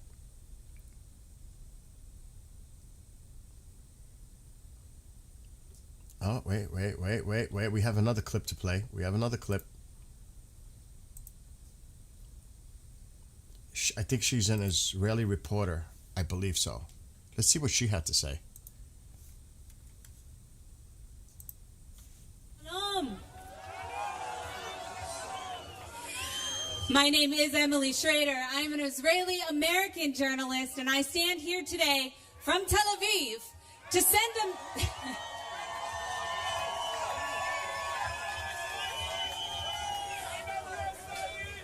to send a message of solidarity on behalf of both of my countries and to call on world leaders to take decisive action against the Islamic regime. To democratic nations in the West, now is the time. Expel Islamic Republic officials, revoke recognition of an illegitimate terrorist regime, and publicly declare support for Crown Prince Reza Pahlavi as a unifying transitional figure chosen by millions of Iranians.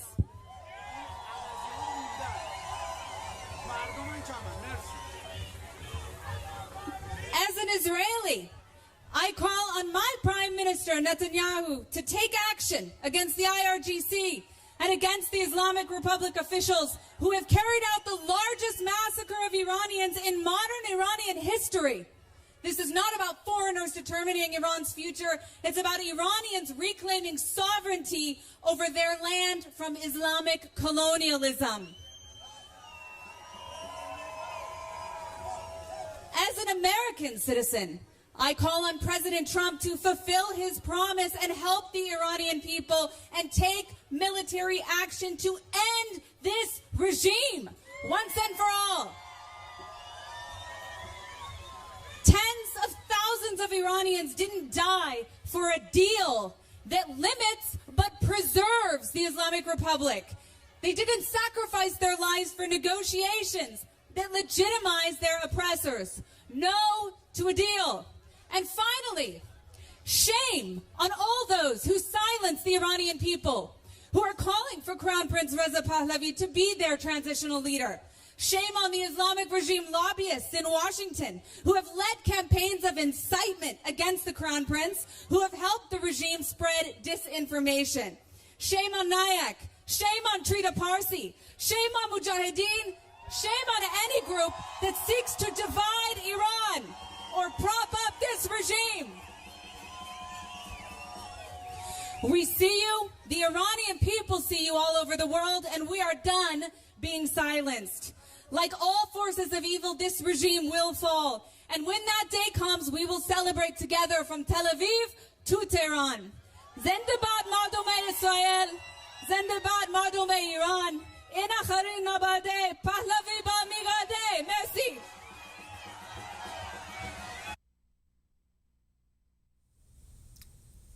So you see what she said.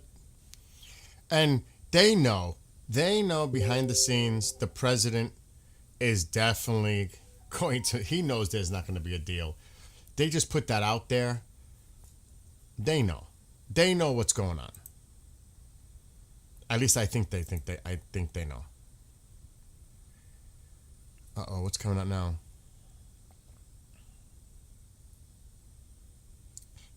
Again, here we go again. The next round of U.S.-Iran nuclear negotiations will be held in Geneva, but mediated by Oman, Swiss authorities have announced. Despite all reports, Iran has not yet confirmed or commented on the location or timing of the talks.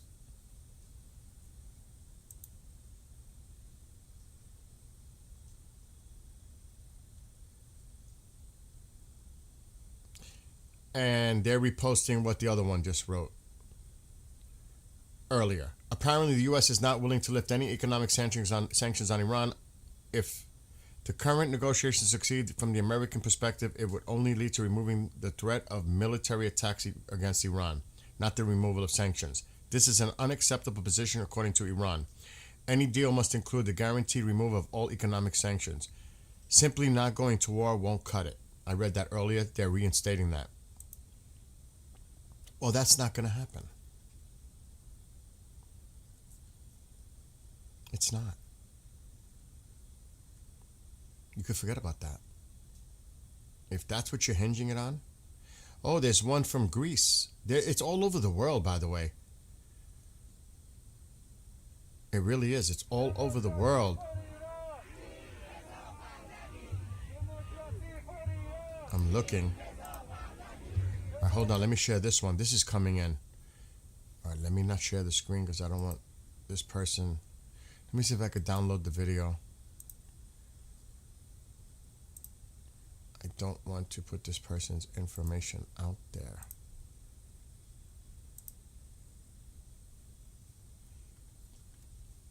I don't want to expose things.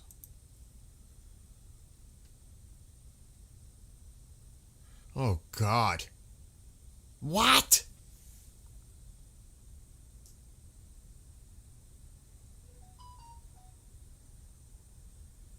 I can't even see that. That's like insane.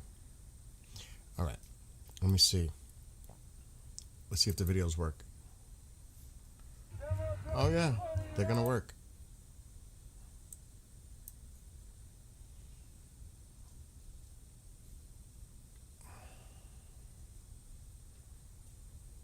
So this is in Canada. Here's the first clip coming in from Canada.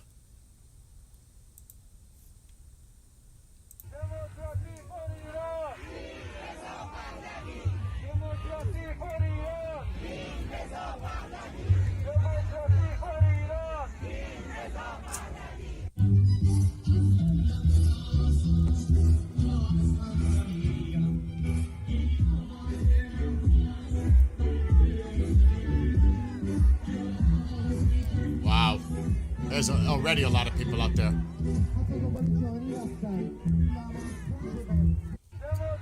I remember there are a lot of Iranians around the world. Toronto has many. So does LA. I mean, you could see the representation here.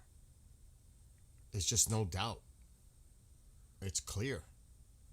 Now, here's one from Greece.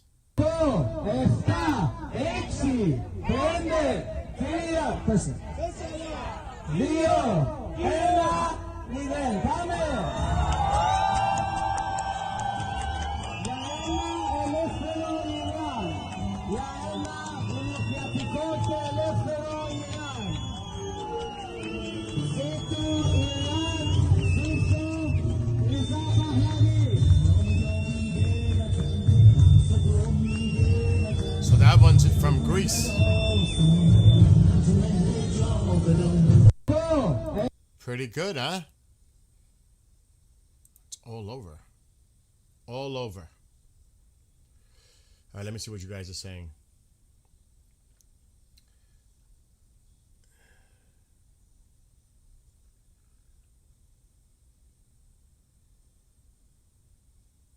Yeah, exactly. This is coming.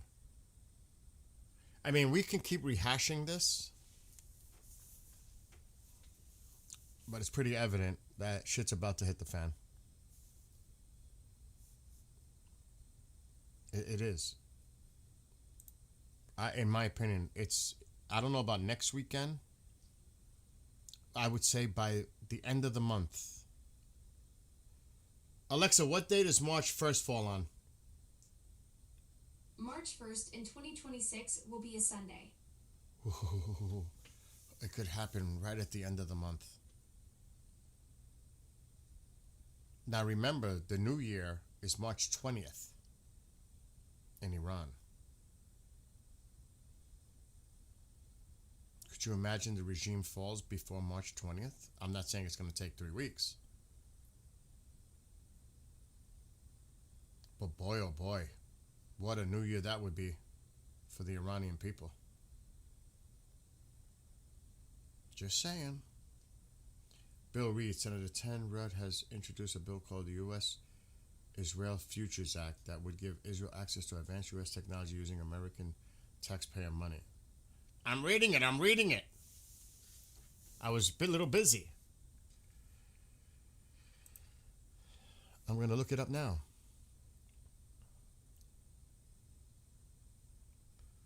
This is what a friend shared to me on Rumble to share. Senator Ted Budd has introduced a bill called U.S. arrangement that would give Israel access to advanced U.S. technology using American taxpayer money. I would have to look more into that.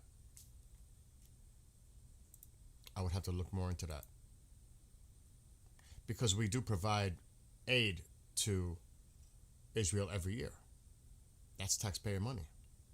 So I would have to research that more in depth to make an opinion on that. I don't think it'll be more than a month. Yeah, it could be. I honestly think it could happen by the end of this month. The president said a month. Now, did he mean a full month? Usually when he says that, cut it in half. Oh, 2 weeks. That means a few days. A month means a few weeks, a couple of weeks. Just based on his past history regarding using 2 weeks. The month? I'm not so sure about that. I think it happens, it goes down the next, that's why I said March 1st. I think by March 1st. Yeah, I have to look into it more, Fringe. I will definitely do some research on that. I have to see exactly what that act is about. The U.S. Israel Futures Act. I have to look more into that. I got to see I would have to look into that more. But it is, I'm glad you brought it up to my attention, though.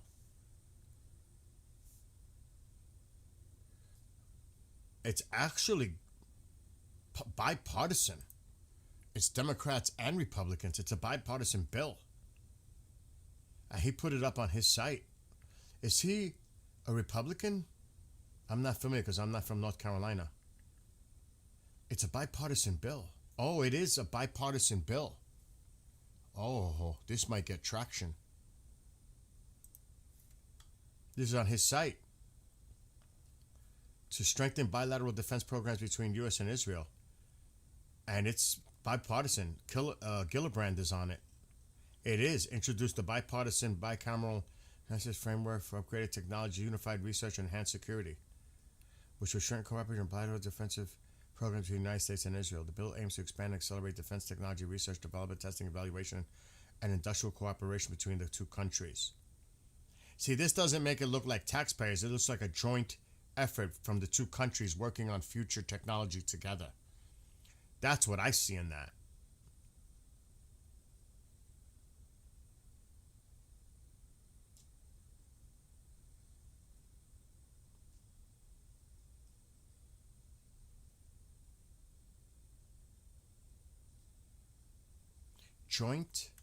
A partnership accelerating joint development and transforming groundbreaking research and operational capabilities. Again, we would have to see the details. But that's what I'm seeing. This is a bipartisan bill. This might get somewhere. It depends. Bipartisan bill to strengthen. This might get traction. That might get traction.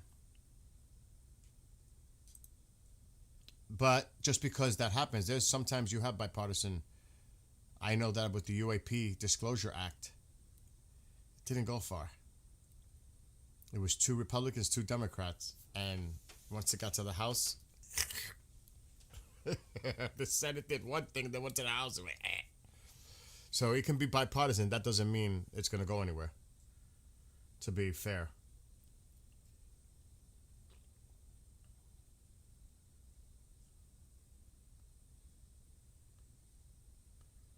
So I'm still looking. Where is this? Okay, that was Lindsay again. That crowd is huge, though. With the Iranian people in charge of Iran is. I mean, even we heard it already, but look at the amount of people. Oh my gosh! Just to see it again, but a better perspective of the crowd. Wow! Wow! There's probably more people in this site than all of Iran during their alleged 47th anniversary on the streets. Look at this. Look at that.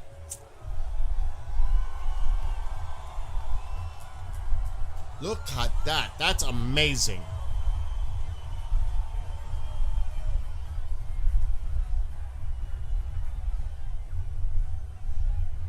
Thank you. Thank you very much. I am with you. I have a message for the freedom-loving people of the world.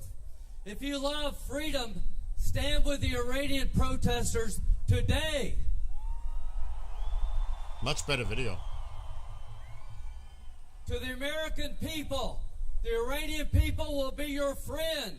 They will be your ally. Stand with the Iranian people. They deserve their freedom.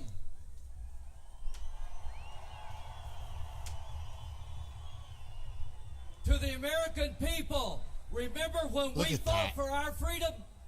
Do you remember when we wanted to be independent and free? The Ayatollah is going to go, and the Iranian people are going to have their freedom. It is a matter of time. Notice what cap he's holding in his hand. The MEGA cap. He's holding it. Make Iran great again. He's holding it. I would bet money that's what's in his hand. Help is on the way. Keep protesting. Liberation is at hand. To the people of the world, speak up. Speak loudly. This is a moment of choosing. This is a moment of change. It's been a moment I've been dreaming of. A free Iran. Iran that doesn't want the darkness, but embraces the light. An Iran where people do not have to worry about having their daughter killed on a bus because she doesn't wear the scarf right. An Iran where people can be prosperous and free and be part of the world, not in the darkness. Our moment is arriving, folks. To President Trump, you were right to say keep protesting. You were right to say help is on the way. To the people of Iran, keep it up. It's coming. Your day of liberation is near. A world without the Ayatollah is a better world. Wow. A world with the Iranian people in charge of Iran is a better world. Look at all those people. Finally, to the Iranian people, your sacrifice inspires me. I'm in awe of you, going to the streets, defenseless, being shot down and keep going to the streets, being oppressed but getting back up. To the Iranian people, you're making history. When they write the history of the Iranian people, this will be your finest hour.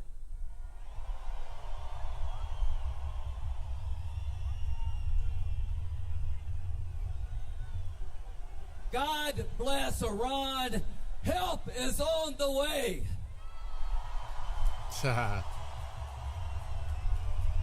Like I said, Lindsay being Lindsay. Make Iran great again. There it is. Morgan, your hat made it to Munich. Make Iran great by picking the people, not the Ayatollah. Make Iran great by putting the people in charge. God bless you all. Iran will be great again when the people are in charge. Help is on the way.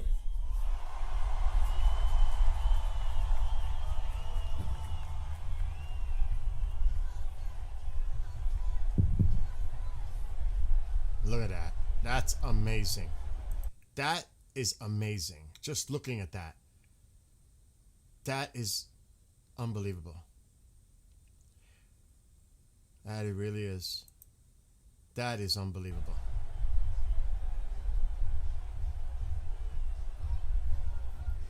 So the regime can put out whatever narrative they want to say, pro-regime people, they can put whatever else.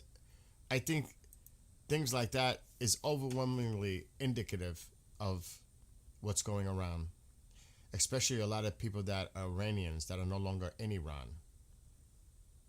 because many of those people are Iranian. And I see signs of Reza Pahlavi and all that. Whatever narrative they're trying to spin, it's bullshit. Yeah, you might have 4 or 5 million people that support the regime, but the or maybe even 10 million. Let's give them 10. But that means still a vast majority of the people of Iran want change. Period. They could spin it however they want to spin it. But when you see things like this, it's evident. What, did they pay all these people to show up? Did they force them or threaten them to show up? Blackmail them? You don't come out and show your support for the regime? You will pay? Come on. It's so ridiculous. It is ridiculous. I mean, the people, you could see what the people want. I think that's very evident. Do you know what I mean? Come on. You're going to believe the bullshit, or you're going to look at what's going on the screen. You see, and that's just Munich. Munich. Imagine Toronto, LA, around the world. I saw videos in Australia, New Zealand, Greece, everywhere. I wonder what went down in the UK. That I would like to know. And France. That I would like to know and see how things went there.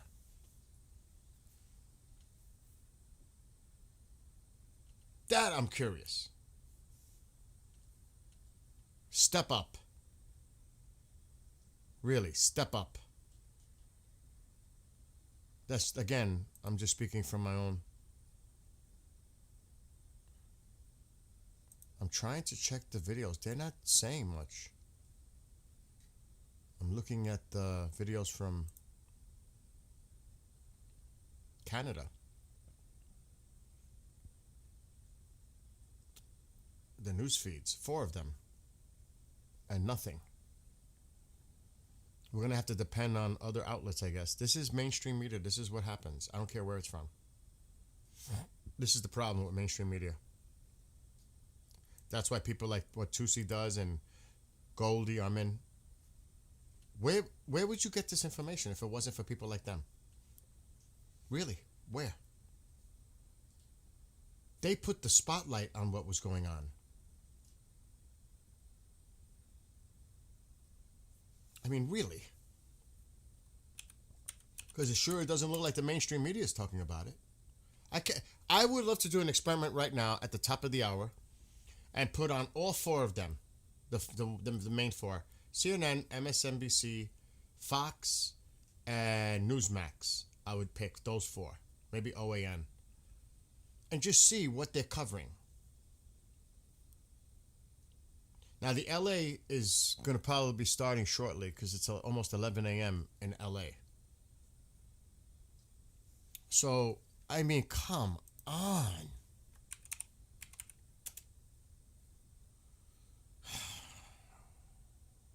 But they sure are quick to ask them questions about, what are your plans in Iran? But you can ask the questions, but why aren't you talking about it on the news media outlets that you represent? It's bullshit. It actually drives me nuts. She's there. Goldie's there. Happy Valentine's Day, Toronto.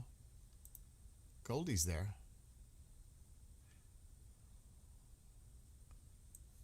Look at Goldie.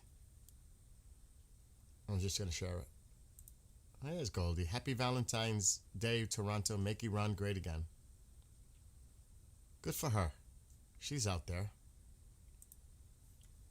And believe me, you don't think she has to worry? Of course she does.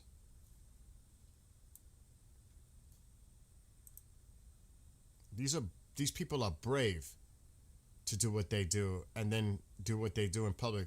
That shows a lot of character. They're not hiding behind a keyboard or a camera, sitting in a basement. I'm not in a basement. I'm just saying, you hear that all the time. They're out there. They're proactive. Tusi flew to Munich to take part. regardless of what your opinions are, you have to respect and give them credit for what they do. That's just my way of looking at it.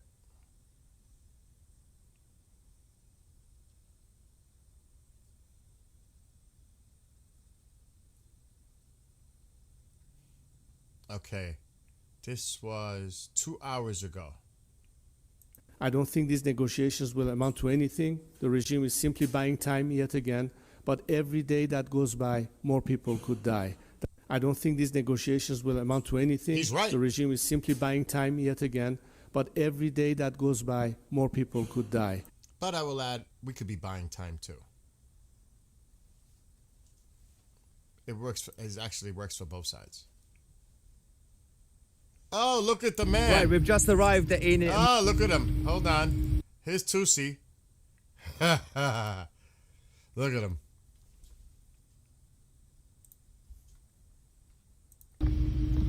Right, we've just arrived in Munich. Soon we're going to go straight to the biggest protest ever against the Islamic occupation based in Europe.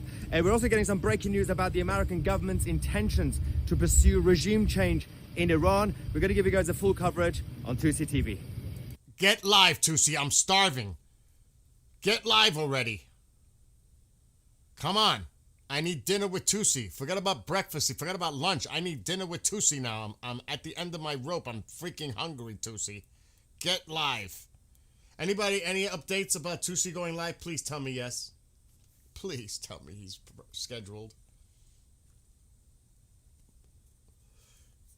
And you know what? Did you see when he put on the cap and the shade? And when he put the cap, I was like, dude, you look great in a cap. And you would look great with sunglasses. I even put it in chat. I put a comment because I don't comment much because I have my phone with me and I'm able to do it there. But I'm watching him on the big TV. I'm not looking at chat. But I had to make the comment when he put the cap on. Dude, I understand about the hair. I get it. Your hair looks great. I get it. If I had my hair done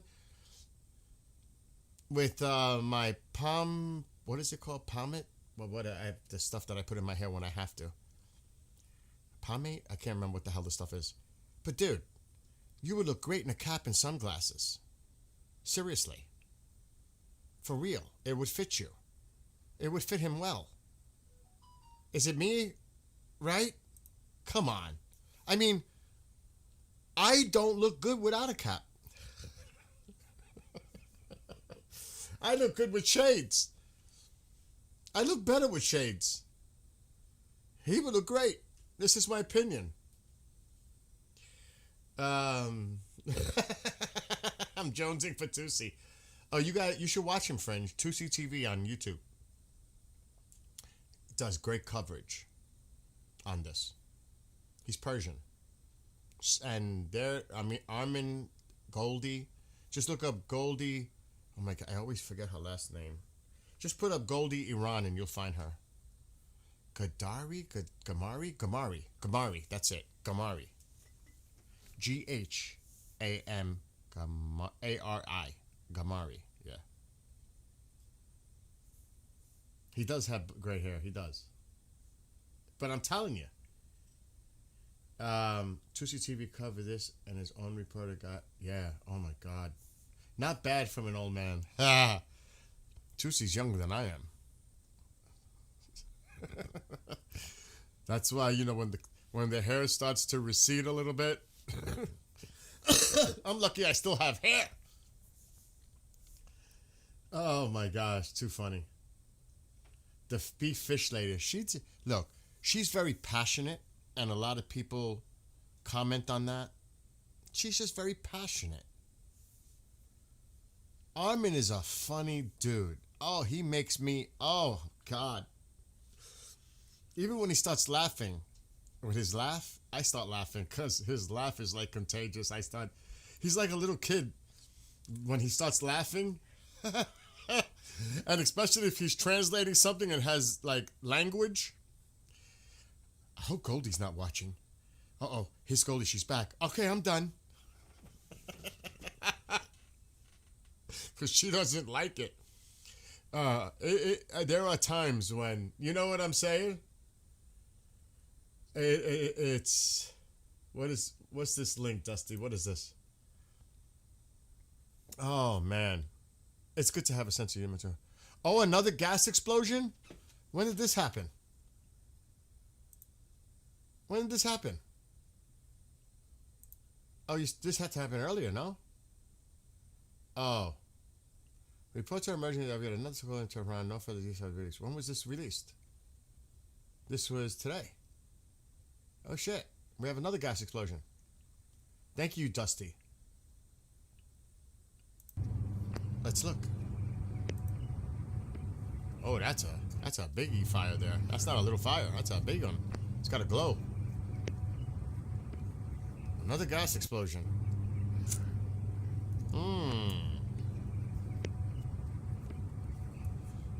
Interesting. Very interesting. Good catch. Good catch, Dusty. Good catch. That's why all of you play a vital role, too, during the streams with information. We're all doing this together. I appreciate all your help while we're doing this. But yeah, another gas explosion. How interesting.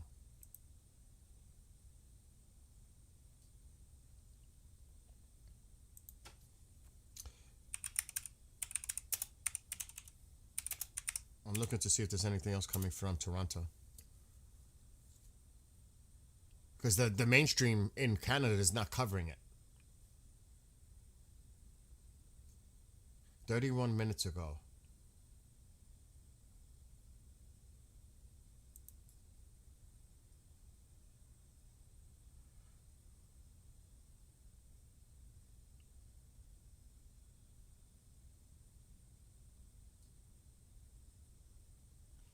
Tasfik was the only Jewish organization to bring the Crown Prince Reza Pahlavi to Canada. These are a lot of photos, but I'm not seeing no video. Here we go. Thousands. I was going to say New York, North York. Here we go. How long is this video clip? It's a minute. Let's play it. Hold on. Let's play this clip. This is from Toronto, I believe.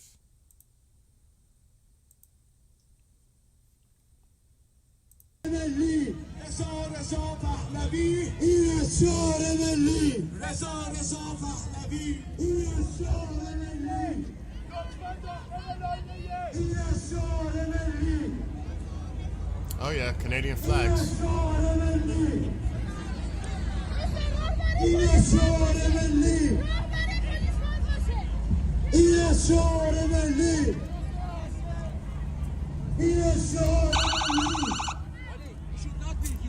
إلى الشعور ملي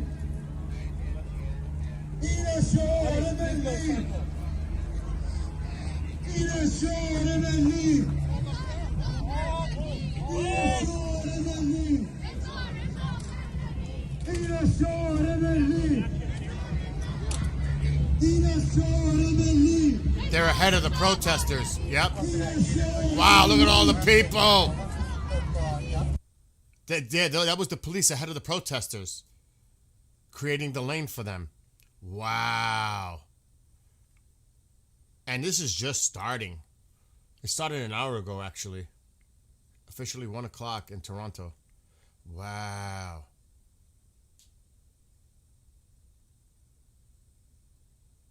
I'm looking to see if I find more. 41 minutes ago. Start of the march. Here we go. Here's another one from today.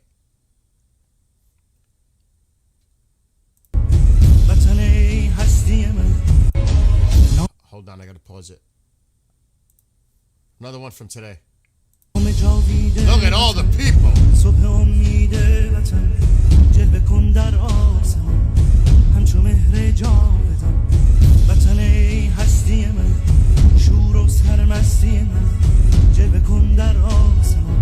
Wow. Wow.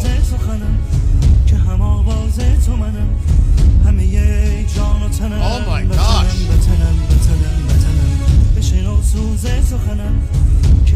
Oh my gosh.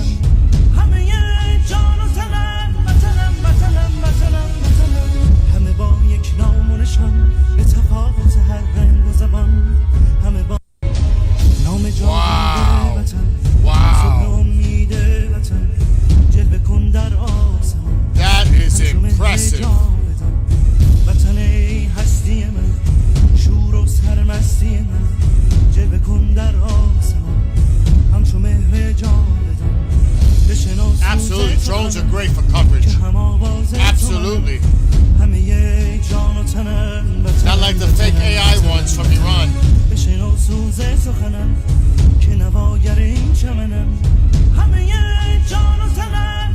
That's so impressive.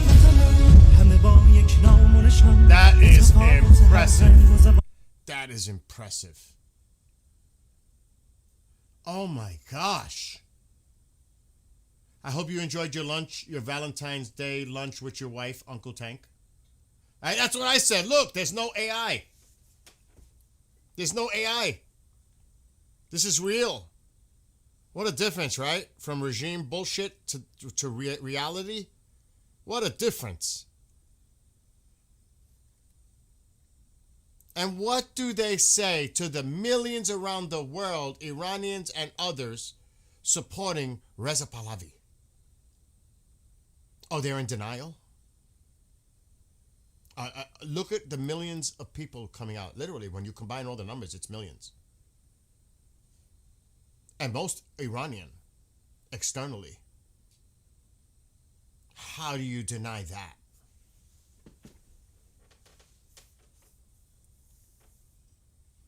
Hard, really hard to spin that. Oh no, they were all paid to be there. They were bribed. The Canadian government put them up to it.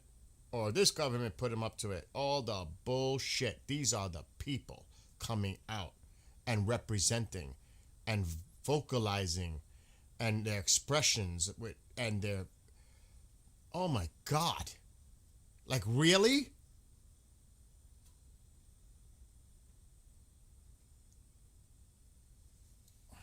They need to take a walk. That's what they need to do. They need to go. It's that simple. They need to go. It's unbelievable.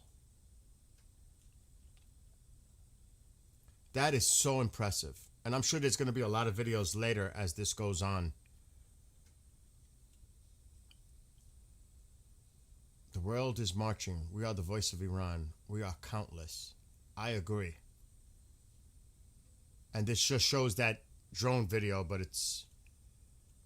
Oh my gosh, 28 minutes ago. This is in Melbourne. Melbourne. Look at this. Wow. Oh, Mom, not right now. What? Oh my God. Her phone. And? What do you want me to do? Get up and pick it up?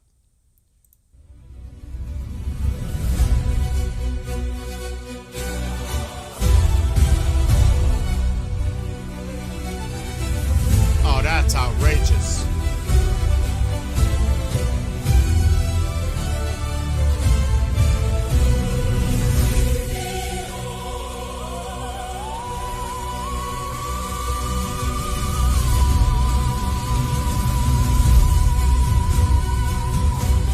Look at Melbourne.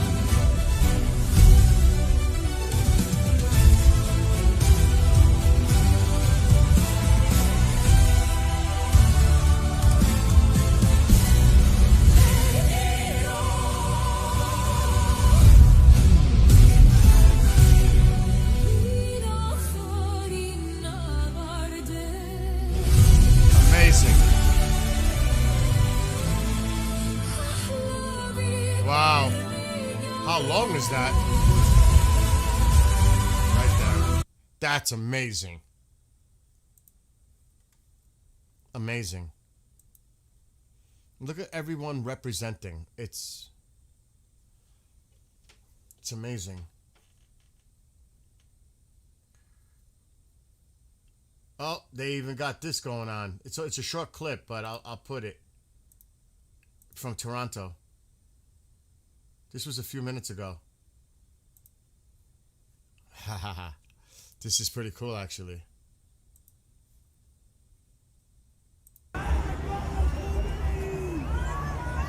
Death to Khomeini. Make Iran great again.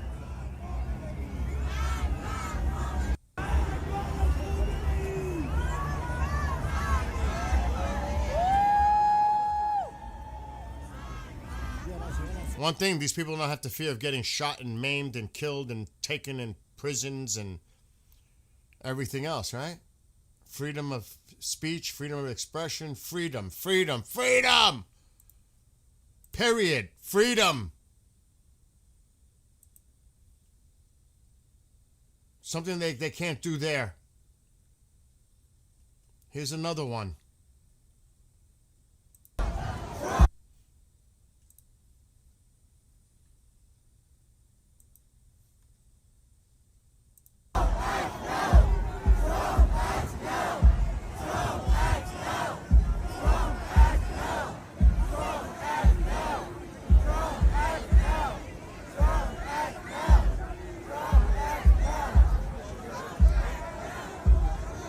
Wow.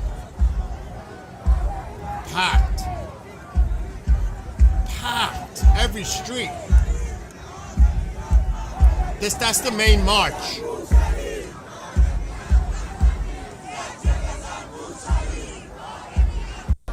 Take that, regime.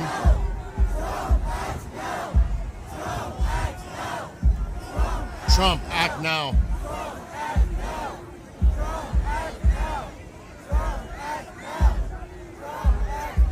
Don't worry, he's coming. He's gonna act soon.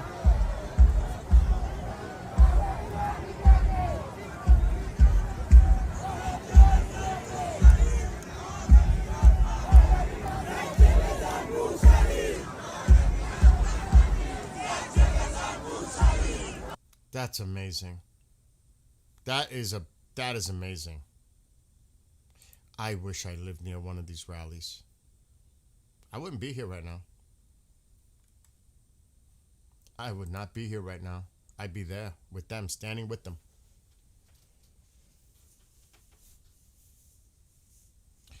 Let's see what's going on in here. Let's see. I want to check something else.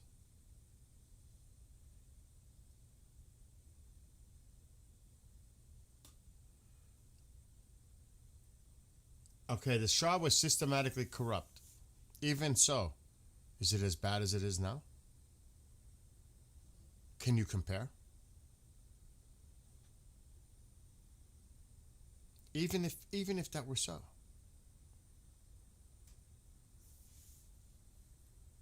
Because that's a lot of the MEK narrative too.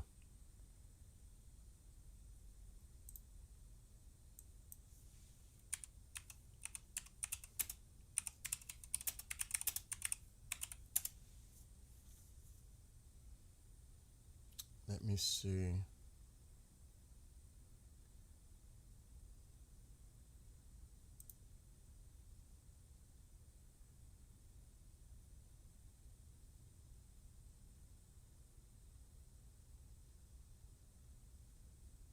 I'm trying to look for something else now just to see if I find anything.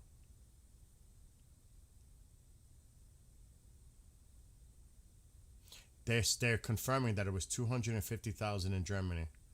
I'm seeing a lot of that.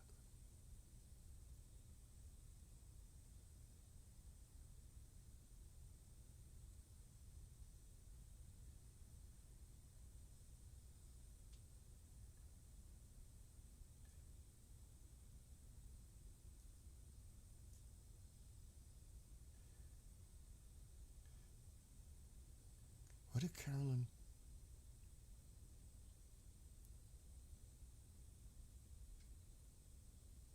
Wow, look what Carolyn Levitt put out.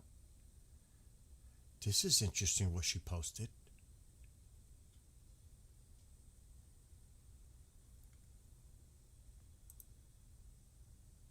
Oh, it's the commentary account. That's not the accurate. Oops. I have to make sure.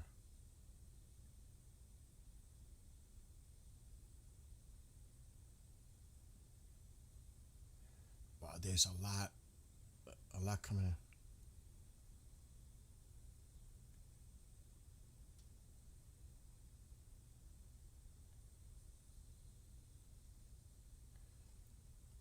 This is an Israeli woman. The people of... But I believe this was possibly yesterday, because I seen an older post. But this is an Israeli woman. The people of Iran, you are not forgotten. We are showing up for you. Stay strong and keep fighting, because together we will end this nightmare. We will dismantle the Islamic Republic. You deserve to be free and live in a society where human rights are respected. Enough. So, I mean, there is solidarity all over the world for this. And of course, you're going to have pro-regime people out there that add up to maybe 5 million, maybe 10, compared to the 90 million. Of course, there's going to be sentiment for the regime. There's no doubt about that. But it looks like the vast majority won't change. Now, we would have to be inside Iran to find out exactly what the pulse of that country is with all the people. But there are millions out there today, Iranians that are not in Iran, that are expressing their opinions and their right to freedom in support of Iran and change. Millions, not tens of thousands. There was 250,000 in Munich. That's the numbers that they're coming in. They're going to be over 200,000 in Toronto. That's 500,000 in two places. We haven't even seen all the other rallies. Melbourne, New Zealand, in Europe. I don't know about the UK and France. There'll be another big one in LA today. Millions are coming out. Millions. So they can spin it however they want to spin it. Good luck with that. Because your voice is shrinking. The power of the people is a different story, not the power of a regime. So here's an Israeli in Munich. Let's see what he's saying. Participating in the rally. אני אומר לכם, אני כבר הולך שעות. אני לא צוחק, זה לא יאמן. זה פשוט מטורף.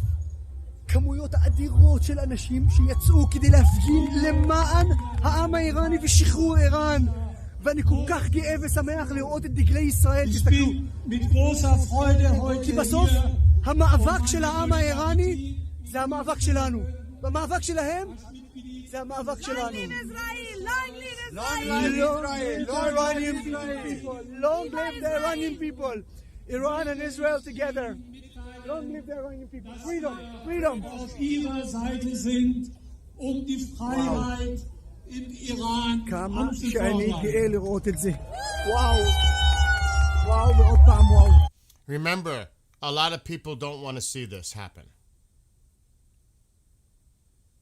You remember that. A lot of people don't want to see Israel and Iran side by side as allies again. Just remember that. No matter what, remember that. There are a lot of factions that do not want to see this happen. Going back to King Cyrus,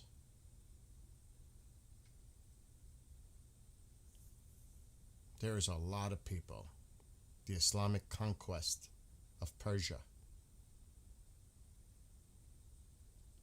Just remember that. There's a lot of hate out there. And they don't want to see relations reestablished between the Persian people and the Israeli people, the Jewish people. Remember that. And for whatever reasons, anti-Semitism, whatever it is, just keep that in mind. They don't want change. They don't want to see change. It changes so much geopolitically. The whole world would be affected. Literally. They don't want that. They don't want change. Because you got to remember, there are a lot of people that could be directly connected to the regime, and they would lose their status if the regime falls. They have a personal interest of not seeing the regime fall. It's not just sympathizers, it's people that are directly connected, or their family members are, or whatever it is. IRGC, it could be anything.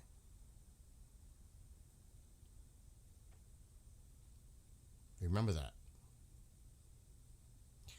Alexa, how many Arab countries recognize Israel as a state? As of February 2026, 6 Arab countries recognize Israel: Egypt, Jordan, Bahrain, United Arab Emirates, Morocco, and Sudan. Would you like to know more about the historical context of these relationships? I would like to know the countries that have not recognized Israel as a state. As of February 2026, 15 Arab countries don't recognize Israel: 15. Algeria, Iraq, Lebanon, Libya, Syria, Saudi Arabia, Kuwait, Yemen, Oman, Qatar, Bahrain, UAE, Mauritania, Somalia, and Djibouti. That is a lot that refuse to recognize the state of Israel. When it happens, because I think it's a when, not an if, you think those Arab countries are going to be happy once Pahlavi is in power as a transitional leader? He's immediately going to recognize the state of Israel? How do you think that's going to fly? How do you think it's going to fly with the Arab countries? Why do you think those Arab countries, the same names you hear all the time, are working with Iran? It's the same ones that did not recognize the state of Israel that are working with Iran and applying this negotiation ploy with the President of the United States. They don't want to see this happen. They don't. Alexa, has Turkey recognized the state of Israel? Turkey recognized Israel in 1949, but severed all diplomatic relations on November 13, 2024, due to the Gaza conflict. Would you like to know more about So the they historical did, context of but the they severed relationship? it. Alexa, stop. Because of Gaza. So do you understand the geopolitical magnitude of what happens? It's, of course, for the people of Iran themselves. But it affects the region. Also China, Russia. The proxies. This is a lot bigger than, when you look at the whole picture of what's going on here, there's a lot. There's a lot at stake for so many reasons. Whether people like it or not. And that's just a few. What do we have a problem? What's going on? Did I miss something?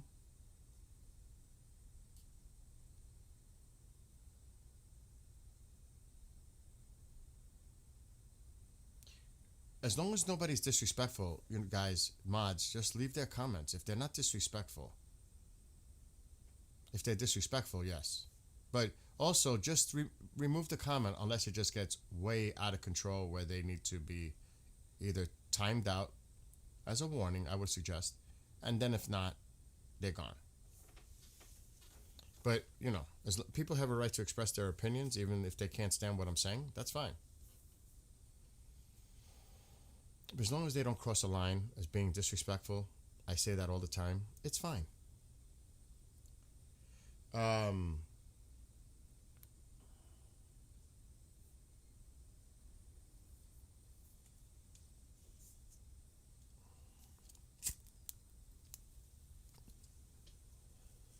So, I mean, it is complicated. There's a lot of different points of view when it comes to this. But yeah. Yeah, and we're not here to call. I don't know. I don't have your phone. I don't know. You would have to look at your phone. I don't know who called your phone. So obviously, people feel the way ever they do. I get it. It's complicated. It is. But the bottom line, to make this about Israel and not about what's going on to the people of Iran as like some kind of a deflection or diversion. The real issue is what's going on in Iran. But Israel is always the target as a means to deflect Israel, Zionist regime, this, that. It's always Israel. What about what's going on in your own country? Maybe you focus on that before blaming externally. I mean, come on. It to me, it's baffling.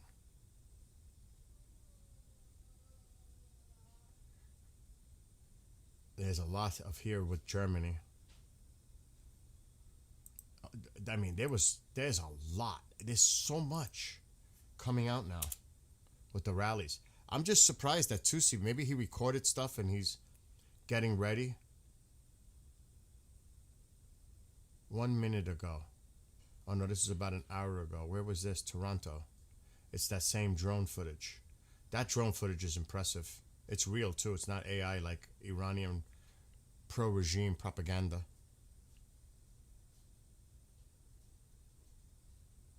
Two minutes ago. How long is this one? Where was this at? I don't know. Maybe Toronto?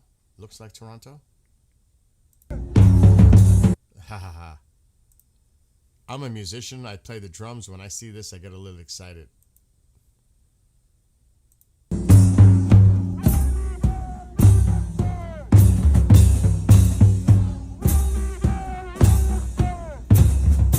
Yep, it's in Canada.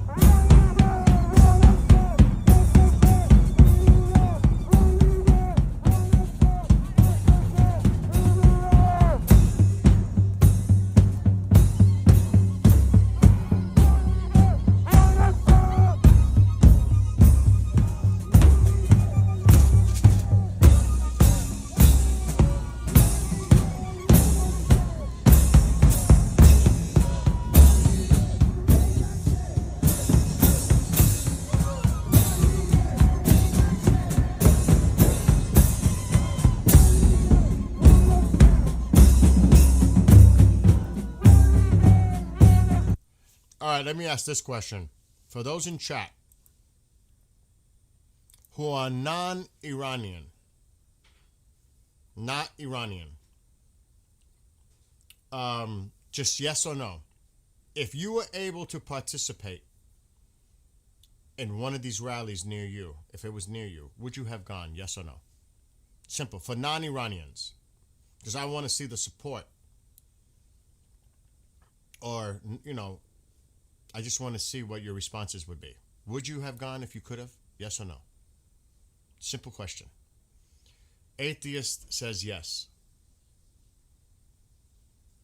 I'm a drummer. Yeah, Uncle Tank, I love my drums. 2 yeses, 3 yeses, 4, 5. I haven't seen a no yet. 100%, 6. 7. Look at this. So 7 yeses, 0 no's. 8, 9, 10, 11. 11-0.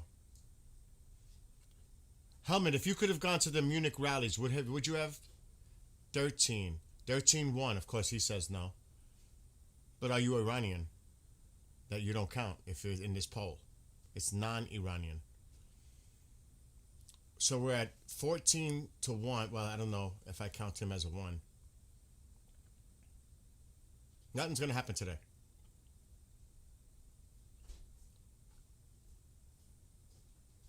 So just based on what I've seen, overwhelmingly, yes. I'm included in that, so yes. Another yes. Of course, Snoopy says. Dave says yes. So overwhelmingly, DJ, yes. Everybody's saying yes. Look at this. Save the British soul, yes. It's like 20-1. and the one is questionable because I think that person has, maybe Iranian. I don't know what Cumbrian is, but that it's only non-Iranians because it shows the support.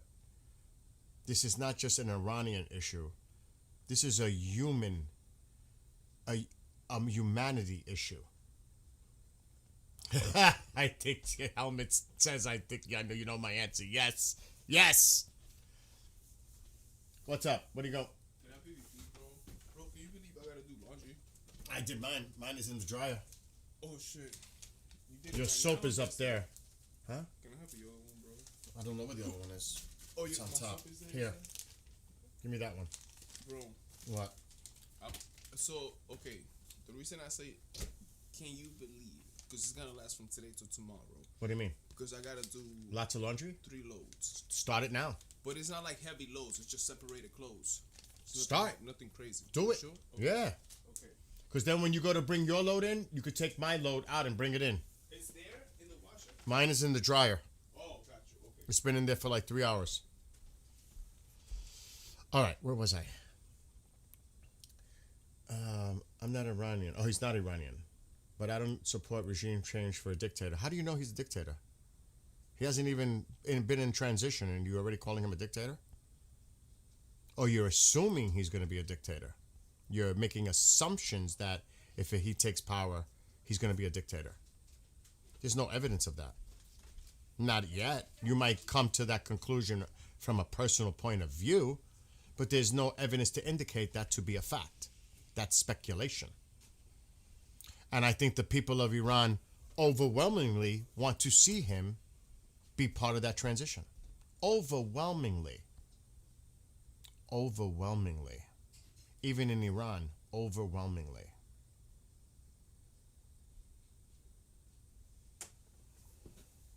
So that would be my take on it. I mean, that's based on your,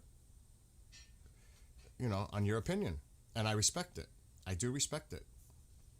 Because there's I don't want to say a lot, there's a few people that believe that too. That he's just going to become a dictator. And then they're going to make similarities to his father. I get it. But I would say this. The alternative and keeping things as is not acceptable. I would rather give this a shot and give it a chance. I would rather be an optimist and hope that things work out better for the country than the status quo of what it is right now. I mean, anything has to be better than what's going on right now. I don't care even if you want to say it's a dictator, autocrat, anything is fucking better than what's going on right now. And that's just not for the Iranian people, it's for the whole damn region. Anything is better than current status quo. Even a dictator. In my opinion. Anything is better than this. I've never seen anything like it massacring tens of thousands of people. Not even I have not seen this, like I said, since World War II in Germany or in Poland or in some other place. This is beyond the scale. I would have to go back decades to think of another dictator that did something similar to this. You can't even compare. I mean, that's not even logical.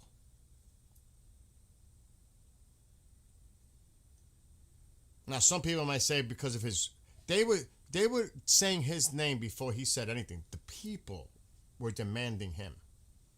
He didn't make the people say his name. They chose his name. The people. Probably not everyone. He's got enemies just like everybody else. But to me, this is not even questionable, in my opinion. This is only my opinion, though.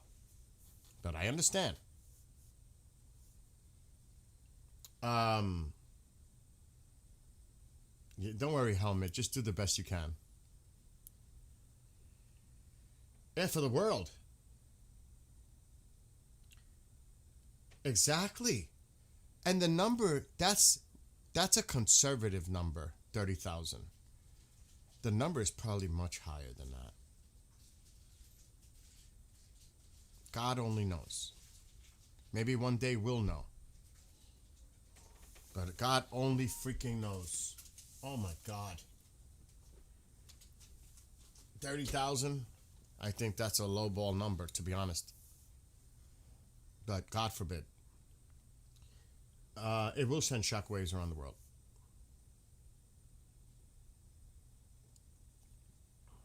I mean, again, I'm not saying we don't know.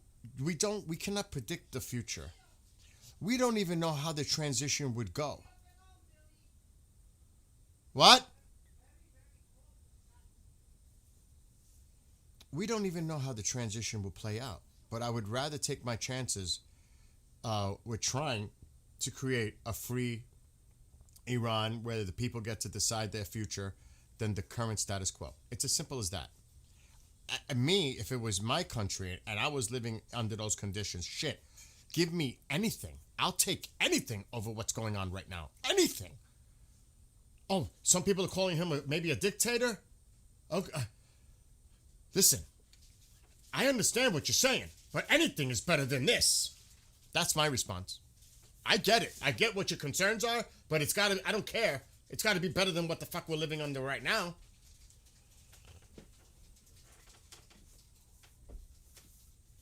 I may eat my words in the future if it comes out that you were right, but right now, there's no evidence to say you're right. I'll take my chances. That's the way I would look at it. I'll take my chances.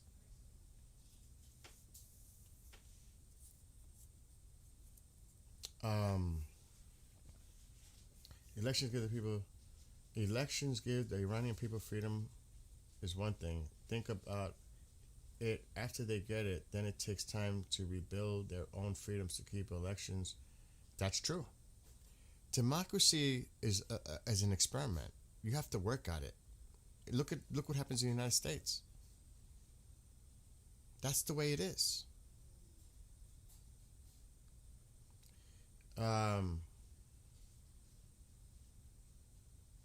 That's another thing. Like Dusty's saying, it's about choice, not force, not submission, not oppression. It's about choice. You give those people the choice. If you're one person, if you're in Iran voting against Reza Pahlavi, that's your voice. That's what it's about. Yeah, that's true. The word dictator is used loosely. Yeah. I agree. I know. I mean, there is no compassion.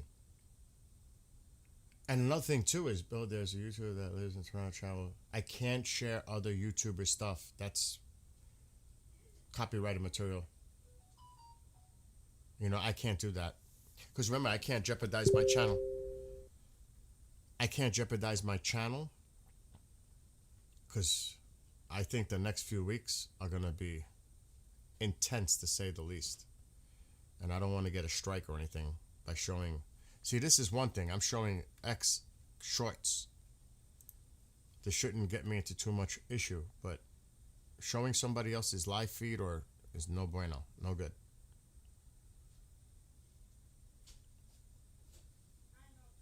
Oh my God, look at this one, 17 minutes ago. Wow.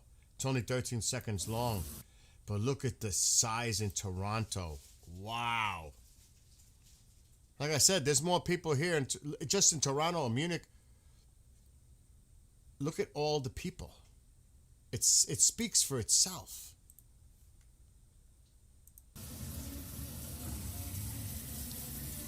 A lot of them believe Reza Pahlavi is going to be a dictator. I can tell you that. Not.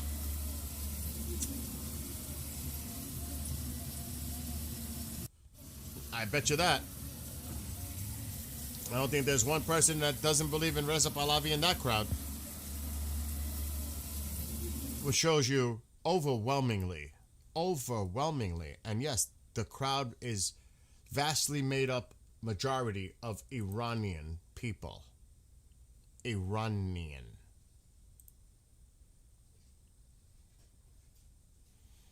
So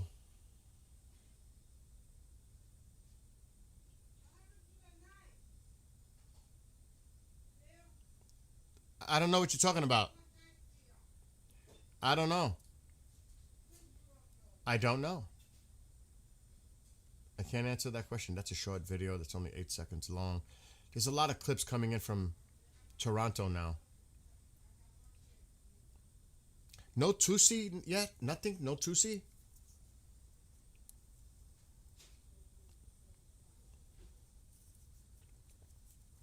No Tutsi yet? I can't believe that.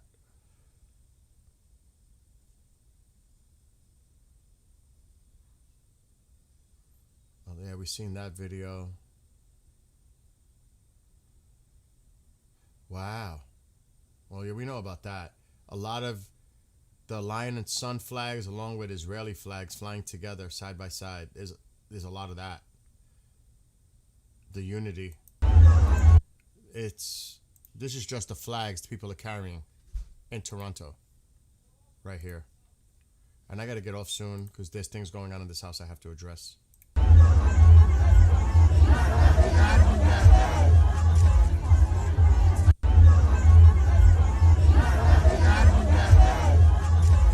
That's impressive. That's impressive. That's impressive. And like I said, there's a lot of people out there that don't want to see that. You know that.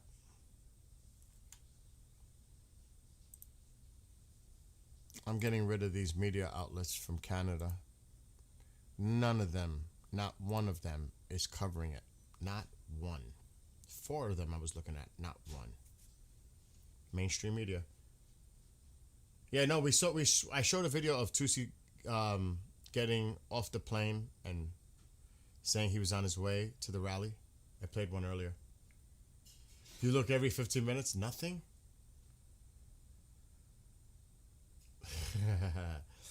His pub. Yeah, he put some new stuff. Lindsay, he's busy. And then what I'm going to do is take a dinner break and come back later. Hopefully Tutsi will be going live. Yeah, so Lindsay put that person that was behind them taking the pictures and video. I was incredibly honored to be able to speak in Munich, Germany at the rally of 250,000 supporting the brave Iranian people. Being in the company of so many demanding freedom and justice was inspiring and one of the highlights of my life. I have chosen the Iranian people over the Ayatollah. I believe they could be good allies of the United States and would march the region toward the light. I believe the Ayatollah is a religious N-word who would keep the region and the world in turmoil. He is a religious fanatic who wants to purify Islam, destroy the Jewish people, and come after the United States, which he refers to as the Great Satan. 2026 is the time for choosing. I've chosen the brave Iranian people over their oppressor. I do believe help is on the way. To the American people, this is a long-awaited seminal moment in world history. The Iranian people have risen up yet again, demanding an end to their oppression and misery perpetrated by the Ayatollah and his murderous regime. The Iranian people are not protesting regarding a nuclear deal.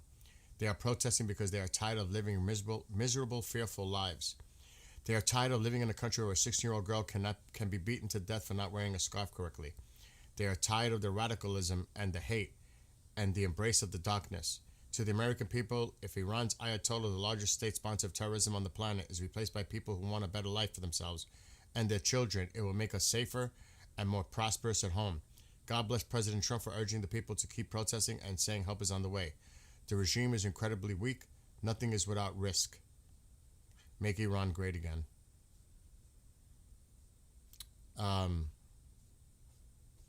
So that's what he said. Which is Lindsay. Yeah, I showed a photo of Goldie in Toronto earlier too. 250,000. They're expecting 200,000 in Toronto. I don't know what they're expecting in LA. Because LA has quite a bit of a population too of Iranian. Let me see. LA.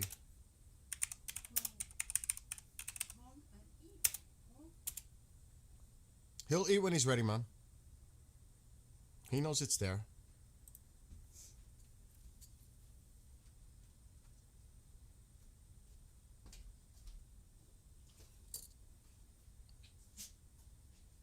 They're talking about Munich. Everything is about Munich. 250,000. I'm not seeing anything for California yet, because it's early.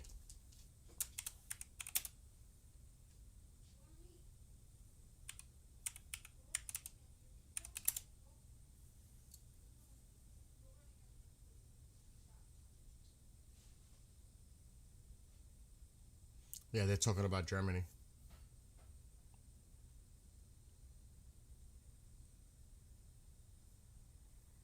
Nothing yet. 200,000 expected in Toronto.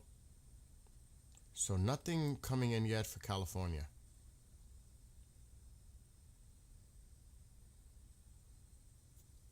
Let me try one other way.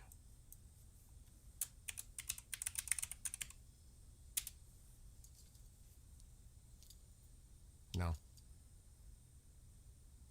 Nada. Not yet.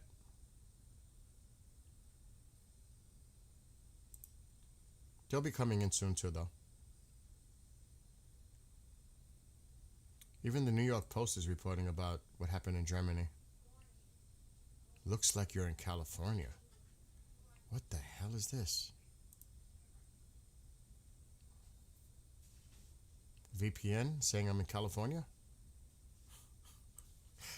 Oh my gosh, I'm in California right now. All right, let's see. It's more than that. This is the New York Post.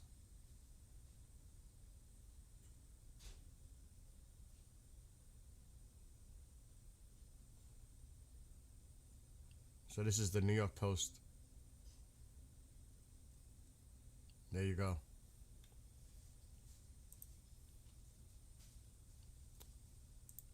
So, like I said, a lot of people. A lot of people. One is which one? The LA? Alexa, what time do the protests start for Iran in LA today? The Iran protest in Los Angeles starts at 1 p.m. today at City Hall, with a march beginning at 3 p.m. With the march beginning at 3 p.m. It's not even noon yet in LA. It's not even noon. Hasn't even started yet. That's why we're not seeing anything yet. So there's still an hour or so before it even begins, and the march is at 3. So that's going to be a big deal later in California. So it's all over the place.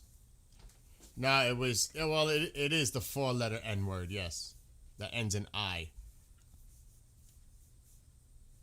Yes, atheist. I just don't like to say it.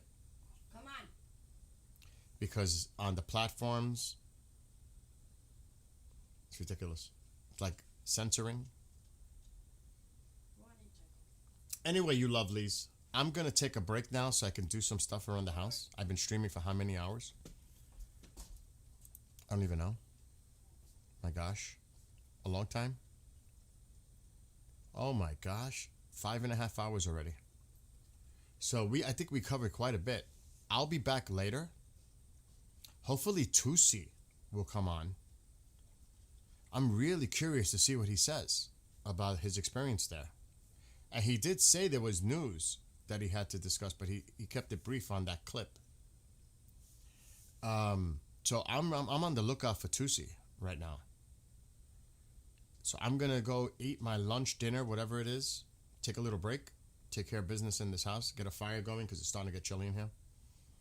Love to all of you out there, wherever you are. And keep praying for everyone out there. Can't say that enough. The sky over western Iran is closed. Whoa, whoa, whoa, whoa, whoa. You see, you just prevented me from leaving now. Nassim. Now I got to check what you're talking about.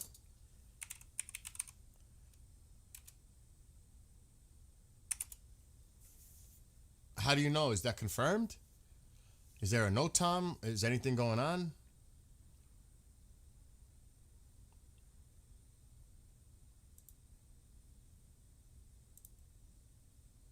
I see a lot of air traffic. I see a lot of air traffic over Iran still.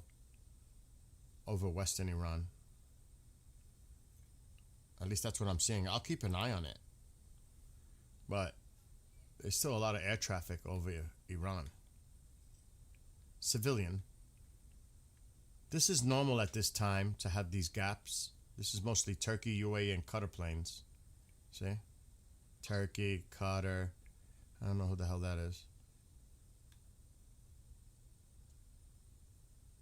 So there's still Qatar, Turkey, UAE, a lot of those flights that come down. There's a German plane. Qatar, Turkey, UAE, same shit. They just constantly, it's the same airlines that come down. That's not unusual. So like I said, I'm going to take a break and come back in a little while. So what happened now? You saw it on, what happened? About the airspace being closed? I'll keep an eye on it. Goldie's in Iran? Wait, who's in Iran? I saw a picture that she put that Happy Valentine's Day Toronto. Who's in Iran? All right, now I'm confused. Who is in Iran? Goldie? On X, she took a picture while she was in Toronto. Happy Valentine's Day. Unless she's... I don't...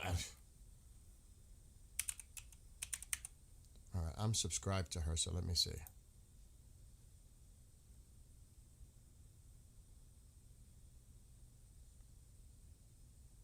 Yeah. She's at Hortons. She's in Canada. This was 4 hours ago. With Goldie. And she's in front of the coffee shop. Hortons. And she put Happy Valentine's Day Toronto. Unless that's an old picture. Could be.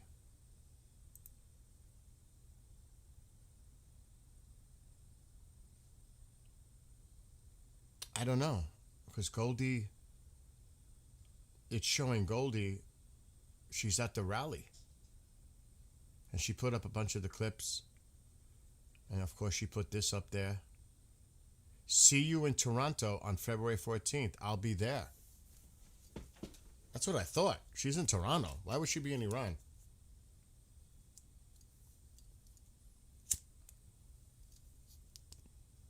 I mean, that would be very dangerous to put herself in that position to be in Iran. No doubt about that. Not a good idea. For her sake. Absolutely not. But yeah, she's in Toronto.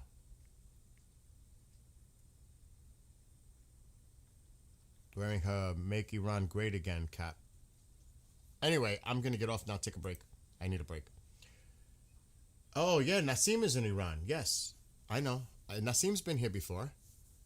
In chat. Nassim's been here. I haven't seen him in a while, but thank gosh you're okay. And Open Source Intel said they put a post about airspace 25 minutes ago. Gotcha. Yeah, I know. Nassim's been here before. In chat. And be safe, Nassim. Thoughts and prayers to everyone in Iran. My love to all of you. Look at my shirt, Nassim. Come on. Look. With my wolf pajamas. Well, you can't really see it, but see? See my mug? Want to see my mug, Nassim?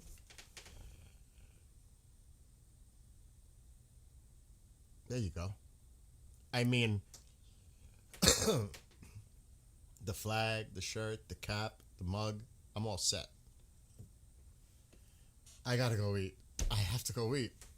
Anyway, love to all of you. Be well, be blessed, be safe. I'll be back in a little while. And pay attention to these rallies. Go check them out. You can watch the live feeds on YouTube or wherever. Go check them out. Support it if you have some time. And keep an eye out for Tusi. No, not Watusi. That's a oldie. Tusi, ma. Tusi. Watusi.